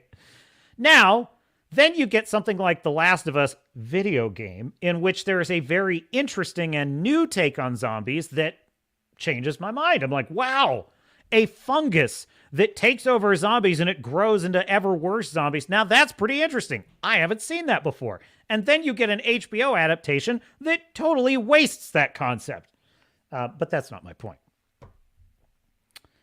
Stormcrow says, don't worry, brother. I need the shade once the book is published. I'm not a Wookiee. I need criticism to improve. We all do. We all do. And so, yes, it is our... I think that honestly, a writer who's not in it for the right reasons is someone who's not going to be open to criticism. Now, there's a difference between criticism and abuse, right? I think cancel pigs are about abuse. They don't actually, like what they say to Eric July, for example, is not actual criticism of the work. That's just they are rabid psychopaths who hate that he's successful, and they just need to find a reason to hate him. That's not the same thing. Eric Schley has no obligation, in my view, as an artist or a craftsman to listen to that. He should listen to good faith criticism, but I always say, every creative reserves the right to disagree with their critics, and I acknowledge that right. And I even acknowledge that right with any creative of any show that I'm criticizing. There are times where it's like I don't agree with that creative choice in the show. And the writer, I guess what I'm trying to say is, there's a version of a writer saying to a fan, I hear your criticism, but I disagree. I think this was the right creative choice. I think there's a way to do that is classy and professional. And what's sad to see is that so many creatives like Russell T Davies, for example, with Doctor Who, he does it in this very arrogant and abusive way to fans. And it's like, there is a respectful and classy way to say, I understand you don't like my choice of bringing back Donna. And I understand you have that opinion. However, I was trying to tell the best Doctor Who story I could. And in my view, it was emotionally meaningful for the Doctor to have this companion, and it did this and that. Now, the fan may still disagree, and that's fair enough. But that's, I think, a respectful way of a creative in good faith saying, I hear the criticism, I disagree, and I've got to go with my gut. And there you go. I have no problem with that. I have no problem with creatives saying that to their criticism. And I think Henry Cavill said it best. A fan is entitled to have any opinion they want to have. You're never going to please everyone. And I think that's respectful to the fans and to the creative process, because it's a two-sided thing. I do sympathize with creatives that are like, wow, I'm getting all this hate. I thought this was a great idea. Well, I understand that. That's not the problem. The problem is when the creatives then say, well, gee, that must mean you're toxic fans and you're racist, screw you. And that's what's bad. So that's what I'm really criticizing when I criticize creatives being arrogant. I'm never criticizing the idea of like embracing criticism and sometimes necessarily pushing back on criticism, you know? So there you go. We've had a great stream tonight, have we not? I think we've covered a lot. I think we're probably going to wrap it up here pretty soon. I think I had one last thing I wanted to share with you at least before we go. I promise it's nothing Echo related. Tim Allen says permission to bring the mead aboard. Well, permission granted, Tim. Welcome aboard. Wrangler has to go. Have a great night, Wrangler. Permission to disembark granted, sir. And Godspeed. Godspeed, Wrangler. And yeah, and you know what? If you'll have me, maybe I'll hang out with you tomorrow, Monday. I'd be happy to do that. So Wrangler has subscribe to Wrangler's channel. He has a great panel stream every Monday. And once in a while, you might see a Captain Garrett on there. You never know. We just chop it up a little. I do have a couple of things. I do want to get this in because Film Threat has a story about how rotten. Maybe I'll save that for next week. But I do want to cover this one. I want to cover this one before we go because it's in the headline of the stream. And I mentioned that Disney is even creepier than they thought we were. Okay. So I'm just going to share it. I'm going to share this with you. Hang on one second. Share, add to stage. Here we go. Oh, I love it. I love the background, but I do have to update it. Hang on a second. There we go.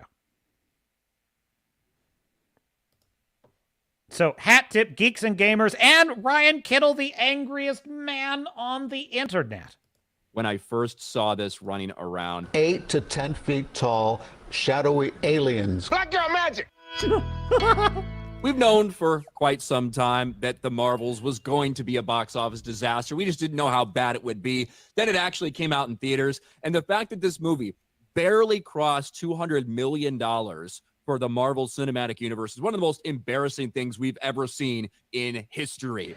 Folks, that's incredible. Like, dude, we bloodied Hollywood. We, the fans, we, the paying customer, we bloodied Hollywood last year. Don't let these shills, don't let these gaslighters convince you that you have not had an impact. Like, I was kind of having this debate a little bit with A Drink with Crazy, and I'm like, and he's saying like, us complaining on YouTube doesn't matter. And it's like, I disagree. I really do. I think, honestly, you have an impact because, you are, first of all, learning that you're not alone in these opinions. Secondly, you're entering into the public conversation, your feelings. Right? If we only allow the wokies to have their say, then they're the only ones in the conversation. We have to be in that conversation. We just have to be. But finally, when you talk to other people in your life, when you come across a friend of yours who's like, man, I went to see this Marvels movie and like, what the hell? I don't know what's going on here. You are now very clear on like what your thoughts are about it. And, you're kind of in the know and you're able to explain to them these things they may not know.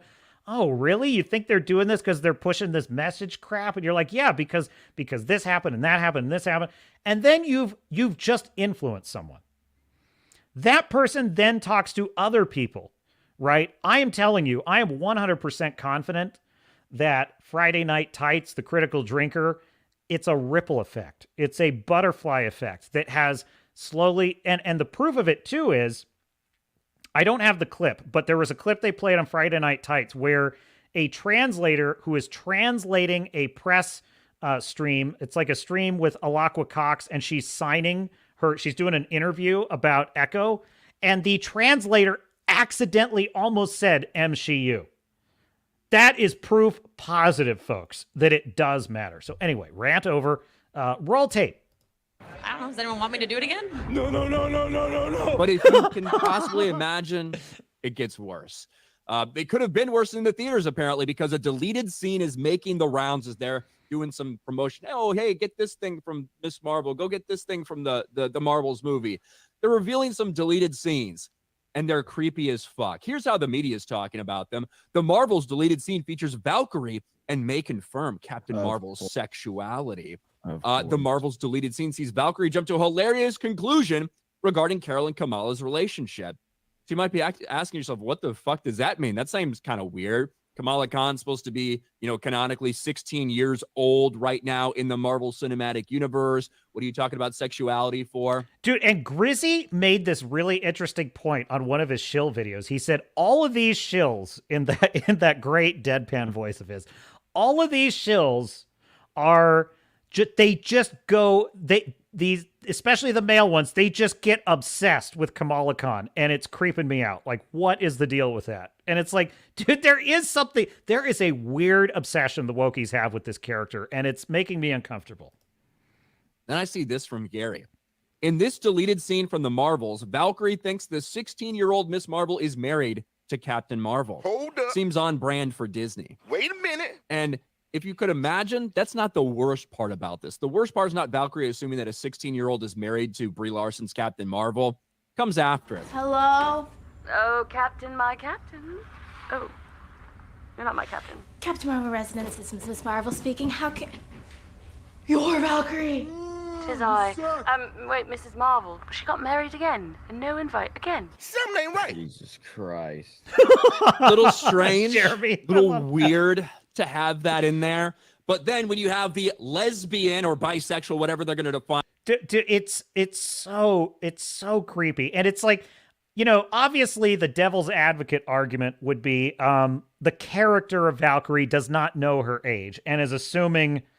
It's just so fucking, it's just so awful to even, but like, I'm just devil's advocate. This is what a shill might say to defend this, right? She doesn't know the actual age of Kamala and just assumes she's 18. And it's like, but that doesn't make it less weird.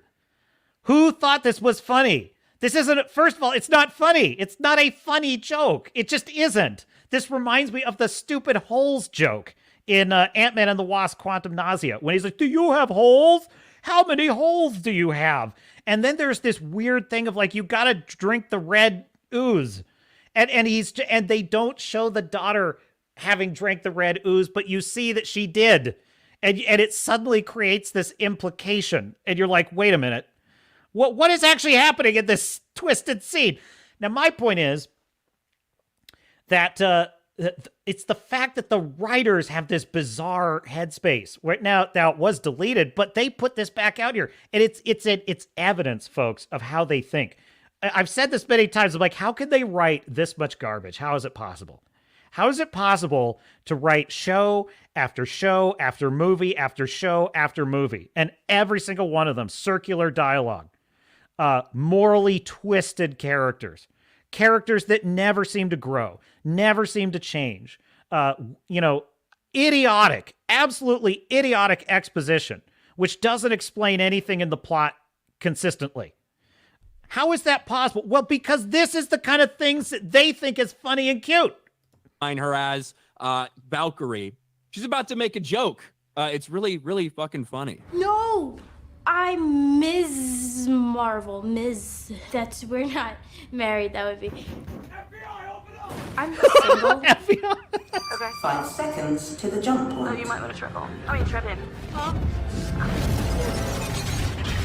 Connection failed. Don't be so modest. I don't know. I really don't know. You Holy might want to shit. strap on. I mean, strap in. You've got a lesbian Valkyrie police busting making a in. strap-on reference to the 16-year-old Miss Marvel, who she just assumed was married to Captain Marvel. What the fuck is this?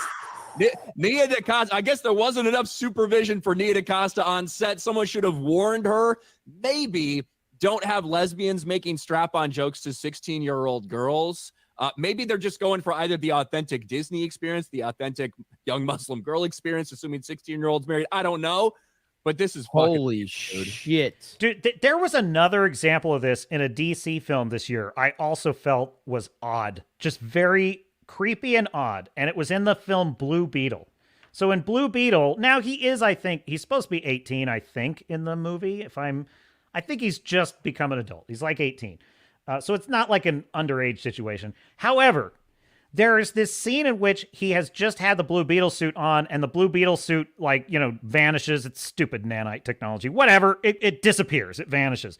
Well, he's naked, and he lands in the living room. His entire family, his mother, his father, his grandmother, his sister are all looking at him while he's stark naked. And they're making weird jokes about it. And they're acting like he shouldn't be so modest. It was bizarre. And I was like, not only is it kind of creepy and weird, it's infantilizing. Like they're treating him like he's a baby, you know what I mean? Then he's got this suit, right, that has a female voice that is essentially like blended with his consciousness. And I thought, well, now that's also strange because he's got a feminine voice speaking to him in his head. And there's something oddly emasculating about that. You know, it's like Friday speaking to Tony Stark is a different thing because Friday is a separate being and she is an AI he created to be like essentially an executive assistant, a secretary. He created a sexy secretary voice that he can listen to that pleases him, right?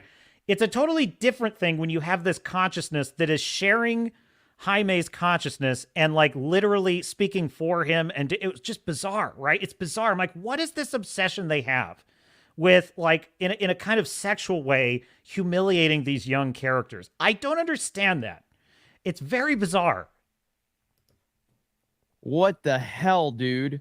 Like, we always talk about they have these hidden meanings behind what they're doing. This is point blank right there. There's no debate to be had. This is the disgusting freaks that are, again, executives at Disney. We have seen them through the leaked Zoom calls. They say they have a not-so-secret gay agenda. My, not at all secret gay agenda. They talk about having trans children. We've seen this. We know that these are the people involved in the creative process that are approving these things, that are hiring these people to carry out the creative process. And now you see it point blank. My God. There's no other way you can explain that away, that strap-on comment. Like there's nothing. There's no other thing you could possibly imagine that she's referencing. Big agree. So yeah, Hat Tip Geeks and Gamers, check them out. Give them a like and a follow. Just a little startup YouTube channel. You might have heard of them. Folks, I'm telling you right now, it's like the reason I share that clip is because I'm like, what a perfect window. What a perfect window into the culture that has saturated this, and I'm just going to say it, this disgusting company, Disney. I mean that seriously. That's not just hyperbole for the camera. And your captain would never indulge in hyperbole, my dear beloved audience. Disney is a disgusting company. They really are. They're disgusting. Like they have no moral compass whatsoever. Everything they do is two-faced. They have no professional standards. They have no ethical standards. They have no moral standards. Just look at the fiduciary malpractice of that company. They are running that entire company into the ground, and they don't care. They have a fiduciary responsibility under the law to their investors. You realize as a publicly traded company, you are not allowed to ignore the interests of your investor. That's the law, folks. So what I'm saying is at every level, this company they are irresponsible, they are corrupt, they are morally bankrupt. They are just a disgusting company. I can't even understand why anyone would even want to be associated with them anymore. And it's like, and so when you're scratching your head and you're saying, how can we get a show like Echo where this murderous bitch, that has a cow, a resting bitch face expression the entire thing, who murders people. She's been a hitman for the mob in New York. She goes home and her first thought in her hometown is to build a criminal empire because why? Because there should just be a queen. She involves every one of her family in dangerous cartel schemes, and the whole show celebrates her as a lovely hero for it. How do you get a show like that? Well, this is how, folks. Because these are stupid people writing this stuff, and B, these are morally corrupt people that are writing this stuff. It's like, so what do you need? So yeah, I'm never going to stop calling out these freaks, these wackos, ruining all of our IPs and lecturing us about morality. Oh, they could just stuff it, is what they could do. So there you go. Oh, Tim Allen. I'm not going to say it. You said it for me. I'm trying to show your comment. Hang on. There it is. Agree. That is, I agree. And if it were just Rumble, I'm broadcasting on YouTube, Rumble, and X, formerly Twitter. And if it were just those latter two, I would say your quote. Tim Allen says, sorry, she's not very pretty to be fighting over. That's pretty ruthless, man. Look, for me, it's like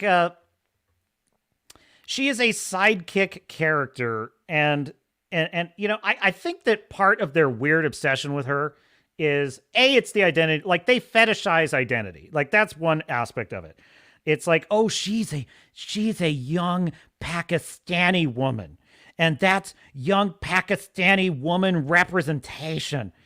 It's like, and they fetishize that crap. They fetishize race. They fetishize, LGBT status. They fetishize, like, literally all those qualities. And it swerves into this creepy, because look, why it's like, oh, are you married to Captain Marvel? It's like they're fetishizing, the like lesbianism. You know what I'm saying?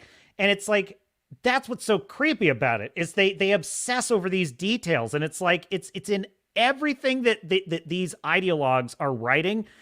The driving force behind it is their ideology, which is just such a terrible place to create from as a creative. It's an intellectually bankrupt place to create from, in my view, because they don't actually care about the story, and it's why they lack self-awareness. It's why they can't see how. Do you understand how this joke looks? Huh? Do you? Why don't you have a chair? Why don't you say, yeah, I'm Chris Hansen. Why don't you have a seat over there? Yeah, why don't you have a seat right over there, Disney? Yeah, just cool your heels for a minute. They can't see that that's how they look to the rest of us, because they're so blind. It's your ideology that blinds you, Master Yoda, as the Emperor would say. They blind you to the truth, Disney.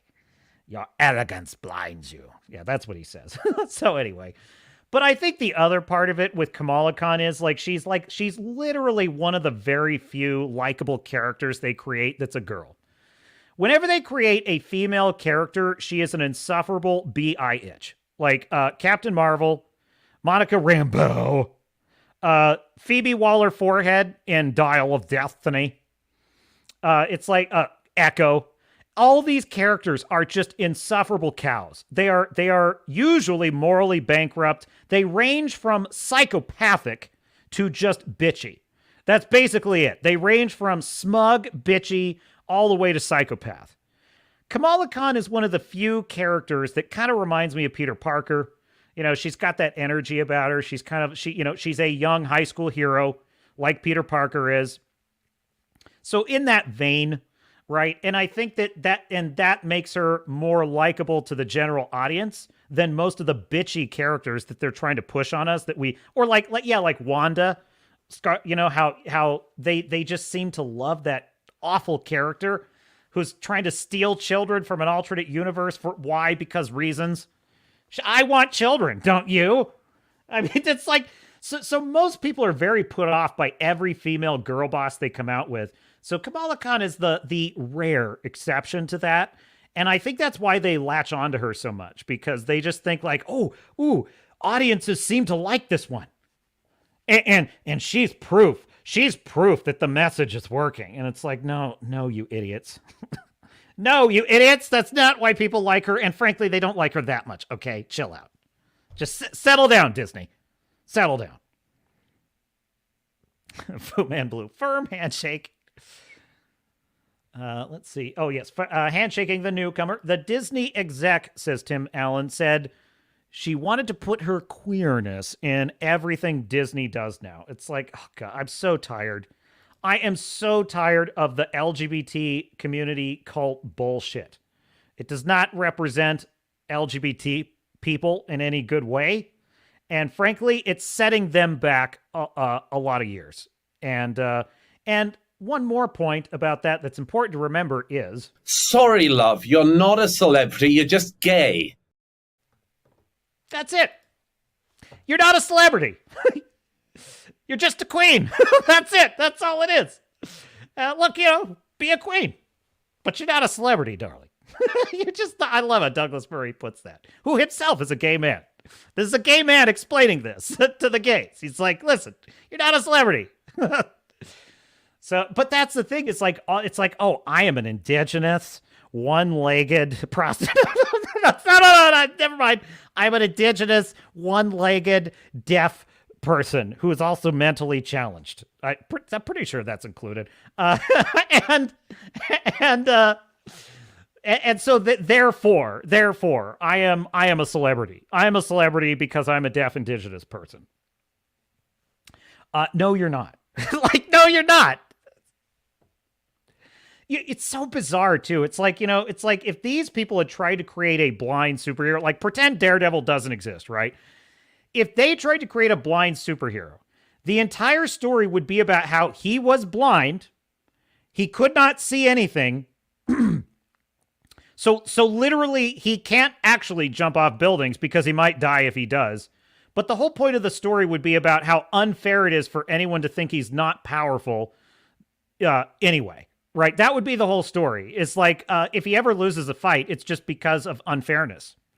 And he shouldn't have to have superpowers. He shouldn't have to have superpowers to be a superhero. He doesn't need superpowers to be a superhero because he's blind and blind people can be superheroes too. Like, that's the weird way that they think, right? It's like, and so the weird thing about Echo in the Echo show is that, like, there actually is, I think, the potential of an interesting story in there of like, oh, she's got these limitations. However, she's got these unique abilities and gifts that other people don't have that could be interesting. Like, because she had to learn to run without a leg, she developed all these clever abilities. Like there actually are people. I've seen 60 Minutes shows and stuff about like people that were double arm amputees who have no hands.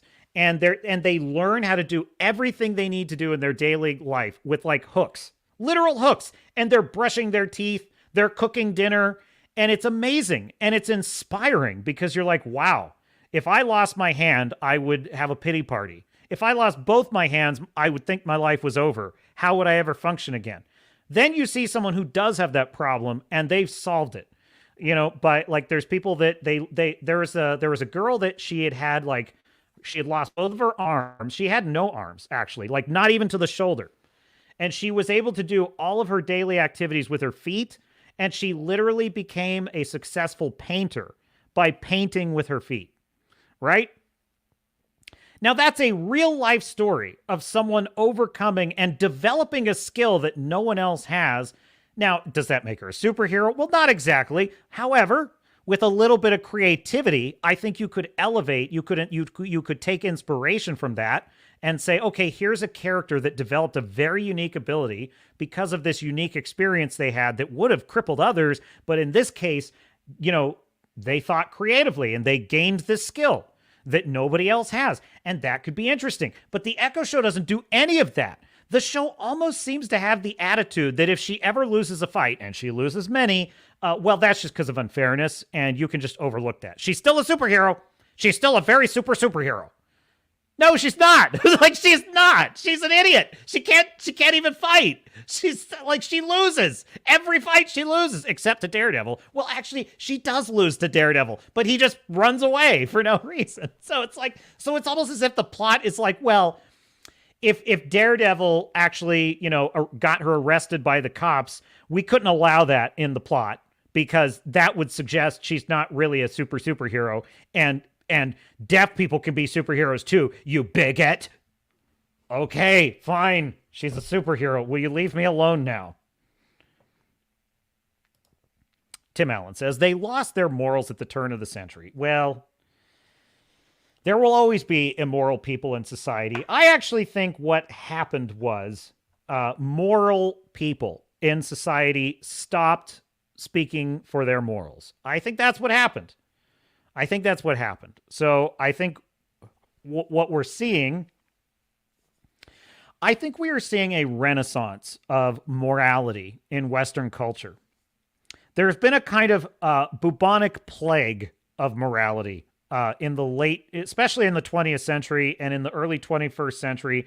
I think a sort of bubonic plague of anti-morality swept through Western civilization and eradicated many traditions and mores that had lasted for hundreds of years. And I'm not saying there isn't room for updates, you know, to certain things. Obviously, I think there are. We learn and we evolve as people, and we do update our cultural and moral mores as we evolve. But there's a difference between that and this kind of pseudo philosophy, this kind of pseudo-morality in which moral is relative. In fact, that reminds me, I have a piece that I cannot end the stream until I read this piece. And we're going to get to that here in just a second, because it makes the point I'm making, and I think that you're making as well, Tim Allen, beautifully. And so this is why I've spent a lot of this stream saying I disagree with people that argue we should ignore Echo, we should ignore the Marvels, we should ignore Disney, we should ignore all these, we should ignore Doctor Who, we should ignore all this immorality and depravity and just pretend they don't exist. And if the wokies want those things, they can have them. I disagree. I think it is good men and women doing nothing that is what allows evil to triumph. And so what I think is happening is that there is a rebirth of morality and traditionalism happening all across the Western world. And I think it's got the wokies pretty terrified. I think they're on the ropes. That's why they've adopted the scorched earth policy. They know they've lost, even if they won't admit it. They won't admit it. But they lost big because they didn't just want our IPs. They don't care about the IPs. Star Trek is boring nerd shit to them. They don't care about it. But they wanted that ground. They wanted that platform. And they wanted to demonstrate to us stupid chuds, us toxic man-baby nerds as they see us, they wanted to demonstrate to us that their ideas would be even more successful. Star Wars would be even more popular with a girl boss in charge of it and Luke Skywalker dead. Okay. And they were fully expecting that outcome for years. They thought that when the msheu became, 3 women to every man, they thought, you just watch, you toxic fans. You're going to see how popular all these girl bosses are, and how it all along it was your stupid patriarchy that was falsely convincing you that male heroes were interesting, and that now that Marvel's in the right hands, a woman's hands, everything will be great and grand. And they fully expected Rings of Power, Dial of Destiny. They expected all these things to demonstrate the popularity and the stunning success of their ideals. What did they get?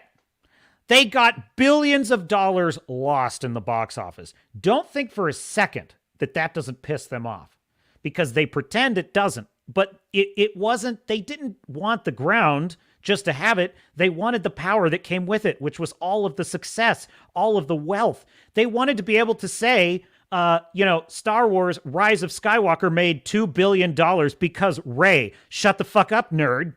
That's what they wanted to be able to say. That's what they wanted. They wanted to be able to say, everyone loves Phoebe Waller-Bridge. Shut up, you stupid Raiders of the Lost Ark man babies. Phoebe Waller-Bridge is better than Harrison Ford ever was, and you know it. Girl boss. They wanted to be able to say that. They can't. They lost. They lost everything. They lost on every single... The only one that succeeded was Barbie, and Barbie is the only one that could succeed because Barbie is a girl brand that was marketed for girls. It was marketed for women. That's fine. I have no objection to that. You'll never hear me demanding that Barbie finally be led by a man. They're welcome to it. They can have it. I will never fight them over Barbie. I will never fight them over Barbie. Yes, I think it's a depressing, miserable film because I happen to see it. But they can have it. I don't mind it. I am objecting to them taking over things they don't care about that really are marketed towards men and then insisting that we should like it. Well, they've lost and now they've gone scorched earth. So take it as a sign of them losing that they've doubled and tripled down. And I promise you that's what it is.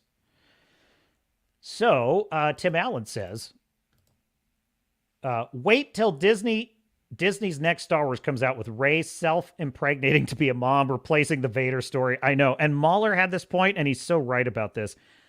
Wouldn't it be amazing if in the Rey movie, she's like this sad old hermit living on an island, and she doesn't believe in the Jedi, and she's not doing anything, and she won't help the hero who shows up, and she just dies like a fart in the wind, and her legacy is failure and quitting? And he's like, boy, I would sure... And Mahler's like, I would sure enjoy seeing them react to that. And be like, oh, I'm sure you don't have a problem with that, right? I'm sure you don't have a problem with them subverting expectations. He's like, oh, I would love for them to have that treatment. And I'm like, yeah, that's right. He was on Star Wars Theory stream talking about it. And it's like, but they're never going to do that. No, Rey is going to get what Luke should have had in Last Jedi. She is going to get everything. She's going to be the hero. She's going to rebuild the Jedi Order. And by the way, the script is going to be awful. It's going to be garbage. It is going to be, I promise you, they're not capable of quality because they're not capable of self-awareness, and they're not actually, and also they just haven't done the groundwork. They have not earned an audience for Rey. It's going to be, I mean, we'll see how it does monetarily, but it's going to be a shit movie. Fu Man Blue says, what do spades have to do with it? LOL. Tim Allen says, Echo is just to destroy Kingpin, Daredevil, and the hero, anti-hero villain in the Marvel universe. I mean, you could definitely make a case for that. I would say, you know, I almost think of that as a byproduct. Like, yes, their ideology is the hero must be the best ever. She must be the bestest at everything, and men have to be incompetent. Yeah, fine. And yes, there is that. But honestly, having watched all 5 episodes of Echo, and let me tell you, that was a slog. That was a slog. I honestly think they, as I've said, I think they are really stupid people. I really do. Because the thing is, there actually is a version of the Echo story where, as I put it, she's a Walter White kind of character, where she's lived a life of like she's done bad things for bad people. And one of 2 things happens. One, she has a redemption arc, or more interestingly, I think she remains a Walter White character. She's a cautionary tale. Because when she shows up at her hometown and she starts plotting to overtake Kingpin's empire, there is a potential for a good story. Like the example I gave, the best example of kind of what I'm talking about is the show Dexter. Right? The show Dexter, where he's a serial killer who hunts other murderers, right? Now, we root for him and we like him because we like that he's killing bad people. However, the show never shies away from the fact that he is not doing it out of any heroic or moral virtue. He's never killing people out of moral virtue. He does occasionally, things get personal. He'll once in a while kill someone that's threatening someone he cares about. But even then, his rationalizations for why he's doing it often are ignoring the fact that he's endangering the very people he claims he wants to protect. So the show never lets Dexter off the hook and really actually paints him as a tragic figure by the end. Now, some people hate the ending to Dexter, and I'm sympathetic to that argument. I didn't love it either. But I will just say that I do I do like the fact that the series is always consistent in never quite trusting that Dexter is a character you should be rooting for. I think Echo could have been the same way. She's a character that has a very clear reason for why she wants this empire. When her family and friends come to her and say, you're putting us in danger, she gives very manipulative and persuasive reasons for it. She sells them on how this is in their best interest and it'll make things better for everyone. But really, it just keeps making things worse. She kind of draws people into her web. And by the time they realize that this was a bad idea, it's too late. They're stuck in it. They can't get out. Sort of like what Walter White does, like what Tony Soprano does. But the difference with those characters is Walter White tells people what's in it for them. When Walter White is trying to convince Skyler to help him launder his money, when he's trying to convince Jesse to team up with him against Gus Fring, when he's trying to convince Gus Fring to trust him and let him cook meth, Walter White is always spinning it as how it benefits them. He's always spinning it as how this is why it's in your best interest, Jesse. This is why it's in your best interest, Gus. This is why you got to trust me, Skyler. I'm doing it for the family. And he works on people, right? And he manipulates people. And he rationalizes to himself that he's doing it for good reasons, even though in the fullness of the show, he's not, right? They could have done that with Echo, and it could have been interesting. And the Kingpin would have been a really interesting counterpart to that because he represents the devil on her shoulder that's agreeing with all of her rationalizations. But in the show, she never gives a reason for any of it. She never justifies it. When someone says, hey, you're going to bring a shitstorm down on us, you can't do this, we're all going to get killed, her answer amounts to, oh, well, I'm going to do it anyway. If Walter White had done that, if Tony Soprano had done that, if Dexter had done that, right, they would have been boring, unlikable characters. We wouldn't have identified with them. They would have been canceled shows. And also, it just would have been extremely boring. It would have been extremely boring and unbelievable. We would never have bought into the idea of a high school chemistry teacher who becomes Scarface. We never would have bought into that idea. So the problem with Echo is these are stupid writers who don't know what they're doing. They don't explain why the characters are the way they are. They don't explain what the characters want. They don't have a clear motivator for any of the characters' actions. And so what did they need? They needed a reason for the Kingpin to not simply squash Echo like a bug, because the Kingpin of the Daredevil series would squash Echo like a bug with very little effort. Okay. But because they're stupid writers who don't know how to justify how she's able to go toe to toe with the Kingpin, they instead just have him be a simp. They just make up the fact that he just loves her. Why? I don't know. They never explain it. He just does.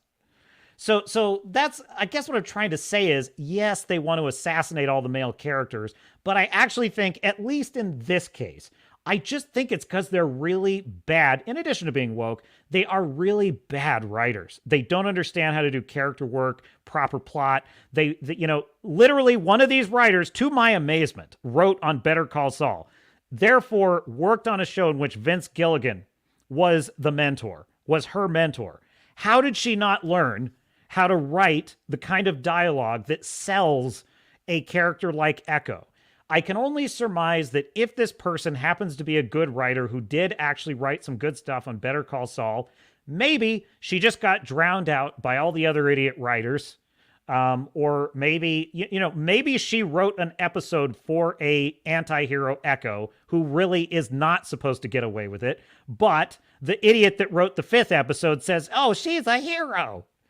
And maybe there's nothing you could do about that. So maybe only some of the people that work on this are stupid. The captain is willing to concede that. It's possible. I mean, the captain has been wrong on occasion, rarely, but it does happen. It does happen. Tim Allen says, oh, wait, no, I saw that one. This is the one I was looking for. I just listen to you guys and absorb intel from watching trailers and such. I appreciate that, Tim. I am a member of the audience as well. I get intel from all over the place as well. So, and I enjoy it. My favorite thing is a live stream where they're picking apart story structure. So I tend to really love Mahler and the Drinker picking over the carcass of something. But also talking about good things as well. I really enjoy listening to him talk about One Piece or Godzilla. I love that stuff. Fu Man Blue says, can't use her arms. Sounds like a perfect candidate for taking over the Spider-Man mantle. Yeah, speaking of that real-life example. Yeah, but I'm saying in the hands of quality writers, that could be super interesting, but these are just not the people to write it because they're pandering.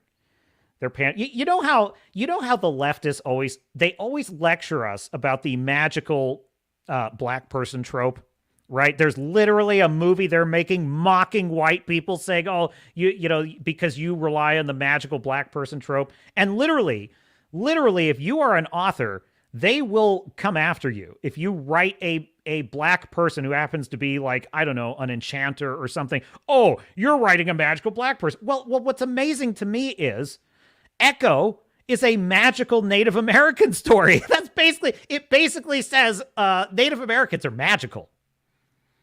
Isn't that the same trope that you assholes are telling us is bad? Scratch a Wokey and you will find someone that literally contradicts their so-called principles in the very next thought that they have. Tim Allen says, J.J. Abrams stated when he was picked to do Star Trek that he was not a fan of Roddenberry's work. Exactly. He's not. Alex Kurtzman is not. Akiva Goldsman is not. I would argue Patrick Stewart, frankly, I don't think is much of a fan of Star Trek or Roddenberry. I actually think Patrick Stewart is a big reason why Star Trek Picard was such a dumpster fire, at least the first 2 seasons. So yeah, some actors bring a lot to their role. Like William Shatner brought a lot to Captain Kirk. Leonard Nimoy brought a lot to Spock. Michael Dorn, I think, created really what we came to consider Klingon culture and Klingon martial arts and the character of Worf in particular. I think that had a lot to do with Michael Dorn's incredible work ethic.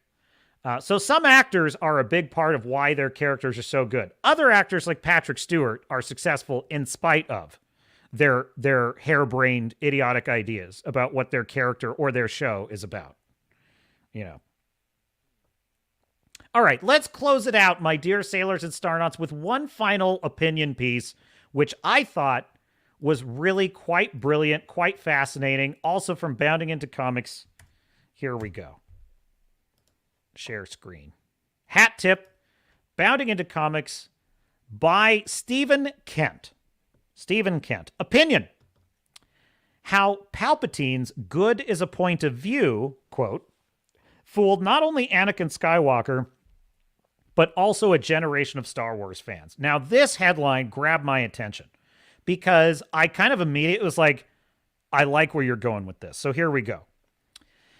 What you're about to read is a Star Wars story, believe it or not. Ever since the horrific October 7th attack on Israel by the terrorist organization Hamas, I've been thinking a lot about the reality of good and evil and when exactly Westerners lost sight of how to tell the difference between the two. From the pro-Palestinian protests blocking major highways to the mainstream calls for Jewish, mass deletion on every major college campus, we're seeing now the rotten fruit of seeds planted in the years after 9/11. Moral relativism has overtaken our culture. America had a honeymoon period of unity and courage after the 9/11 attacks, and having been there, I can attest to that. It was one of the most unusual times in American history. There was never a time before or like it since I was alive where it didn't matter what side of the political aisle you were on. You were pretty much...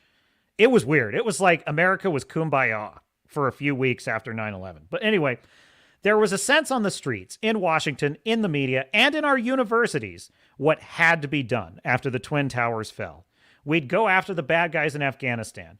Then the mission creep began, and George W. Bush announced in 2003 his intent to depose Saddam Hussein in Iraq. And, if I may say, to my everlasting shame, at the time, I came to support that. And I was wrong. Resuming with the article, however, a shift began. That was not the author of the article. That was me. Resuming with the article, a shift began. I was 14 when the first trailer for Star Wars Episode 3, The Revenge of the Sith, debuted on November 5th, 2004. By that time, the Iraq War was a little more than a year old. When my friends and I saw that trailer, the discussions over lunch at school were all about the rise of the empire and the collapse of democracy. We were curious about how the good guys would become the bad guys. We know about George Lucas's concerns about the legacy of Vietnam and phony wars, and we started to theorize that George W. Bush could be a Palpatine-like figure. And I would argue that was definitely what the film was telegraphing at the time. But anyway, after all, this was right after Episode 2, Attack of the Clones, where Chancellor Palpatine took on emergency powers from the Galactic Senate, mirroring real-life events happening in the United States with the Patriot Act, which I did always oppose that. That I can tell you quite confidently. From the moment Palpatine remarked to Anakin Skywalker that good is just a point of view, and that the Sith and the Jedi are similar in almost every way, including their quest for greater power, many Star Wars fans began to take this idea seriously, just as Anakin Skywalker did. And dude, he is so on the money about this, because I remember when I watched that scene, it made me hate Palpatine even more, because I'm like, oh, you bastard, you're trying to justify the Sith. But that's so interesting, because like when I read that scene, I read it immediately as like, these are the manipulative lies of the Sith, right? Because they're not a moral equivalent, but he's manipulating Anakin. But it's such an interesting point that a lot of audience members, he's arguing, and I think he's right about this, took that idea seriously. That like, yeah, it's just a point of view. That's how you get that quote from the Acolyte director, who's saying that, like, there's no good and evil in Star Wars. It's all shades of gray. And it's like, you don't know what you're talking about. So the article goes on. And it's easy to see why they took it literally, given what was going on in the real world with America's slide from justified victim to human rights abuser, shown most clearly in the infamous Abu Ghraib prison reports of late 2003. We've never recovered from this crisis of self-perception. Good guys must be bad guys, and bad guys must be misunderstood or even good. I would argue the seeds of that have been growing a long time in Western civilization, but I digress. I was like Anakin once. My 20s were a time of taking Palpatine's words as fact. I affirmed lies with who's to say and covered for a handful of personal failings with the warm blanket of having, quote, empathy.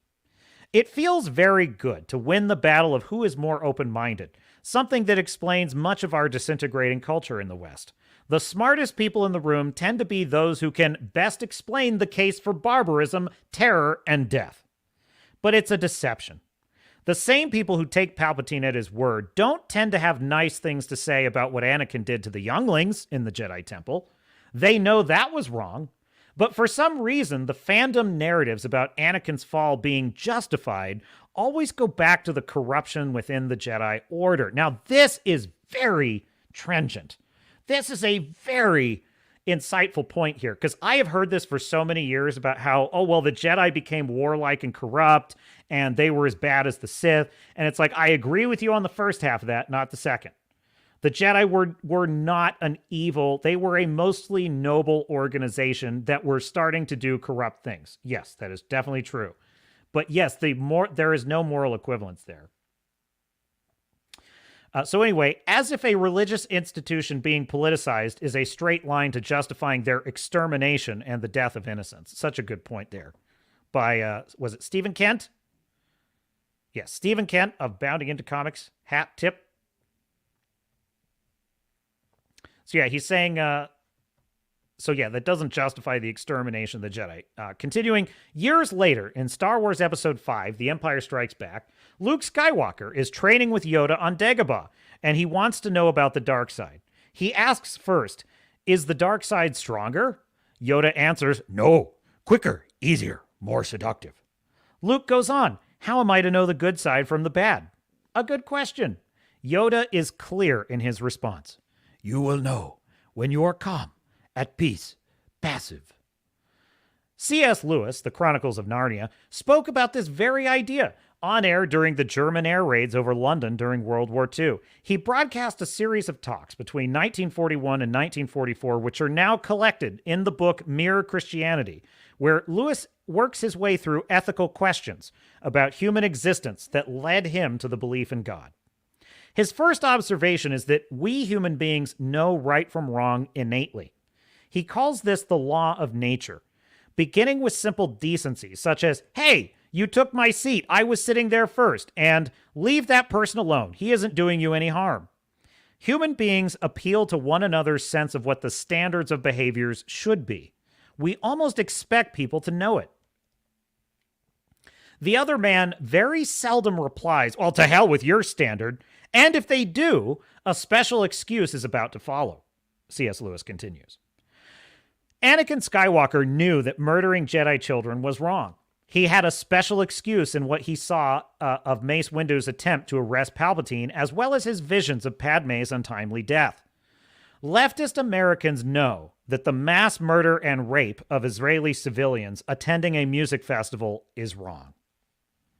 But if they can fit the victims into the position of, quote, colonizer, it can be tolerated in the name of social justice. In other words, what the writer of the article, Stephen Kent, is saying is that is an excuse. Lewis, Kent goes on, asks us to make note of the things we make excuses for.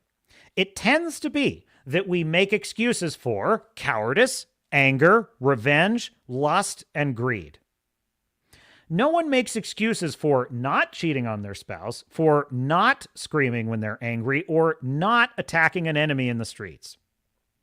Like Yoda suggests, when you are still, listening, calm, and at peace, you know what the good side is, and you can distinguish it from the bad. You've always known. Anakin Skywalker was the opposite of all these things. He was panicked, paranoid, stressed, and filled with a sense of impending doom. Hello, climate change. That ring a bell? Greta Thunberg. And filled with a sense of impending doom, like when he dreamed of the death of his mother in the Attack of the Clones. He was a prime target for Palpatine's deception. And so are we.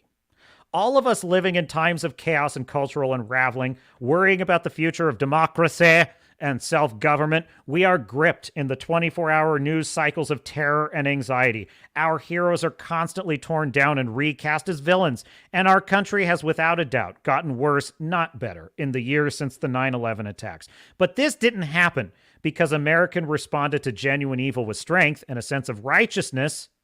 It happened because we blinked.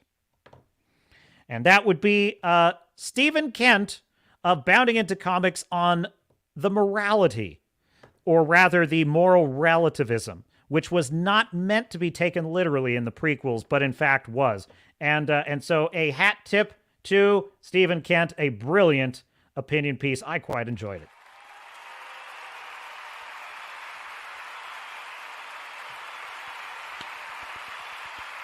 Captain Salute. Stephen Kent. Well done, sir. And I just found that article particularly interesting because it to me sort of wraps neatly in a bow kind of all of my points about just Echo and the absolute moral bankruptcy of that show. It's almost as if the very audience members he's talking about that watched the prequel and agreed with Palpatine are the same people writing Echo. It's almost as if that's almost exactly explaining. It certainly fits the facts. Certainly fits the facts to me. It's like there's a strange, and by the way, there's kind of an equivalent of this on the right-wing side in the character of Rorschach. The character of Rorschach in Watchmen, right? Because a lot of, typically right-wing people tend to like Rorschach because he goes and he murders child abusers, which we like, and it's like that's great. But also, he's kind of a psychopath in his own right. He's kind of like Dexter. He's doing a lot of things. Like, he literally is willing to sacrifice world peace because of his own moral code. And damn the consequences. So it's like, so the idea is that Rorschach is not a mentally healthy character. Even if he might be, killing bad guys and doing things we like to bad people, he's not a morally healthy character. And it's something of a misreading of the film to think of Rorschach as a totally praiseworthy character. And you may disagree, and fair enough if you do. I just tend to think that that's kind of what happens. It's like the left wing creates these characters like Echo, and because the only thing necessary to be a moral character in their view is to be insert identity strong, insert identity powerful. If you have power and you are insert oppressed identity, you are a morally praiseworthy character, and you see the results for yourself. And that's because they've bought into a culture of moral relativism. And I believe we stand now We stand at the dawn of a new age, a renaissance. Yes, we have suffered defeats, and yes, we have lost IPs, but we now stand poised to reinvent new fables, new heroes, new moral tales in a new image. We get to write the story of the next era, of the next golden age of storytelling. And I, for one, find that exciting. I find that inspiring. And we are lucky to be there. And so, we march on. We, those of the Iron Age, we, the Fellowship of Fans, we who remember what moral tales were, we who remember the heroes, Luke Skywalker, Indiana Jones, Captain Jean-Luc Picard, USS Enterprise, we remember. And while we cannot fix all that was broken, we can create new things inspired by what came before. And so take heart, for we will to the stars and beyond, says Tim Allen, and I agree. Raise the mead horn, hoist the axes, all hail the Iron Age.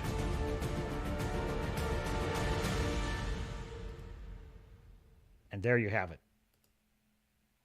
And I did not have loop on this time, so yes, I did it! The captain did it! The captain did something right! Celebrate with me! Celebrate with me! No. I didn't bungle it. I didn't. Actually, the chat would prefer the captain bungle it, because that's better for entertainment value. And I understand that, and I sympathize. Everyone has the right to laugh at their preferred YouTuber, and I would never begrudge you that. So, let me just catch up on the chat real quick, and we'll close it out. Another illustrious week of entertainment and having some fun. By the way, folks, I'm looking for good content. I'm watching Reacher. I'm watching Stargate. I'm going to bring you some good news, okay? I'm going to bring you some good stuff, but we've had a rough start to 2024. We can't always have a Godzilla -1 every month. I wish we could. I would love that. I really would. But, we got to work with what we got. Oh, yeah, Wranglers, talking about Echo, did they play Western-style piano music over the silent footage? I don't know. They used a kind of old-timey version of the typical, AI-generated Marvel musical score. It was basically the typical Marvel music, and they just sort of redid it as like old-timey music. Their idea of old-timey music, okay?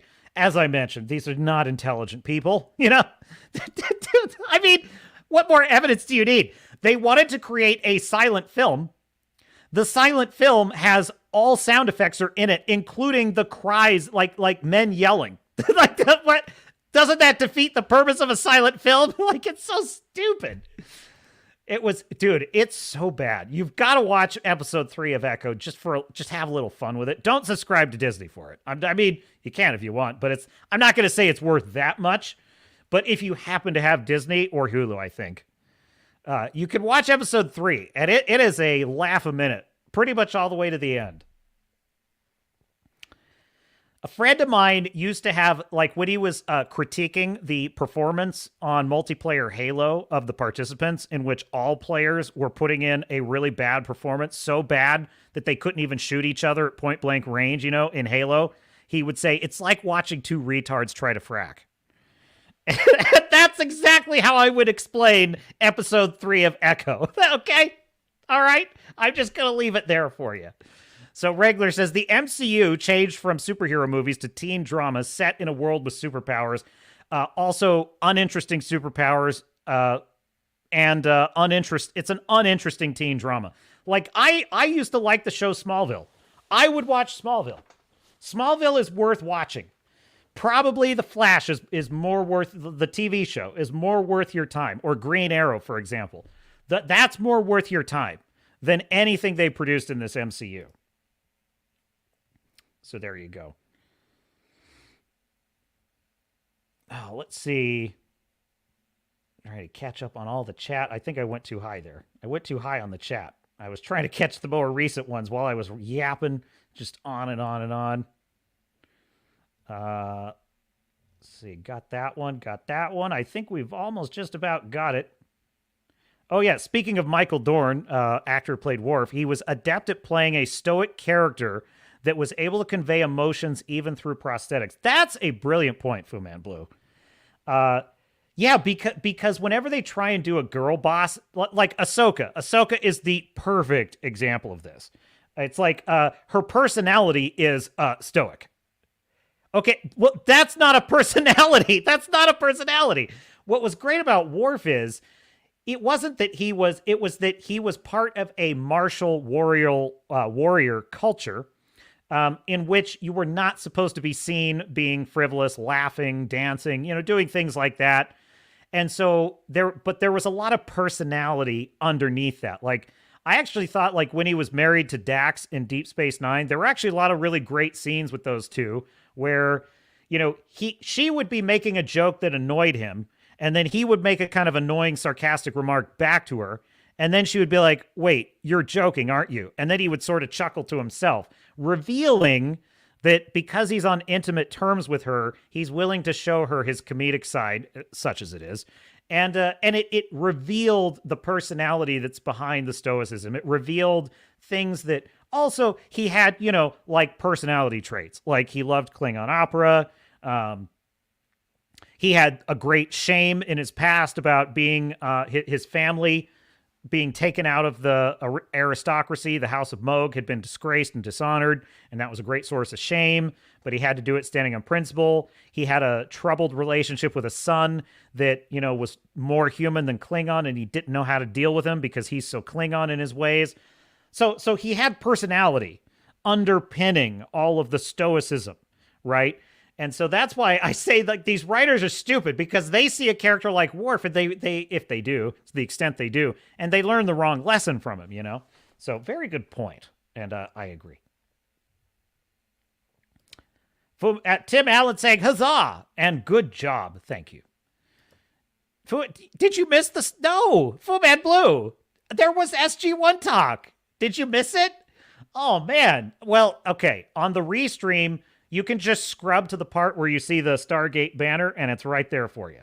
It's right there for you. So catch it on the restream. But yes, we talked Stargate, and there will be more to come. I powered through about like 7 episodes recently because I finished off season 2, and I'm now on I think episode 2 of season 3.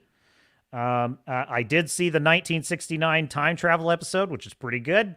I love how the young actor... By the way, there's an episode of SG-1 where there's a Freaky Friday situation in which the brains of different characters are switching. And so Teal'c switches with O'Neill. And I thought it was delightful seeing the actor who plays Teal'c sort of impersonate Richard Dean Anderson, and then seeing Richard Dean Anderson impersonate Teal'c. And they all did a great job. They did a really great job of impersonating each other. It was very cool. Very cool episode. I'm sure that actors love stuff like that.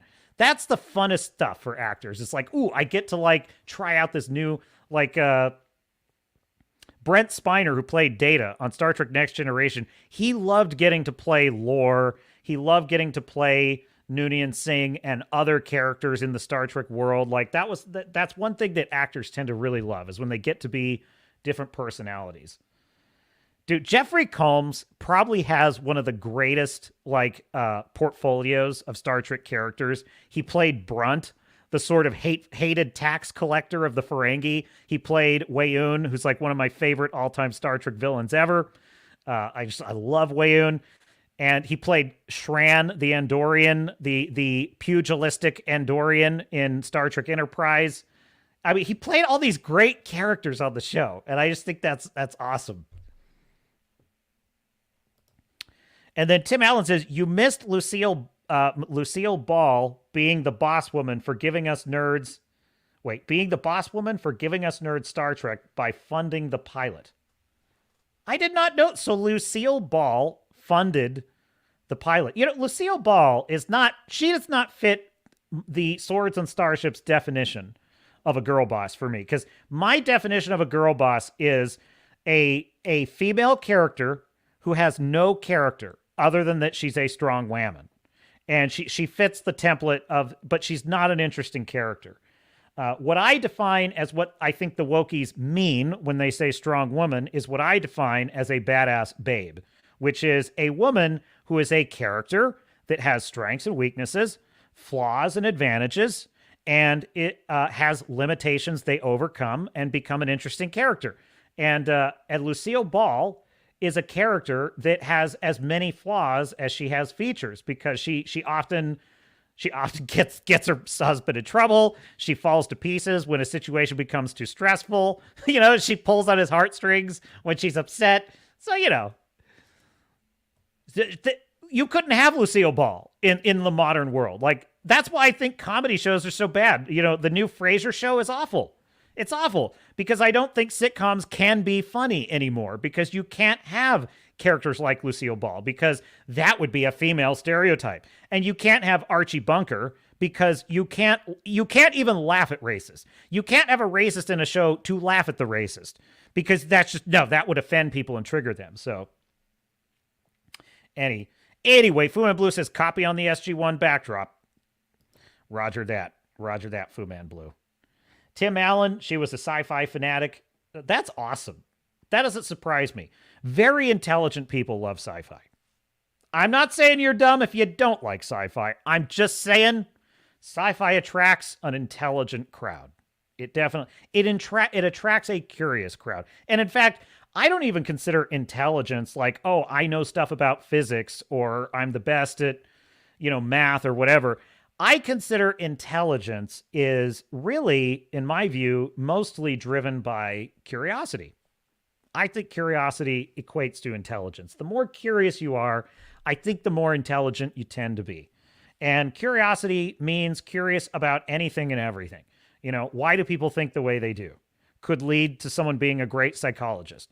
What is out there beyond the stars leads to, wanting to explore space and be part of NASA. Curiosity about how the human body works leads to being a doctor. It's like, I just think curiosity is the gateway to knowledge and intelligence. And yes, we all have things we're good at, things we're bad at, so I'm not denying that there is like a level of like, we all have our gifts when we're born, or our disadvantages, whatever they may be. But there's an awful lot of people writing this MCU garbage that seem to be otherwise functional adults that can string a sentence together in an interview for Vanity Fair, but they write Echo, they write Ahsoka, they write just the pterodactyl and I like, when I say these are stupid people, I'm only half kidding. Like, I'm halfway deadly serious about this. Like, I'm starting to think these are really stupid people, because before I'm like, these are bad writers. These are really bad writers. And now I'm like, what is Monica Rambeau doing on an airless moon without a helmet? Who thinks that that's how space works? And so I'm like, so maybe, but I don't have an explanation for how a Breaking Bad writer it writes what I saw in Echo. I don't have an explanation for that, okay? So I'm saying, I think the issue is curiosity. The issue is they're not curious about how space works. They're not curious about why. Why would the Kingpin want... Why would he want this deaf girl working for him? Oh, that's so mean. Well, okay, but it's a question, okay? It's a question. That's all I'm asking. I'm not saying it's bad for deaf people to have I'm not saying she can't be a superhero. I'm saying I need an answer to that question because I'm curious, okay? We are curious here in the fandom. And that makes us toxic. Just a theory. Just a theory. Tim Allen recommends Lucille Ball's Radio Noir show. Interesting. I need to also listen to that. I need to read that C.S. Lewis book that was mentioned in that article. That actually sounds really interesting. Fu Man Blue agrees. Yeah, she was the real deal. Sci-fi attracts thinkers. It sure does. Yeah, that's how I know that these people hate sci-fi, when they write a line like in Halo where Master Chief is about to explain hyperlight travel and the girl boss just like shuts him up. Like, first of all, how can a character who has lived her whole life on a colony, has never left her home planet, How can she not be curious about that? That's weird. How can you say we need more women in STEM, but then every insufferable girl boss woman you portray is not curious about science? How do you explain that? Like, I'm just asking questions. I'm asking questions you're not supposed to ask. You know what I mean? Just consume product and get excited for more product. Tim Allen says, or you could say they are dumber than the dirt they walk on. I don't know. I'm trying not. Look, my New Year's resolution is not to be too mean, okay? And I'm already breaking it. Hey, at least I did not call Grace Randolph chlamydia burn. I would never say that Grace Randolph is chlamydia burns. That would be rude and insensitive. I would never do that. But Grizzy would most definitely call her chlamydia burns. Hey, I'm okay with letting other YouTubers do my dirty work. I'm okay with that. I'm not going to say it, Grizzy, but if you just happen to wind up in a video on my stream and you say it, that's not me saying it. I'll let Grizzy do my dirty work. Tim Allen says, I'll be 55 in May. I have the right for being Gen X. Yeah, dude, like, I don't know if you follow Film Threat, Tim Allen, but you should follow Film Threat because, like, Chris Gore is a classic Gen Xer and super awesome dude. I got to meet him at the meetup, and he's like one of the coolest dudes you've ever met. He doesn't care who you are. Anybody can walk up to him. He'll sit there and just talk movies with you all night. He'll just sit there with a beer in his hand, talk movies with you. Coolest guy ever. I don't know how you go through life being that happy and cool all the time. I really don't. It's not my gift. It's not. I'm usually a nervous wreck in a social situation. I mean, I warm up to it, you know, but I have like, I go through swings. 1 minute, I'm a social butterfly. The next minute, I'm like, I need to be alone with my thoughts. Like, I kind of go either way. But like Chris Gore, the guy, he'll just chill. He's just chill 24/7. Even when he's hungover. That's a superpower, folks. I don't understand that. When I'm hungover, I'm not hungover very often these days, but when I used to be hungover a lot, I was like non-functional. I was like, the Garrett bot is broken. Out of service, come back later. So anyway, I admire that trait. But what I like about Chris is he has very classic sort of counterculture punk rock, just Gen X takes on things. He just really does. He's like, and he definitely is part of that generation of like, yeah, man, do you live your best life? You do your thing, I'll do my thing. And it's like, dude, this is not a dig. It's just, that is the good-natured mentality that the cancel pigs have so abused over the years. They've so abused that. Because they do appreciate that treatment. They appreciate being allowed to do whatever they want. They like that. And they like using that freedom to take away other people's rights to do what they want, such as make a based movie about, a male hero like that. So they're happy to enjoy that right while depriving it from others. So anyway, okay, well, folks, that is our show. We have had a heck of a barn burner. We've had some great fun turning on loop because I don't want to mess that up. So, fun times on the Captain's Cast on the Swords and Starships channel. I am Captain Garrett. We're here every Sunday, folks. Every Sunday, 1 p.m. I shoot the shit with you. I always budget about 3 hours of time to hang out with you because I figure that's... Dude, every night, it's the same every time. I think, dude, there's no way I have enough to talk about for 5 hours. There's no way. In fact, I'll be lucky if I make it through 2.5 hours tonight. And then 5 hours goes by. I don't know how that happened. Well, that's because of you, my dear sailors and Stardots, because you're too much fun. You're just too much fun. And I just can't bear to leave you. But on a Sunday night, my mission on the Swords and Starships channel is to give you the proper setup for another week of glorious participation in the miracle of life and living. Like the character of Shikishima Godzilla, we choose life, we choose living, we choose to be happy. As Benny Johnson puts it, we choose to be happy warriors, happy culture warriors. Folks, we're winning. They've deployed Scorched Earth against us. That means we're winning. And I am here for it. So I have had a great time. I hope you have a great week.